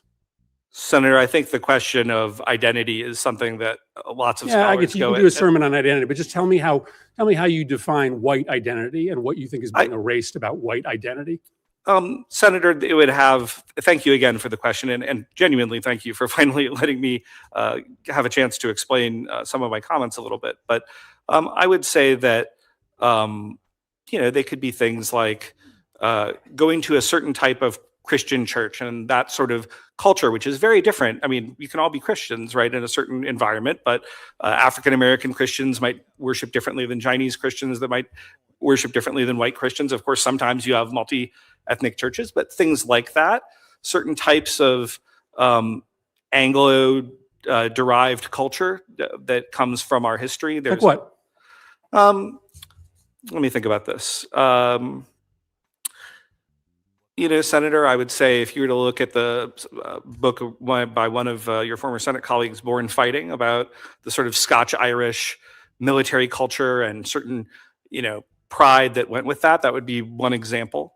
Obviously, you could have sub-elements of that culture. You could have Italians, you could have Irish, and those are in many ways more. But you're worried about white culture. You're not worried about, you're now retreating to ethnic identity. You don't speak about ethnic identity. You speak about white identity. So tell me the values that stitch together white identity and that make it different than black identity.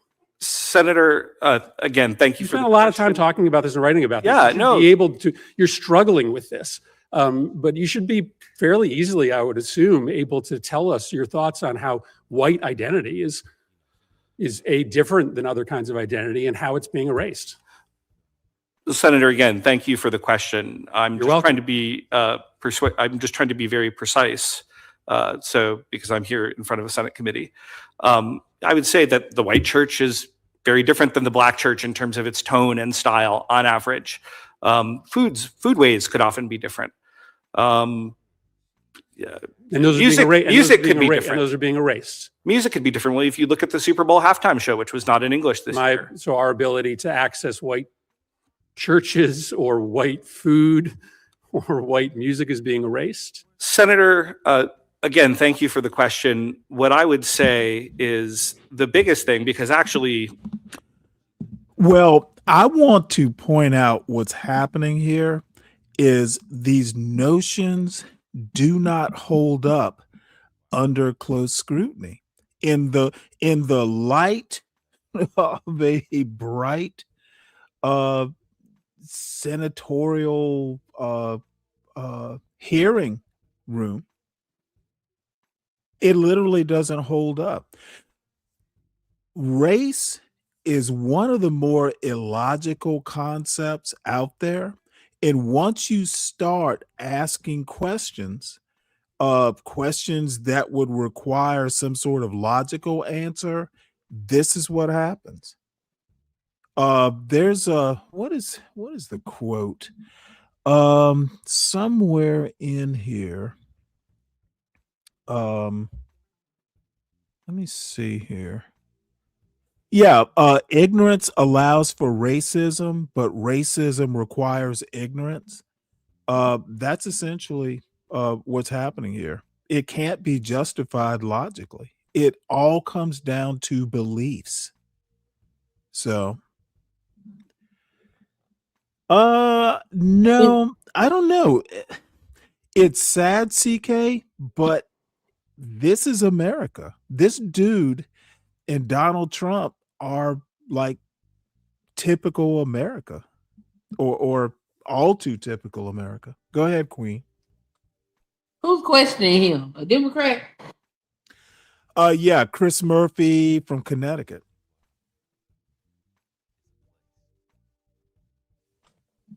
A white American. Well, I just be wondering why Republicans don't answer these kind of questions. Because they got to support the president, I guess.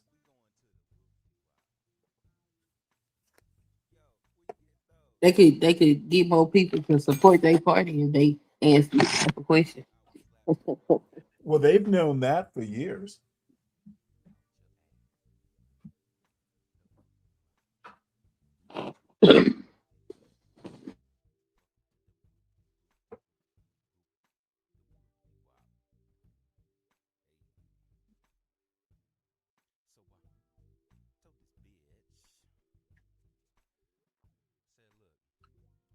Okay, so I've talked about a book called The Loneliness of the Black Republican. And I've actually, talked about the lady who wrote it a lot, actually. I mean, in a way, there was, couple party switches in the 20th century. Look, most white people are not personally racist, but they benefit from racism. Okay. And it is not human nature to give up power. So that's really what it comes down to. And then you have actual racists like Jeremy Carl. And they have no problems with black people as long as black people stay in their place. That's the other thing. You can be the smartest black person, but you need to know your place. You know your place. I'm sorry, what? I said, stay in your place. Ha ha ha.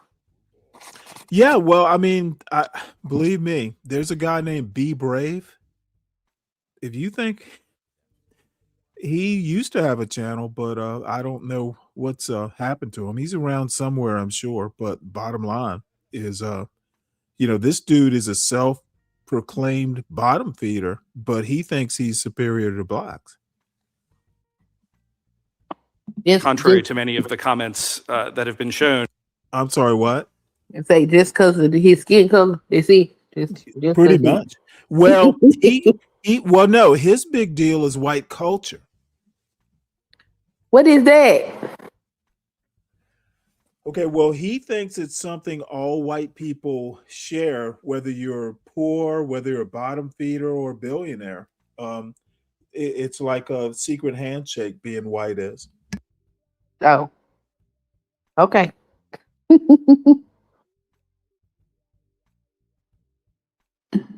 Racism is such ignorance. Entertainment.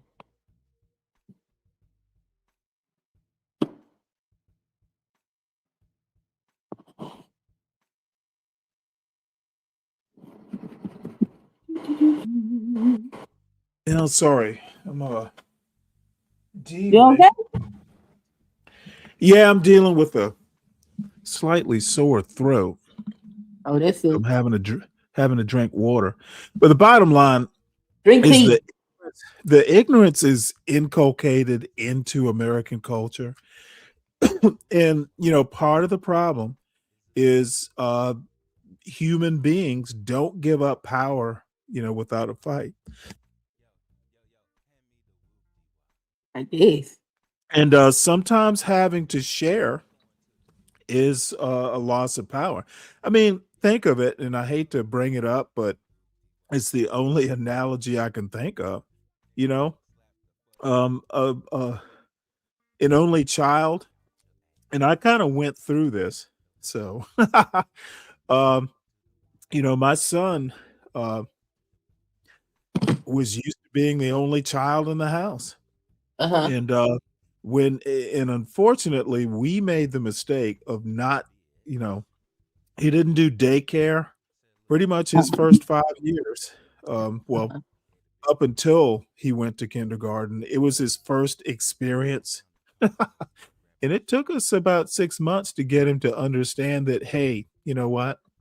You can't always get your way, and you do have to share. And that's what white culture in quotes is like. They have to share, and they're throwing a temper tantrum.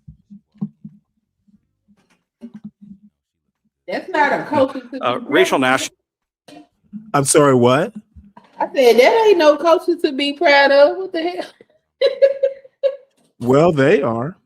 Oh wow. Okay. And MAGA blacks are proud of it too. They just weird. They're proud to serve it. Journalists have been very, very critical of my work because they correctly say that I'm actually, of course, not a racial nationalist, which I'm not. I'm a civic nationalist.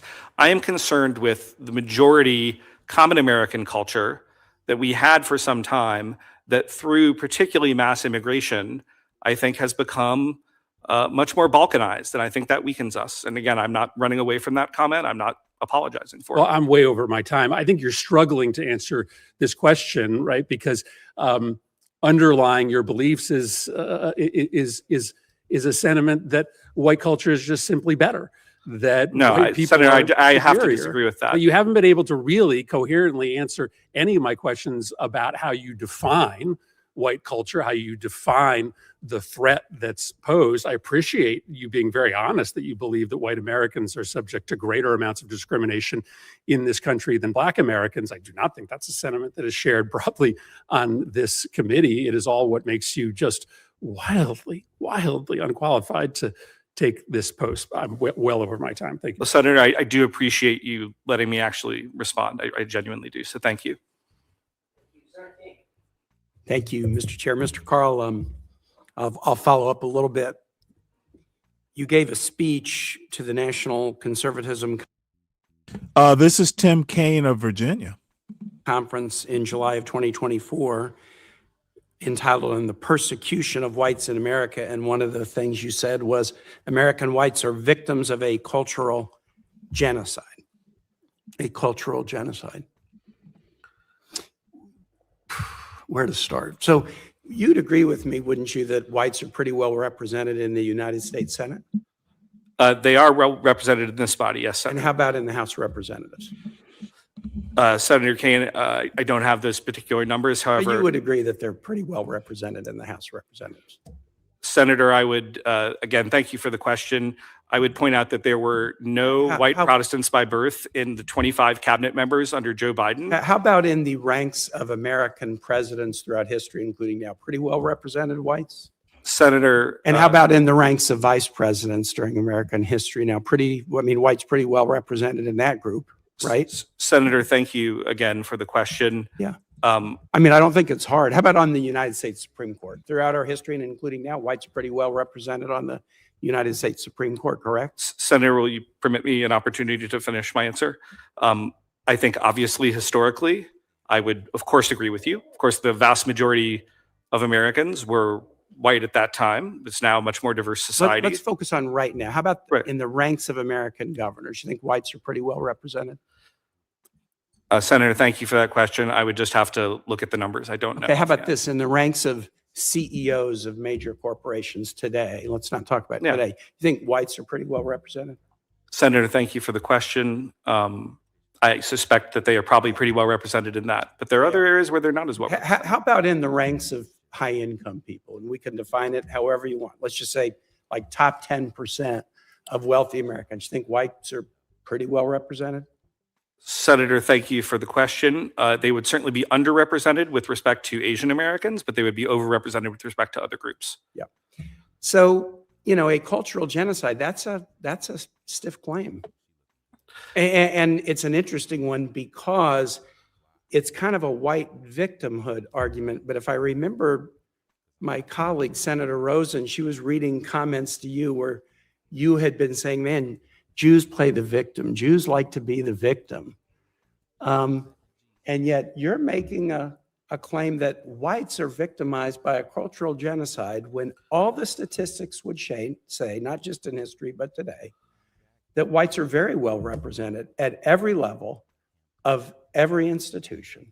They're very well represented in the incomes of Americans. And that doesn't mean each person is high income or each person is a Supreme Court justice, but you could look institution after institution in this country, and the facts completely rebut the notion that whites are victimized by a cultural genocide. I have a question for Mr. Long I want to get to. Mr. Long, we've had a little controversy in the last couple of weeks about Iceland. President Trump gave a speech in Davos, and he said, I'm helping NATO, until the last few days when I told them about Iceland. So everyone kind of gets the flavor of who Jeremy Carl is.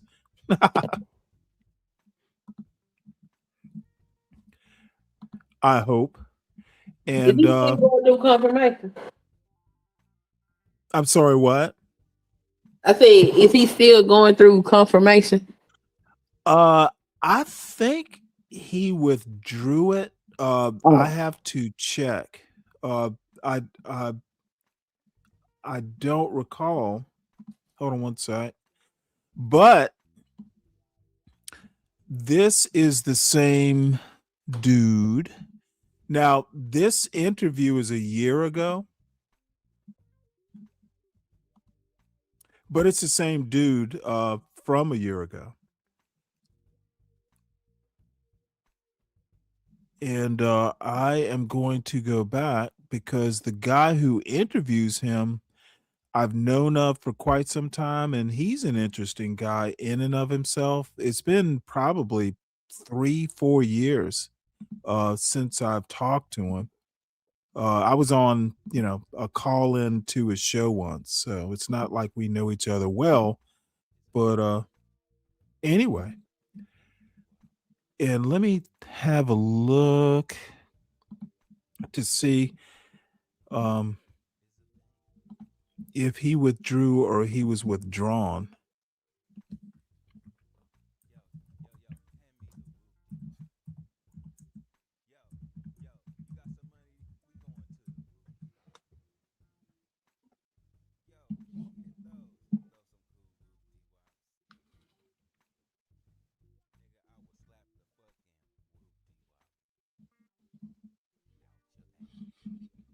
Mm.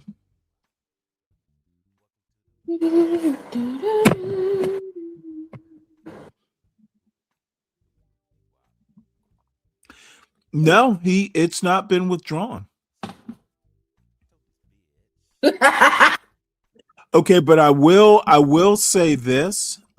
There's one Republican senator, John Curtis of Utah, announced he would not support based on the anti-Israel, the remarks about Jewish people. So he's probably not, if he's got one Republican against, there'll be others. So, you're going to have all the Democrats and one Republican. And if I recall, it may come down to J.D. Vance as vice president casting the deciding vote. I think that's how it works. You don't have to have a 2/3. It's going to be a simple majority. So he's probably, unless there is more than one Republican not supporting, it's on the fence whether he gets, he hasn't withdrawn. So he could still be the nominee. But I'm thinking if push comes to shove, it'll be J.D. Vance who cast a deciding vote. Interesting. Well, politics is exciting, but we'll listen to a little bit of this. I'm not going to go too. Senator, I do not like green eggs and ham. The Hoover Institute. In addition to his scholarly books and papers, his commentary has been featured in and cited by outlets such as Fox News, CNN, the New York Times, and Time Magazine.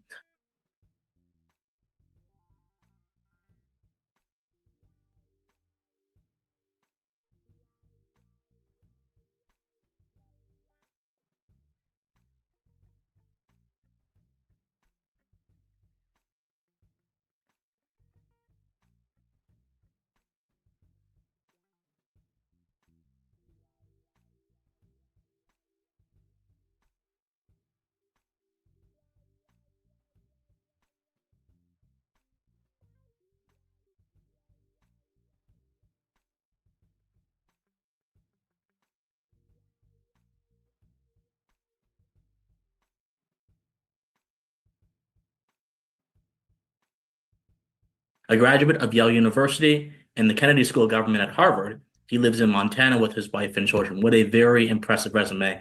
How are you doing today, Jeremy? I'm doing great, Christian. Thanks for having me on. Absolutely. So today I want to talk primarily about your book and on the topic of anti-whiteism as it impacts America. So just to give the readers, the viewers rather, a start, how would you define anti-white racism, which is a topic we talk about a lot? And secondly to that question, how do America's institutions... By the way, this is only a little bit over 26 minutes, so it's not going to be, it'll be, it's going to be mercifully quick. Institutions push it, if they push it at all. Sure. Great. And thanks for asking. And I should sort of mention, because I didn't give it to you in the intro, the title of my book is The Unprotected Class, How Anti-White Racism is Tearing America Apart. Came out earlier this year. Did you hear that? The institutions really push it in a variety of ways. It also depends on white racism is tearing this country apart. Whether it's a public institution or a private institution.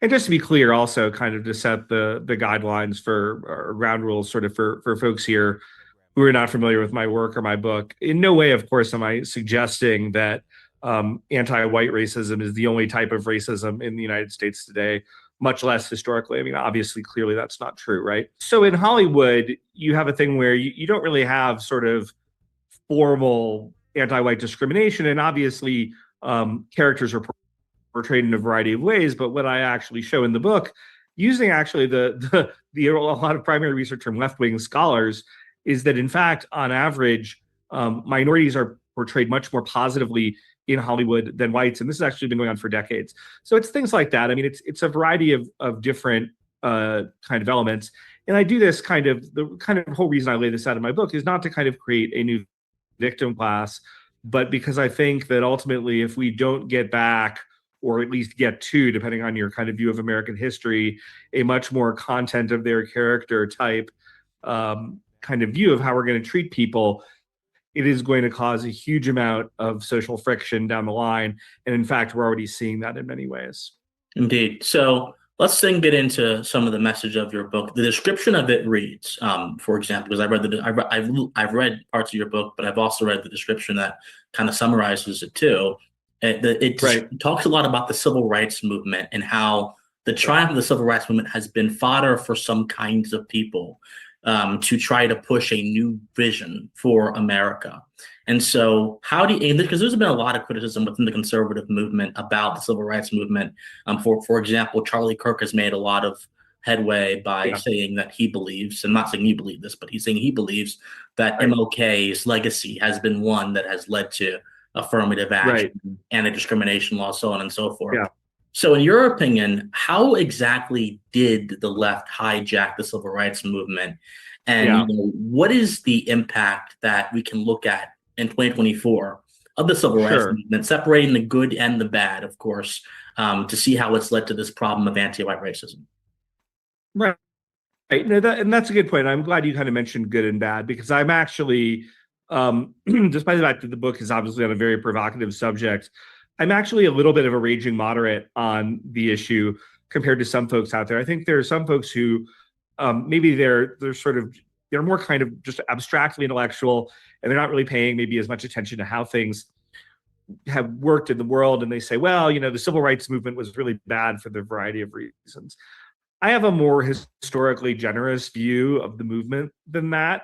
I mean, I think it was responding to very real problems that we had in American society. In no way do I sort of say in the book or outside of the book that we were in some sort of paradise. But I think ultimately what it turned out to be over time was a very blunt instrument to kind of solve the problems that it did. And so we got some good things at first, where we really did stamp out some elements of discrimination in society. But increasingly, it kind of led to a world where we had either formal or informal quotas, where we had a lot of racial scapegoating of whites, where we kind of laid the intellectual groundwork for things like reparations. And so I think it really, in some ways, the seeds of that were in even the original movement. But again, I don't want to overemphasize that, because if you actually look at the debates in Congress around the original 1964 Civil Rights Act, a lot of the things that came afterwards, the congressmen were saying, well, of course we wouldn't do that or believe that, particularly things like disparate impact doctrine that comes from a subsequent Supreme Court case in 1971, Griggs versus Duke Power. Again, things like quotas. So not all of this was kind of present at the creation. A lot of it was the administrative state and the radical courts kind of seizing things and then kind of running away with them. So yeah, blame it on the administrative state. That's exactly what MAGA's done.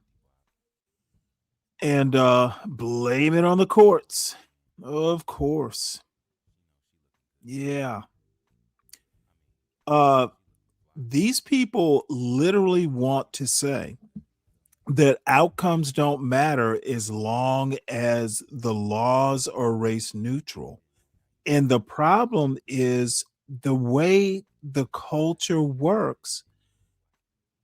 Race neutral laws will always benefit the majority population.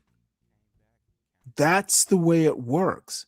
When they say it's a white man's country, that part I agree with.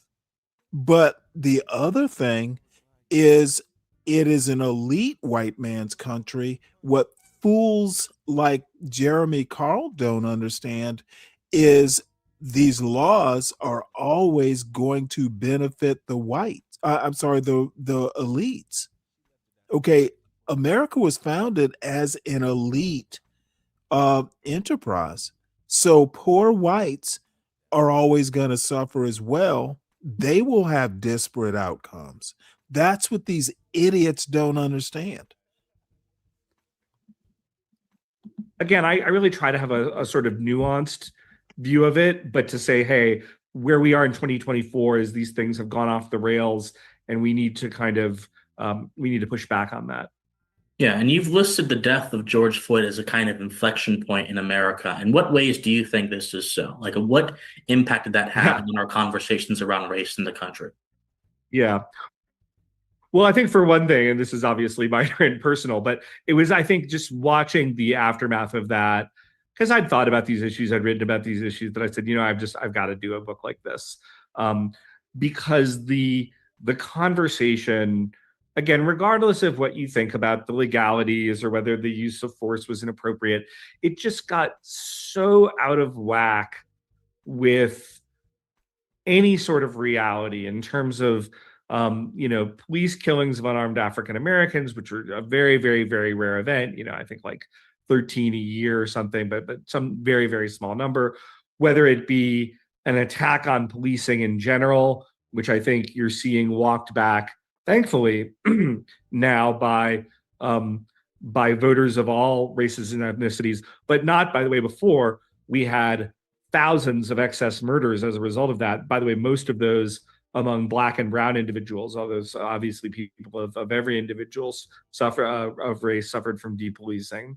But okay, most white people are killed by white people and vice versa. Now, the numbers, yep, that is true. But this black on black crime, you could easily counter with white on white crime.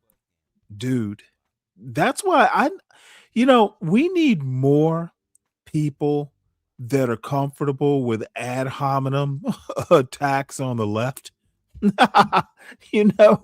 We can talk black on black crime when you can explain Luigi Mangione or whatever the fuck his name was.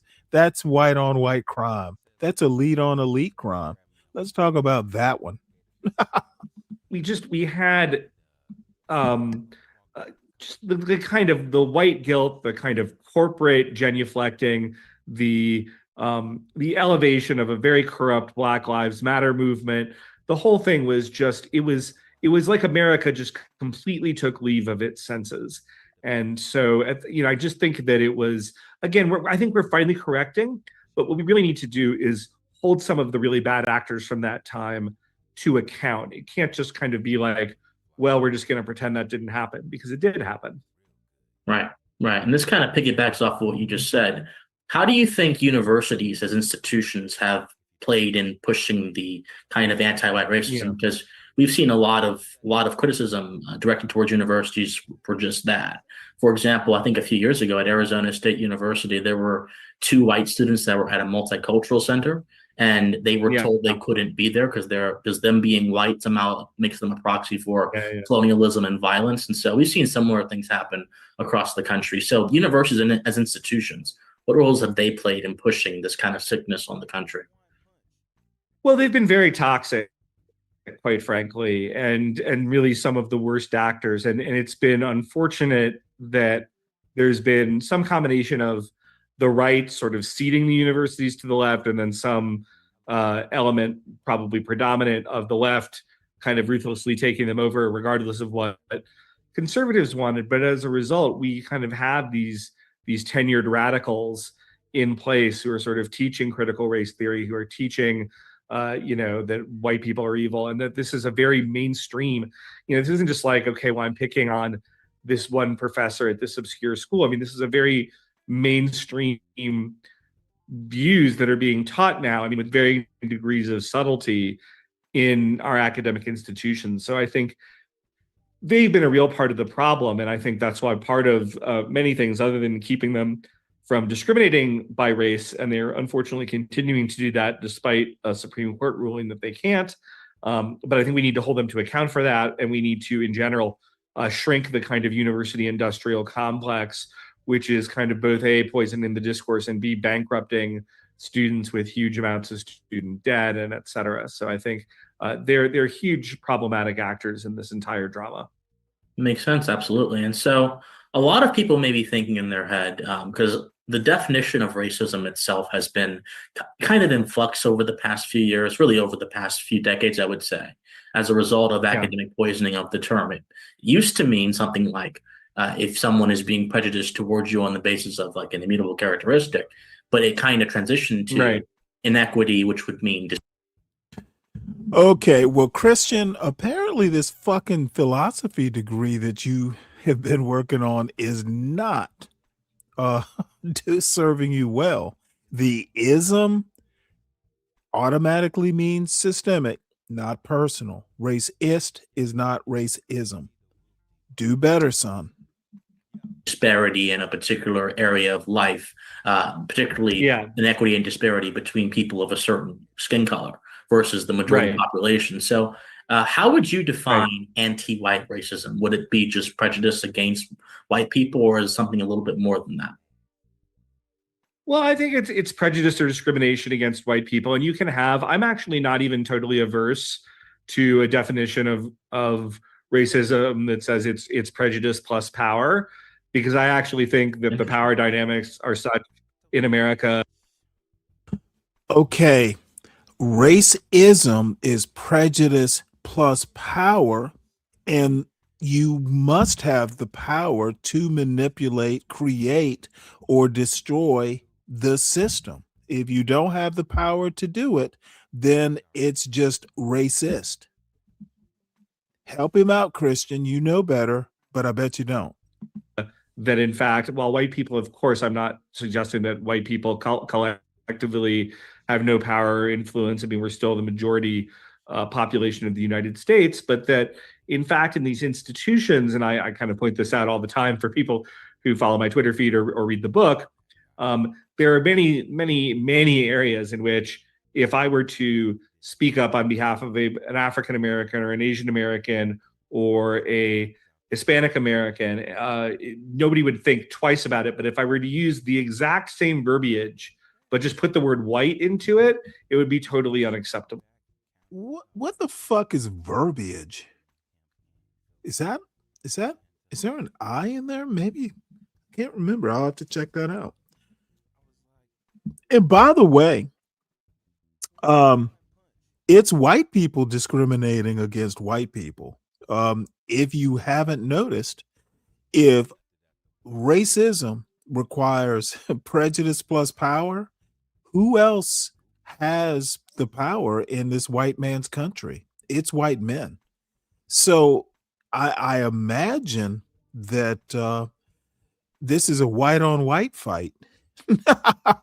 Why Christian is even interested, I don't know.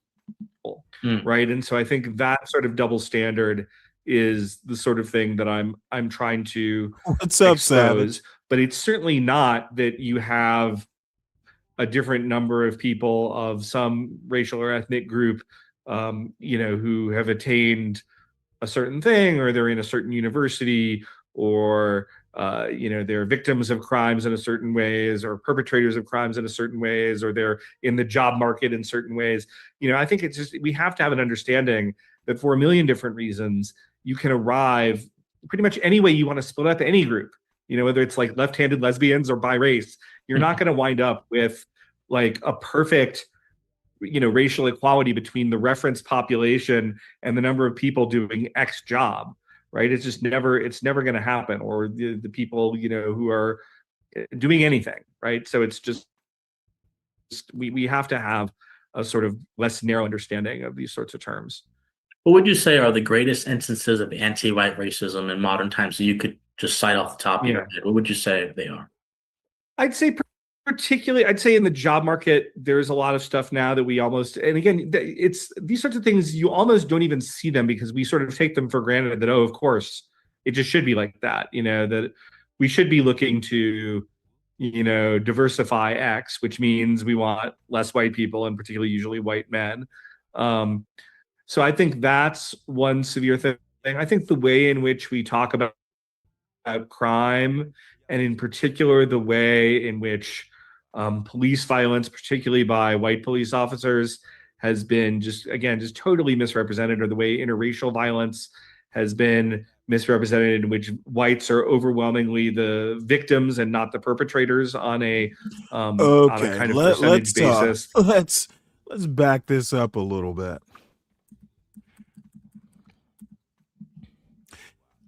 Just let me replay this. We sort of take them for granted that, oh, of course, it just should be like that, that we should be looking to, diversify X, which means we want less white people, and particularly. Okay.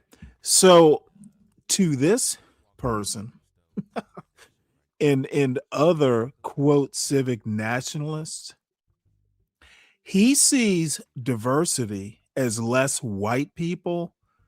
I see diversity is white people have competition, and if less white people or fewer white people are qualified and losing out jobs to more qualified non-whites, well, guess what? There are going to be fewer whites. Okay, notice the point about fewer white people. What I think either he can't fathom or he doesn't want to say, and I don't know which, is it's competition. Okay, it is more meritocratic And in a more meritocratic system, there are going to be fewer white people. He's worried about numbers. He's worried about quotas in a backhanded way. If there are fewer white people, that means whatever, it's basically implying that there should be a quota. More white people, or there shouldn't be fewer white people. Dude, Christian is just letting black people down. Of course, Christian represents all black Americans. Usually white men. So I think that's one severe thing. I think the way in which we talk about crime, and in particular the way in which police violence, particularly by white police officers, has been just totally misrepresented, or the way interracial violence has been misrepresented, in which whites are overwhelmingly the victims and not the perpetrators on a kind of percentage basis. I think these are really severe things. I talk about even things in the healthcare field where whites were, during COVID, just deprioritized for certain types of treatment. And for the most part, everybody just kind of went along with that, which should be shocking, but it really wasn't shocking. And so I think to some degree, like, my book is sort of just documenting what's right in front of people's faces, but people are either scared to mention it, or it's so much part of the environment that you don't even think it's worth mentioning until somebody says, hey, the emperor isn't wearing any clothes here. You know, this is wrong. Yeah. Why do you think there's this culture of fear around this topic? Because you just mentioned that if you were to use the same verbiage to any other racial group, you would probably be met with either apathy or maybe even commendation from a lot of people. Yeah. So why do you think that the same is not true when it comes to anti-white racism? Well, I mean, I think we have a history in the U.S. that includes discrimination, includes Jim Crow, it includes slavery. When I say that, I'm truly not beating up on Americans, because what I would point out is that pretty much any country that you go to will have, going back far enough, you'll have a history of slavery, a history of discriminating against groups, a history of racism, whatever have you. I mean, these are. Yeah, everybody did it. Except, how many countries have had their economies? And you know what? Let's not even talk about Europe. Let's talk about the Western Hemisphere. Which country in the Western Hemisphere has had its economy built on slavery and what Sven Beckert calls war capitalism? Expropriation of land, basically stealing land, plus slavery. Now, in the Western Hemisphere, the United States is not the only one, but it is the only superpower. Every country did it is not good enough, sir. Every country didn't build the biggest economy in the world. There are all kinds of problems with this Thomas Sowell fucking everybody did it logic. Human universals, whether we like them or not. But I think certainly we are very aware of those things in the US. We don't defend them today, which is, I think, a very admirable kind of development socially that we shouldn't take for granted, because throughout human history, from biblical times. Oh, the other thing, this moron thinks we're all dumb. White people have subjugated Asia, the Americas, Africa, Australia. Every country did it because white people tried to take over every country. Onward, a lot of these things were taken continent for granted. And I can tell you, as somebody who's lived around the world and who's traveled all around the world, that certainly a lot of these very bad things kind of happen and are sort of par for the course in other areas. But kind of white people have been browbeaten by the educational system, and they've just kind of been cowed into silence Who invented the education system? And it's again really regrettable, because I think it is important to face history honestly and not trying to whitewash the things that were imperfect in our past, but at the same time we have to focus on how do we move together as a country going forward. How do we unify as a country going forward? How do we have a vision of cooperation going forward as a country? And a lot of people are not interested in that because they perceive that it can be to their interest, and a lot of people have financial interests, right? And carving out space for themselves in DEI or in shaming somebody else so that they can get certain types of resources or what have you. So there's a lot of financial incentives at play, but I think there's just kind of also been moral shaming. And again, it's not to erase bad things in our history, but the bad things in our history are not particularly unique or notable in a global perspective. But in the ways that we address them, actually, and fixed many of them, that actually is unique and notable, and certainly not universal. And I think those are actually things that, for the most part, we should be celebrating. Yeah. How do you respond or address certain kinds of groups, because they exist on the fringes, that try to co-opt the term anti-white to push racial supremacism as opposed to pushing a solution for racial discrimination in general? Yeah, well, I mean, and I've had to deal with this in writing the book, because there are certainly people with whom I do not share a political vision, who will embrace things that are in the book, right? And I think I'm not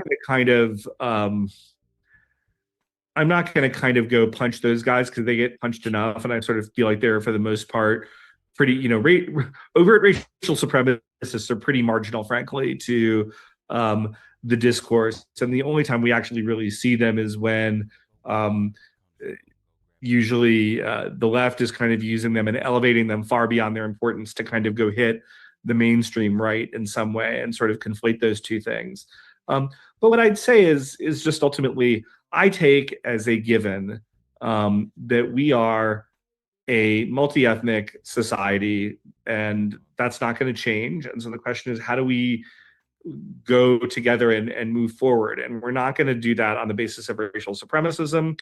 We're not going to do it on the basis, and again, I'm very clear about this in the book, because there's a lot of these guys who may not say, well, I'm not a white supremacist, but I'm a white nationalist.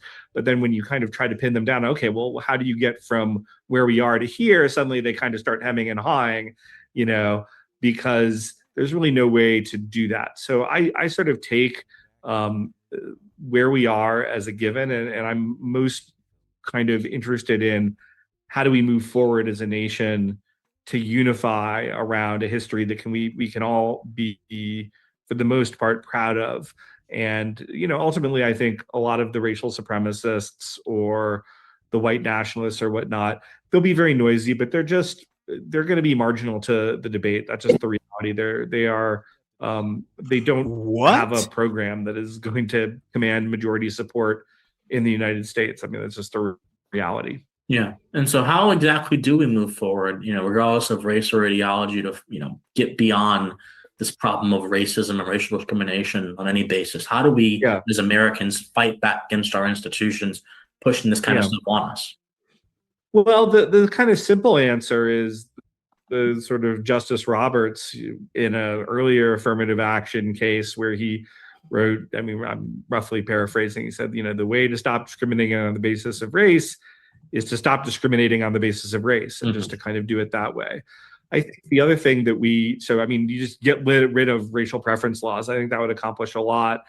I think we need to restore freedom of association in the private sphere in the US. I think this was something that was lost in the civil rights revolution, where the ability of people, and it's not just race, by the way, it's, the ability to have all men's clubs or whatever. And it doesn't mean that this is going to suddenly lead to a huge amount of racially exclusive whatever, but we need to not kind of be in the business when people are in private association of saying, well, you don't have enough of this sort of person there, so it's going to be a problem where we're going to sue you. And I think restoring the ability of people to associate with and interact with people in the way that they want will be a really important element of kind of going forward.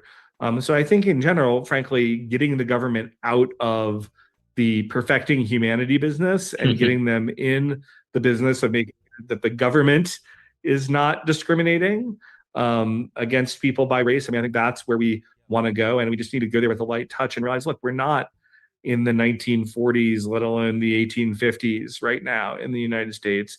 We have a separate set of issues, and we need to have a legal structure and a cultural structure that respects those issues. Do you believe the backlash, the emergence and the simultaneous backlash of critical race theory in the popular consciousness a few years ago had anything to do with the more widespread spread of anti-white racism, or do you think that critical race theory is more of a footnote to that entire issue? Yeah, I think it actually does have some importance, and this is one of these things. I mean, this is the way that intellectual thought works. I think it's like not everybody needed to read Ibram X. Kendi or Robin DiAngelo to kind of have those ideas filter out into the public consciousness. And by the way, I mean, I would point out those guys' books sold millions of copies. And now look, I mean, my book's done really, really well, but it's not sold millions of copies. So this dude is jealous. Okay. And that's like Christian Watson, critical race theory. I will admit that critical race theory, you know, once the horse was out of the barn, it just ran all over the place. But the Derek Bell, and by the way, Derek Bell didn't call it critical race theory. One of his students did. What's her name?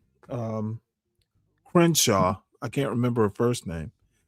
Bottom line is critical race theory was an observation. It wasn't a policy. It became one. And anti-racism was basically applied critical race theory, but critical race theory itself, as Derek Bell,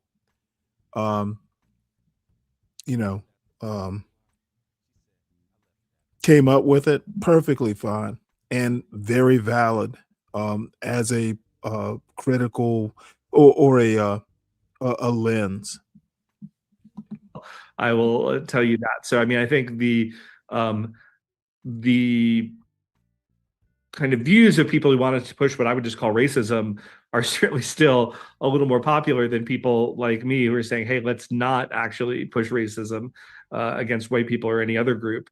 So I do think that it was more than a marginal effect. And I also think I'm wary of people think, oh, well, you know, we beat that back to a degree and now kind of people realize they went too far. That's not really the way the left works in this country, in my estimation. They sort of tend to, you know, they move in really aggressively and they get pushed back a little bit, but they just make a strategic retreat because they realize they can't quite go there. But they'll be back, and they'll be back under a new guise, and they'll be pushing for reparations, or they'll wait till demographics change a little bit more, or whatever else. So in no way do I think that we have slayed the dragon here, but listen to this dumb fuck. This dumb fuck thinks reparations is a left-wing argument. See, this is the ignorance that prevails on the left and the right, because the DSA crowd, they're not into reparations either. They think it's a political thing, and these people are just despicable. To beat back some of the worst of it, but this is not a time to let our guard down on this sort of thing. Absolutely. Second to last question. What role do you think affirmative action played, if any, in the rise of anti-white racism? I hear a lot of people. So affirmative action played a part in anti-white racism. Ooh, boy, Christian, you're wearing a white shirt for a reason. Talking about.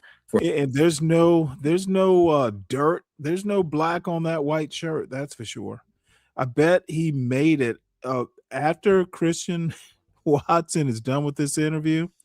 He's going to put it on his head For example, oftentimes when conservatives criticize affirmative action, someone who defends it would say, well, affirmative action actually benefited white women more than any other racial group. Yeah. And that kind of shuts the conversation down. So what are your thoughts on all of that? Yeah.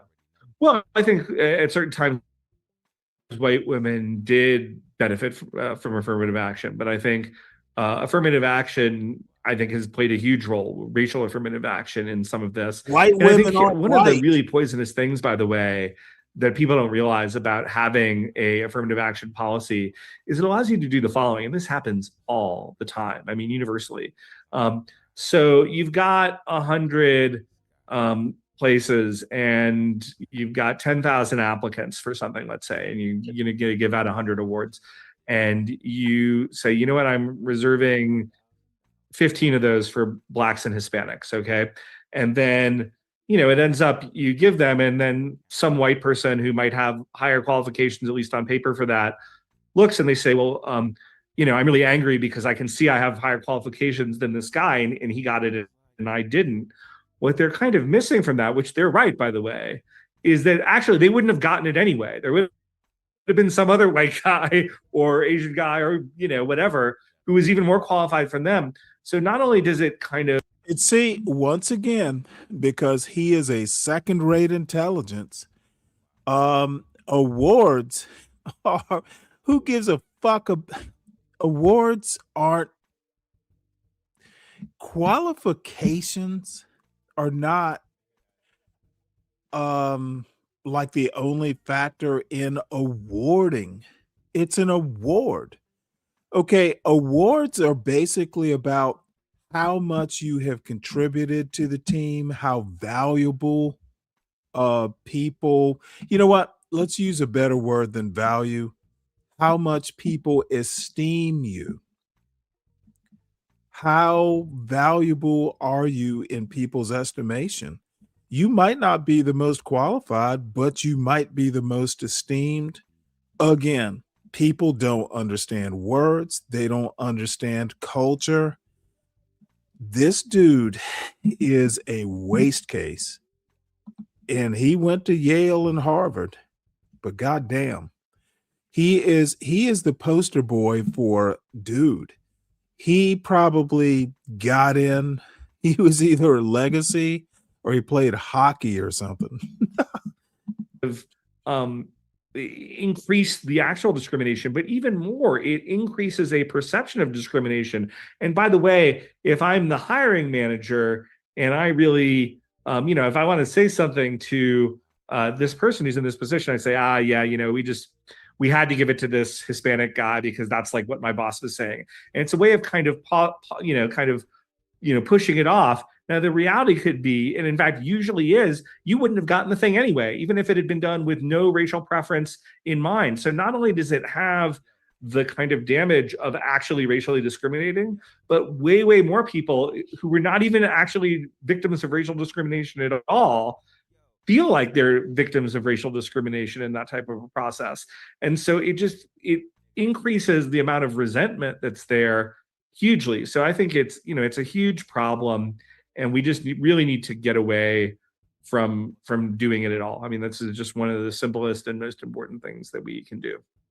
All right. Well, before we close out, is there anything you'd like to promote or plug, to our audience here? And thank you so much for your time, by the way. Yeah, well, no, and thank you for having me on. So the book, The Unprotected Class, you can get it at a fair number of bookstores, but the easiest way is also probably just to go on Amazon. You can order it there and see that it has a lot of kind of stellar reviews from everybody from the longest tenured commissioner from the U.S. Commission on Civil Rights to Tucker Carlson. So it's got a pretty wide variety of endorsers. So definitely would recommend folks check that out. Or if you want to follow me on X, I'm at Real Jeremy Carl. And I also have a new Substack that I've been doing stuff with, The Course of Empire. And so folks can check that out as well. Thank you so much for being here. And thank you everybody for watching. Bye. But look, yes, what you're saying is a simple historical truth that has turned into a taboo.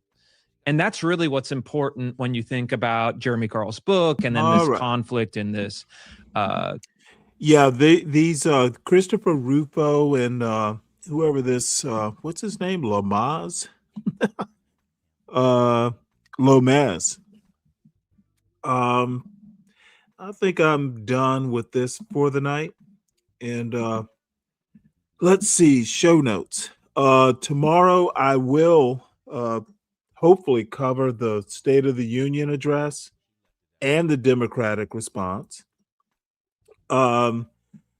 Soul Provider is live. So I'm going to drop his link. Probably go over there for a little bit. King Problem. Ooh. So King Problem says Stanley Cross married a bottom shelf Becky. Well, King Problem, how you know all this is kind of interesting. You knew her? Her name wasn't Becky, by the way. Now you got me interested. So some little boy wants to wander into my chat and talk some shit. Ooh, boy. Let's see how bold you are, son. Let's see. Interesting. Bottom shelf Becky. That's a new one. Never heard that one before. You know that person? No, but I want to know. The link is pinned there. King Problem, come on up. We'll be waiting for you. Look like a white man. I don't. You know what? I suspect he isn't. I suspect he's a MAGA black. Is that he is outlining a very simple, long acknowledged historical truth that has been turned into a taboo. And so every group is allowed to have a culture. There's Asian culture, there's Black culture, there's Latino culture, there's Indian culture. And sometimes it's in a very kind of simple kindergarten version where you bring in a dish of food, you bring in your national costume, you talk about your national ethnic or religious holidays, or you have a month, let's say. There's Latino Heritage Month, Asian American Heritage Month, Pacific Islander Heritage Month. So Christopher Rufo, if I recall, well, number one, he's a senior fellow at the Manhattan Institute, which is a conservative think tank.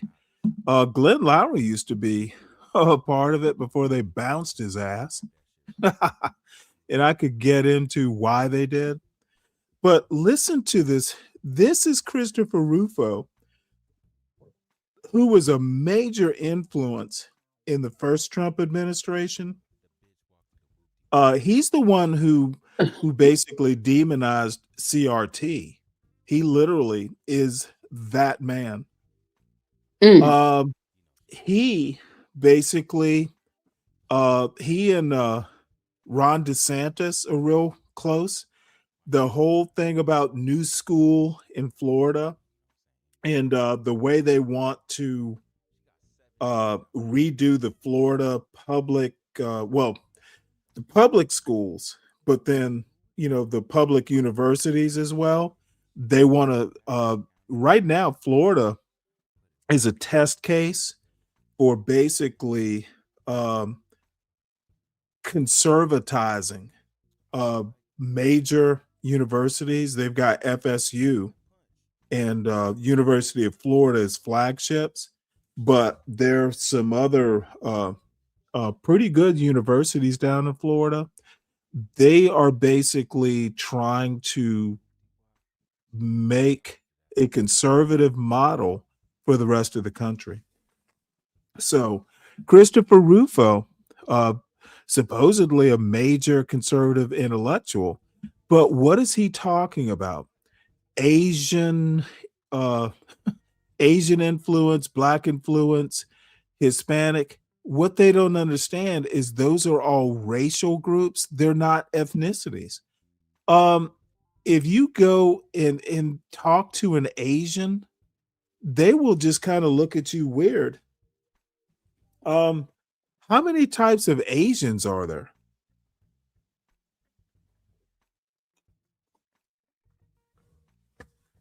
Hold on one sec. Asian in America, at least, is a race.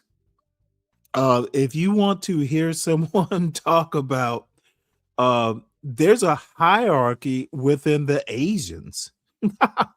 There's Japanese, there's Chinese, there's Filipino. Dude, Asian is a race. Black is a race. White is a race. When you talk about Asian culture, they're about shoot 5 cultures, ethnicities within the racial category of Asian.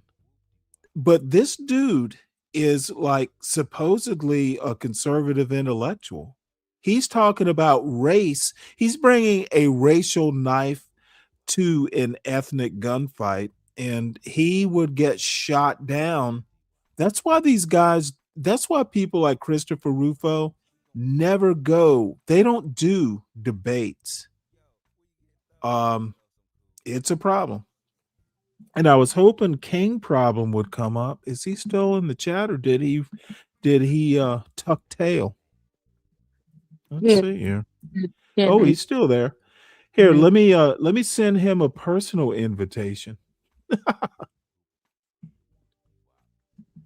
Because I got 2 more Guinness Stouts left. Yeah, a white person define our culture. Okay, that's your personal invitation there, King Problem.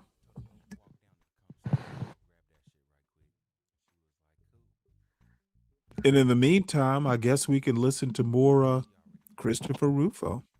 Yeah, you can talk about the various customs and folkways from the islands. And what's happened in the United States, and again, as a descriptive matter, is simply that all of these cultural groups are allowed to have a cultural identity. See, listen to him as a descriptive matter. That's what race is. It's a lot of phenotype. Again, conflating culture with ethnicity. But now you could make the argument that, say, American culture, but in my opinion, I think you could make the argument that American is an ethnicity, but it's an ethnicity, not a race. When I go overseas, and you've heard this plenty of times, you've probably been overseas. Yeah, I lived in Italy. I've literally, and last time I was overseas, it was the Middle East. They never said, "Oh, you're black." They go, "You're American." And let me tell you something that was really surprising. This is like 30 years ago. I'm in Palma de Mallorca at some market, and me and my roommate, I was in the Navy. Me and my roommate, he's married, and I just tagged along because he's out buying trinkets and jewelry for his wife. And me being, the single young guy, I'm like, you know what? Shit, damn this boring shopping stuff. Let's hit a bar. I'm ready to go drink. And so we're kind of quibbling back and forth. And finally I go, "Fuck you, Scott." I'm gonna go off and do what I want to do. And some random white girl comes traipsing by and she goes, "You're American." Well, it turns out she was American too. And she was over visiting family. She didn't even go, "You're Black American." She was just happy to hear somebody speak American English. "You're American." That's what I was. over in the Mediterranean and the Middle East. It wasn't racial. And that's my argument that American, I think I could make the argument that American is an ethnicity. So, I mean, yeah, and Christopher Rufo's a moron. And Europeans apparently, don't like to be called white. I'm sorry, what? Europeans don't like to be called white. I bet they don't. Yeah, when I lived in Italy, I referred to them as white, and they was like, "Don't call me that." Well, yeah, you're racializing them. I am whatever country they was from. Don't call me white. They got a real problem with that. Yeah, you're racializing them. Yeah, well, I'm from America, so I ain't know shit. Well, no. I'm saying basically they don't like to be racialized. I learned, I said, oh, so then, if a white person ain't never been outside of America, can they truly define what a culture is? No. And then, I told this story a couple days ago. This Nicaraguan girl, you were up here. When she starts talking about the black people in Nicaragua, and me being the American, she was darker skinned than I was, but she's talking about the black people. And I had to ask her, well, aren't you black? So you know what? I don't remember, but the upshot was no. She was, she basically, now Latin America has, if you think America has like classifications, if you've ever there's mestizos. Have you ever seen that chart where back in the day the Spanish had like 25 different racial classifications? It depended I was on whether a video on that last night. They was explaining because it was something about hierarchy or some shit. Oh my Lord. It is, I couldn't memorize it. But it depended on, you could be European marrying an Indian, or it just got like, if you are half Indian, half European, but you marry an African, it gets really complicated. So you heard about that white lady that's looking at 5 years in Brazilian prison? No. For making monkey sounds at the wait staff at the restaurant.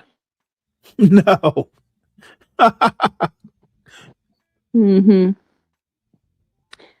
She went over there and she had a dispute with her bill, and instead of talking like a regular person, she started ooh-oohing and ah-ahing and jumping around like a damn monkey. So she looking at 5 years in prison because that's against the law. This was in Brazil? Yes. Oh well, she won't spend she'll be okay because Trump will just impose a tariff to get her off.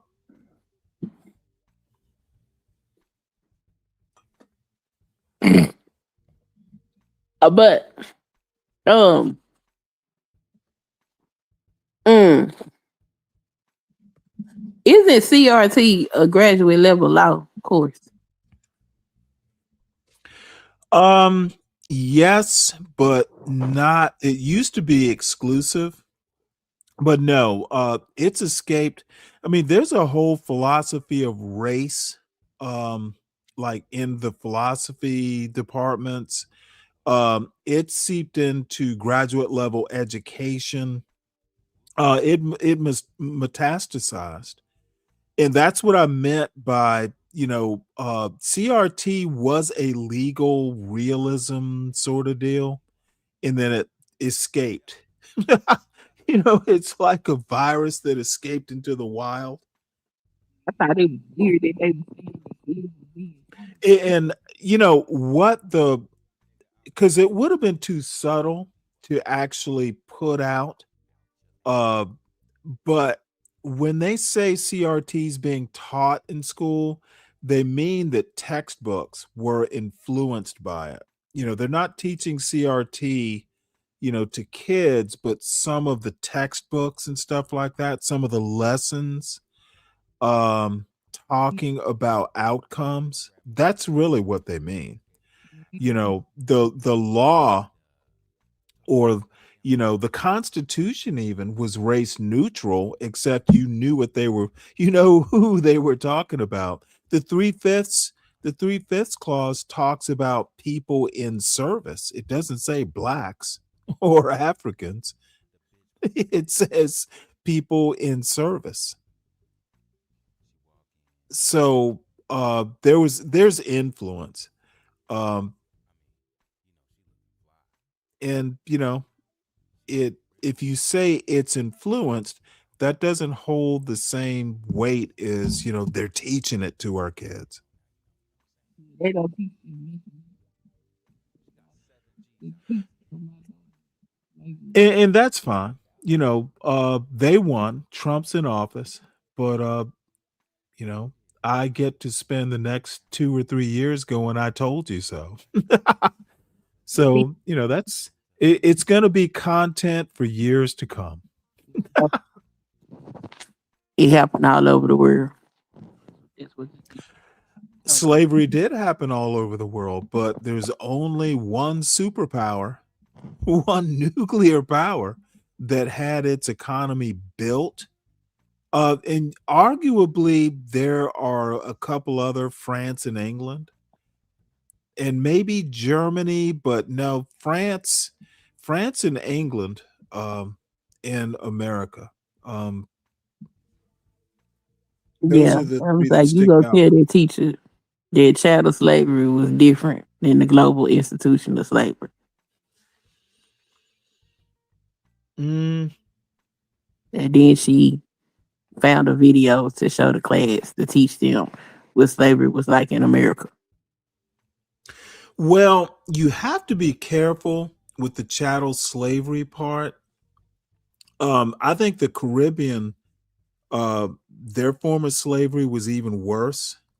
Um, what's different about America is the slave breeding.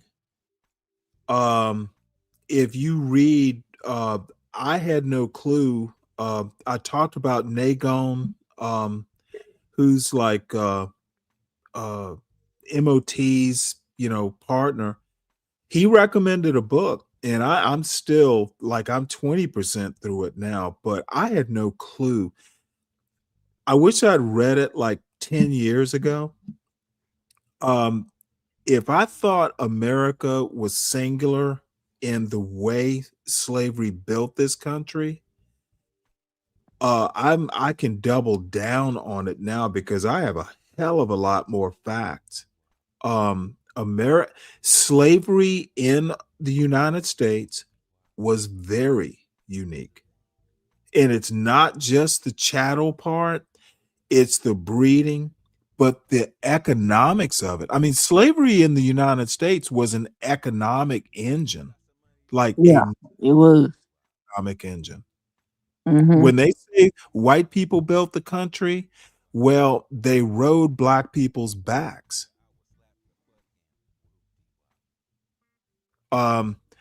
At one point in time, England was the biggest producer of cotton cloth in the world. And who is their biggest supplier? The We were American South. And that's after like 200 years of look, this Sven Beckert calls it war capitalism. War capitalism basically birthed the Industrial Revolution, and he makes a very good case for that. American slavery was unique. The fact that everybody had slavery, yeah, that's surface level. that's what they teaching them now. They're not teaching them no black history.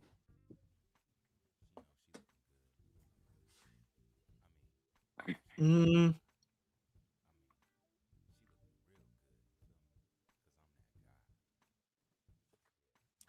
Well, Black history is American history.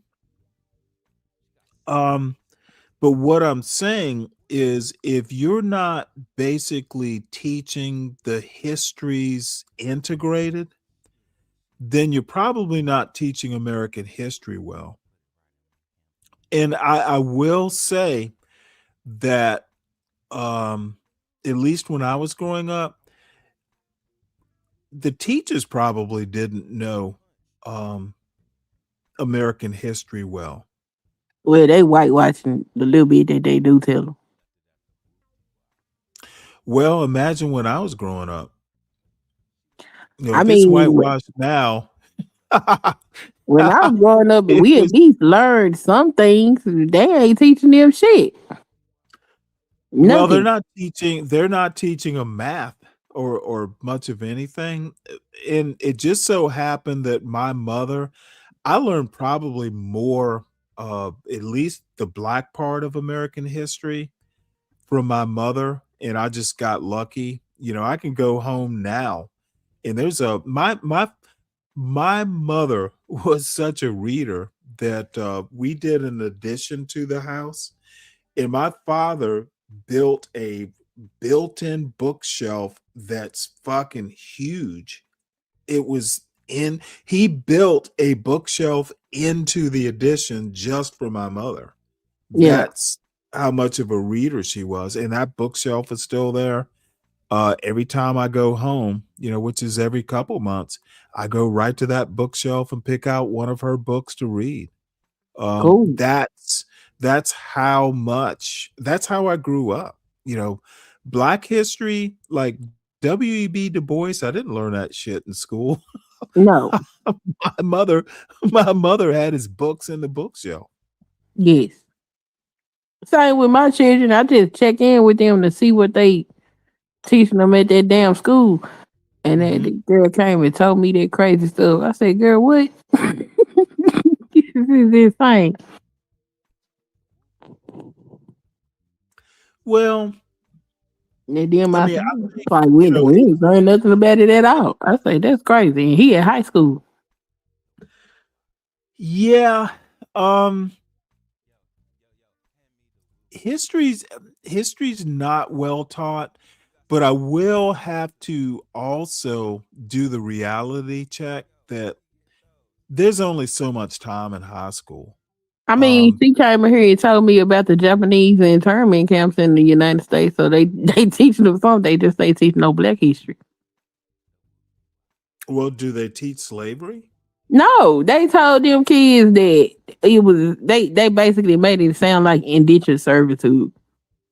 Like the Africans just wanted to come the fuck over here. I said, Oh, what? really? Yes, it's insane.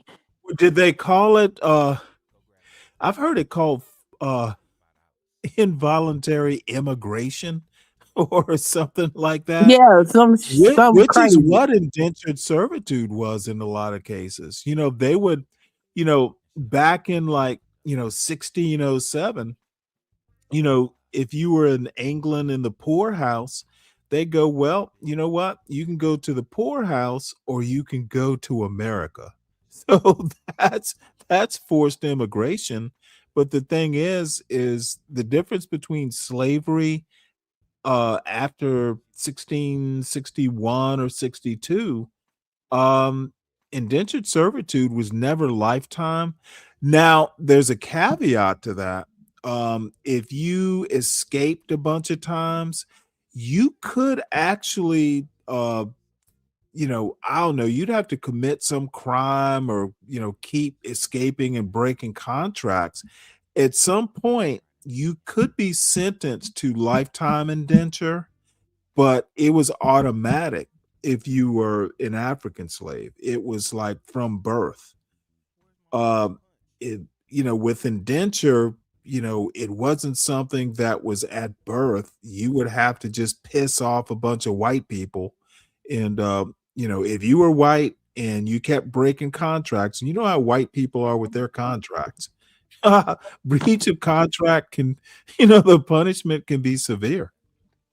But no, indenture is not the same thing as what is it? Partum I can't remember the Latin term, and I don't know why I keep forgetting it. But basically, inheriting your mother's status, that wasn't even a European thing. It was specifically changed in 1661, 62 in either Maryland or Virginia. I can't remember which it was, 61, 62, Maryland or Virginia. Can't remember which is first. And the reason they did that is because there was a case, and probably other cases too, where a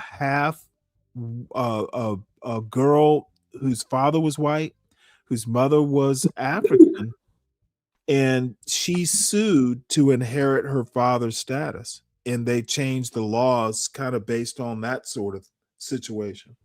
Mm-hmm. Yep. They teaching them nonsense.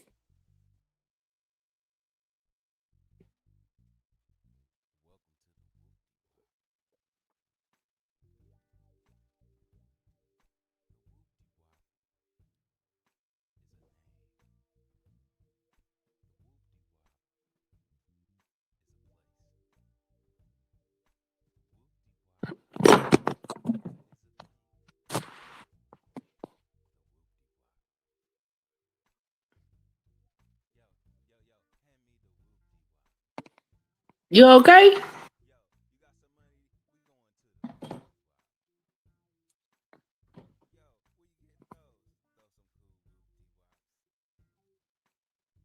Stanley? Oh shoot, I'm sorry, I'm muted. No, I am not gonna stay up for it. I was up here talking to Queen and having a good time doing it. So, I've lost track of time. And I was actually waiting for King Problem to come up here. And I don't know whether that's I bet it's King Pick's alter ego. Oh, you think that's King Pix? No, I don't know for sure. I'm just making a joke. But damn, Stanley Cross married a bottom shelf Becky. Yeah, probably did. That's rude. Oh, you know what? You don't know half the stuff that I have heard. Being a liberal black person in a MAGA black space, and the reason I did it is, I actually would be bored to tears if I wasn't in the middle of these sorts of firefights. Yeah. And I love it when people get kind of mad that, well, Stanley, you can't do ad hominems. I'm like, dude, ad hominems are part of my argument. I If mean, I'm they shouldn't be arguing, talking about your life. hey, people, do you hear how many people get mad because I'll put people in the back? Oh yeah, but they give that still ain't no reason to be talking about the deceased. That's crazy. You know what? This person might not even know. A lot of times, and oddly enough, it's not too often that people wander in. So, I think he's probably just trolling. I can't get too mad. Especially if he didn't come up here. He didn't have the balls to hit the link, He ain't say nothing else either. That's called I'm a sorry, drive-by. I said he didn't say nothing else either. That's a drive-by.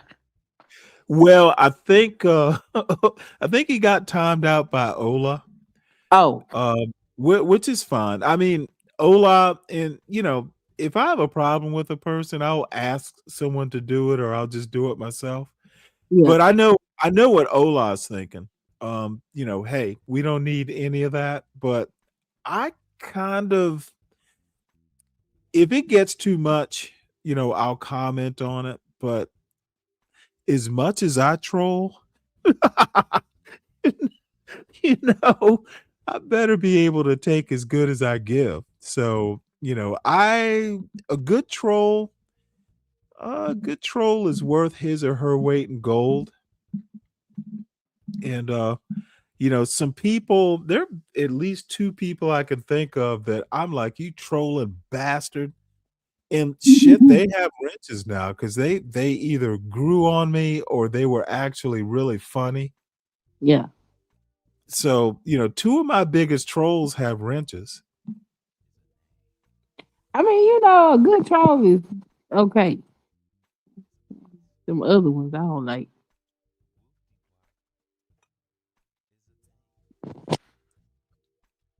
Well, I honestly have to say, it's kind of a small channel. Well, actually, it is a small channel. But I'm gonna be honest. I actually tend to like the people who wander in and out. Yeah. It can get vicious, and you've seen Mike 123 and 12th Man. But the thing is I've known 12th Man for a couple years. How long Mike go? 2 weeks. And Mike, even Mike, the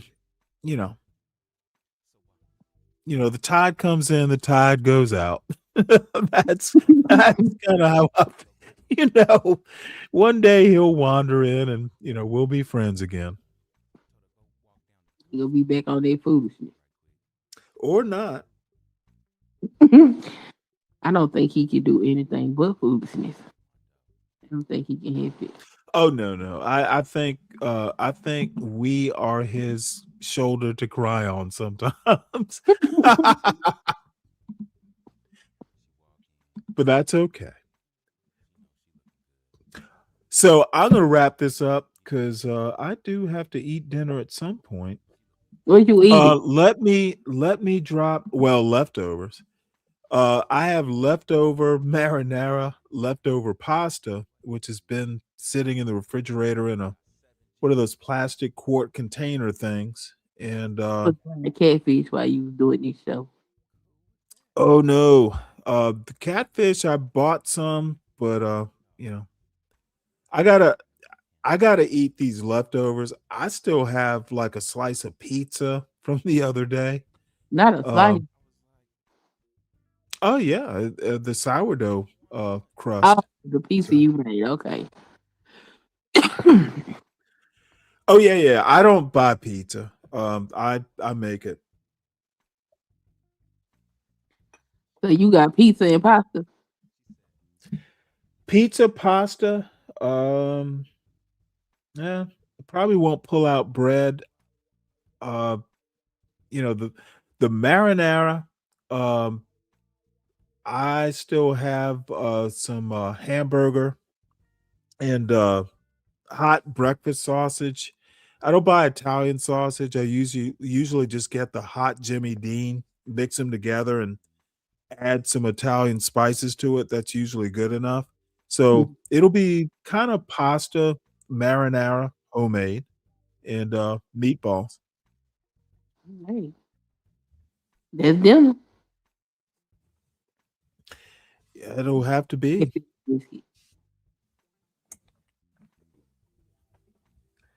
All right, folks. I will see you all tomorrow around 2, and then we'll do the State of the Union, and we will do the Democratic response. Okie dokie. Good night. Well, I actually have some lamb. Totally separate process. I'm going to make a stew out of it. So, yep. We will talk about merguez later. Have a good night, folks. Yeah. With all that we have given them, we should own perhaps at least one half of this asset. The revenues generated because of Like philosopher. And it's not it, just take out the Obama race part. Why the fuck is the president of the United States hosting cartoons? Stanley walked tall with a paperback brain. Well, I don't know what it was, but the thing is that if you ever go and you kind of read these people's biographies, fear in his shoes, library brave. Whew. The MAGA blacks. You get a bunch of MAGA blacks. That's what you get out of it, President. Oh, I'm You Stanley get MAGA Cross and my blacks life is who doomed. will put. I'm a drunk old man with a head shaped like a shroom. And then the other thing we've forgotten is brevity. That's the main lesson I learned today, and I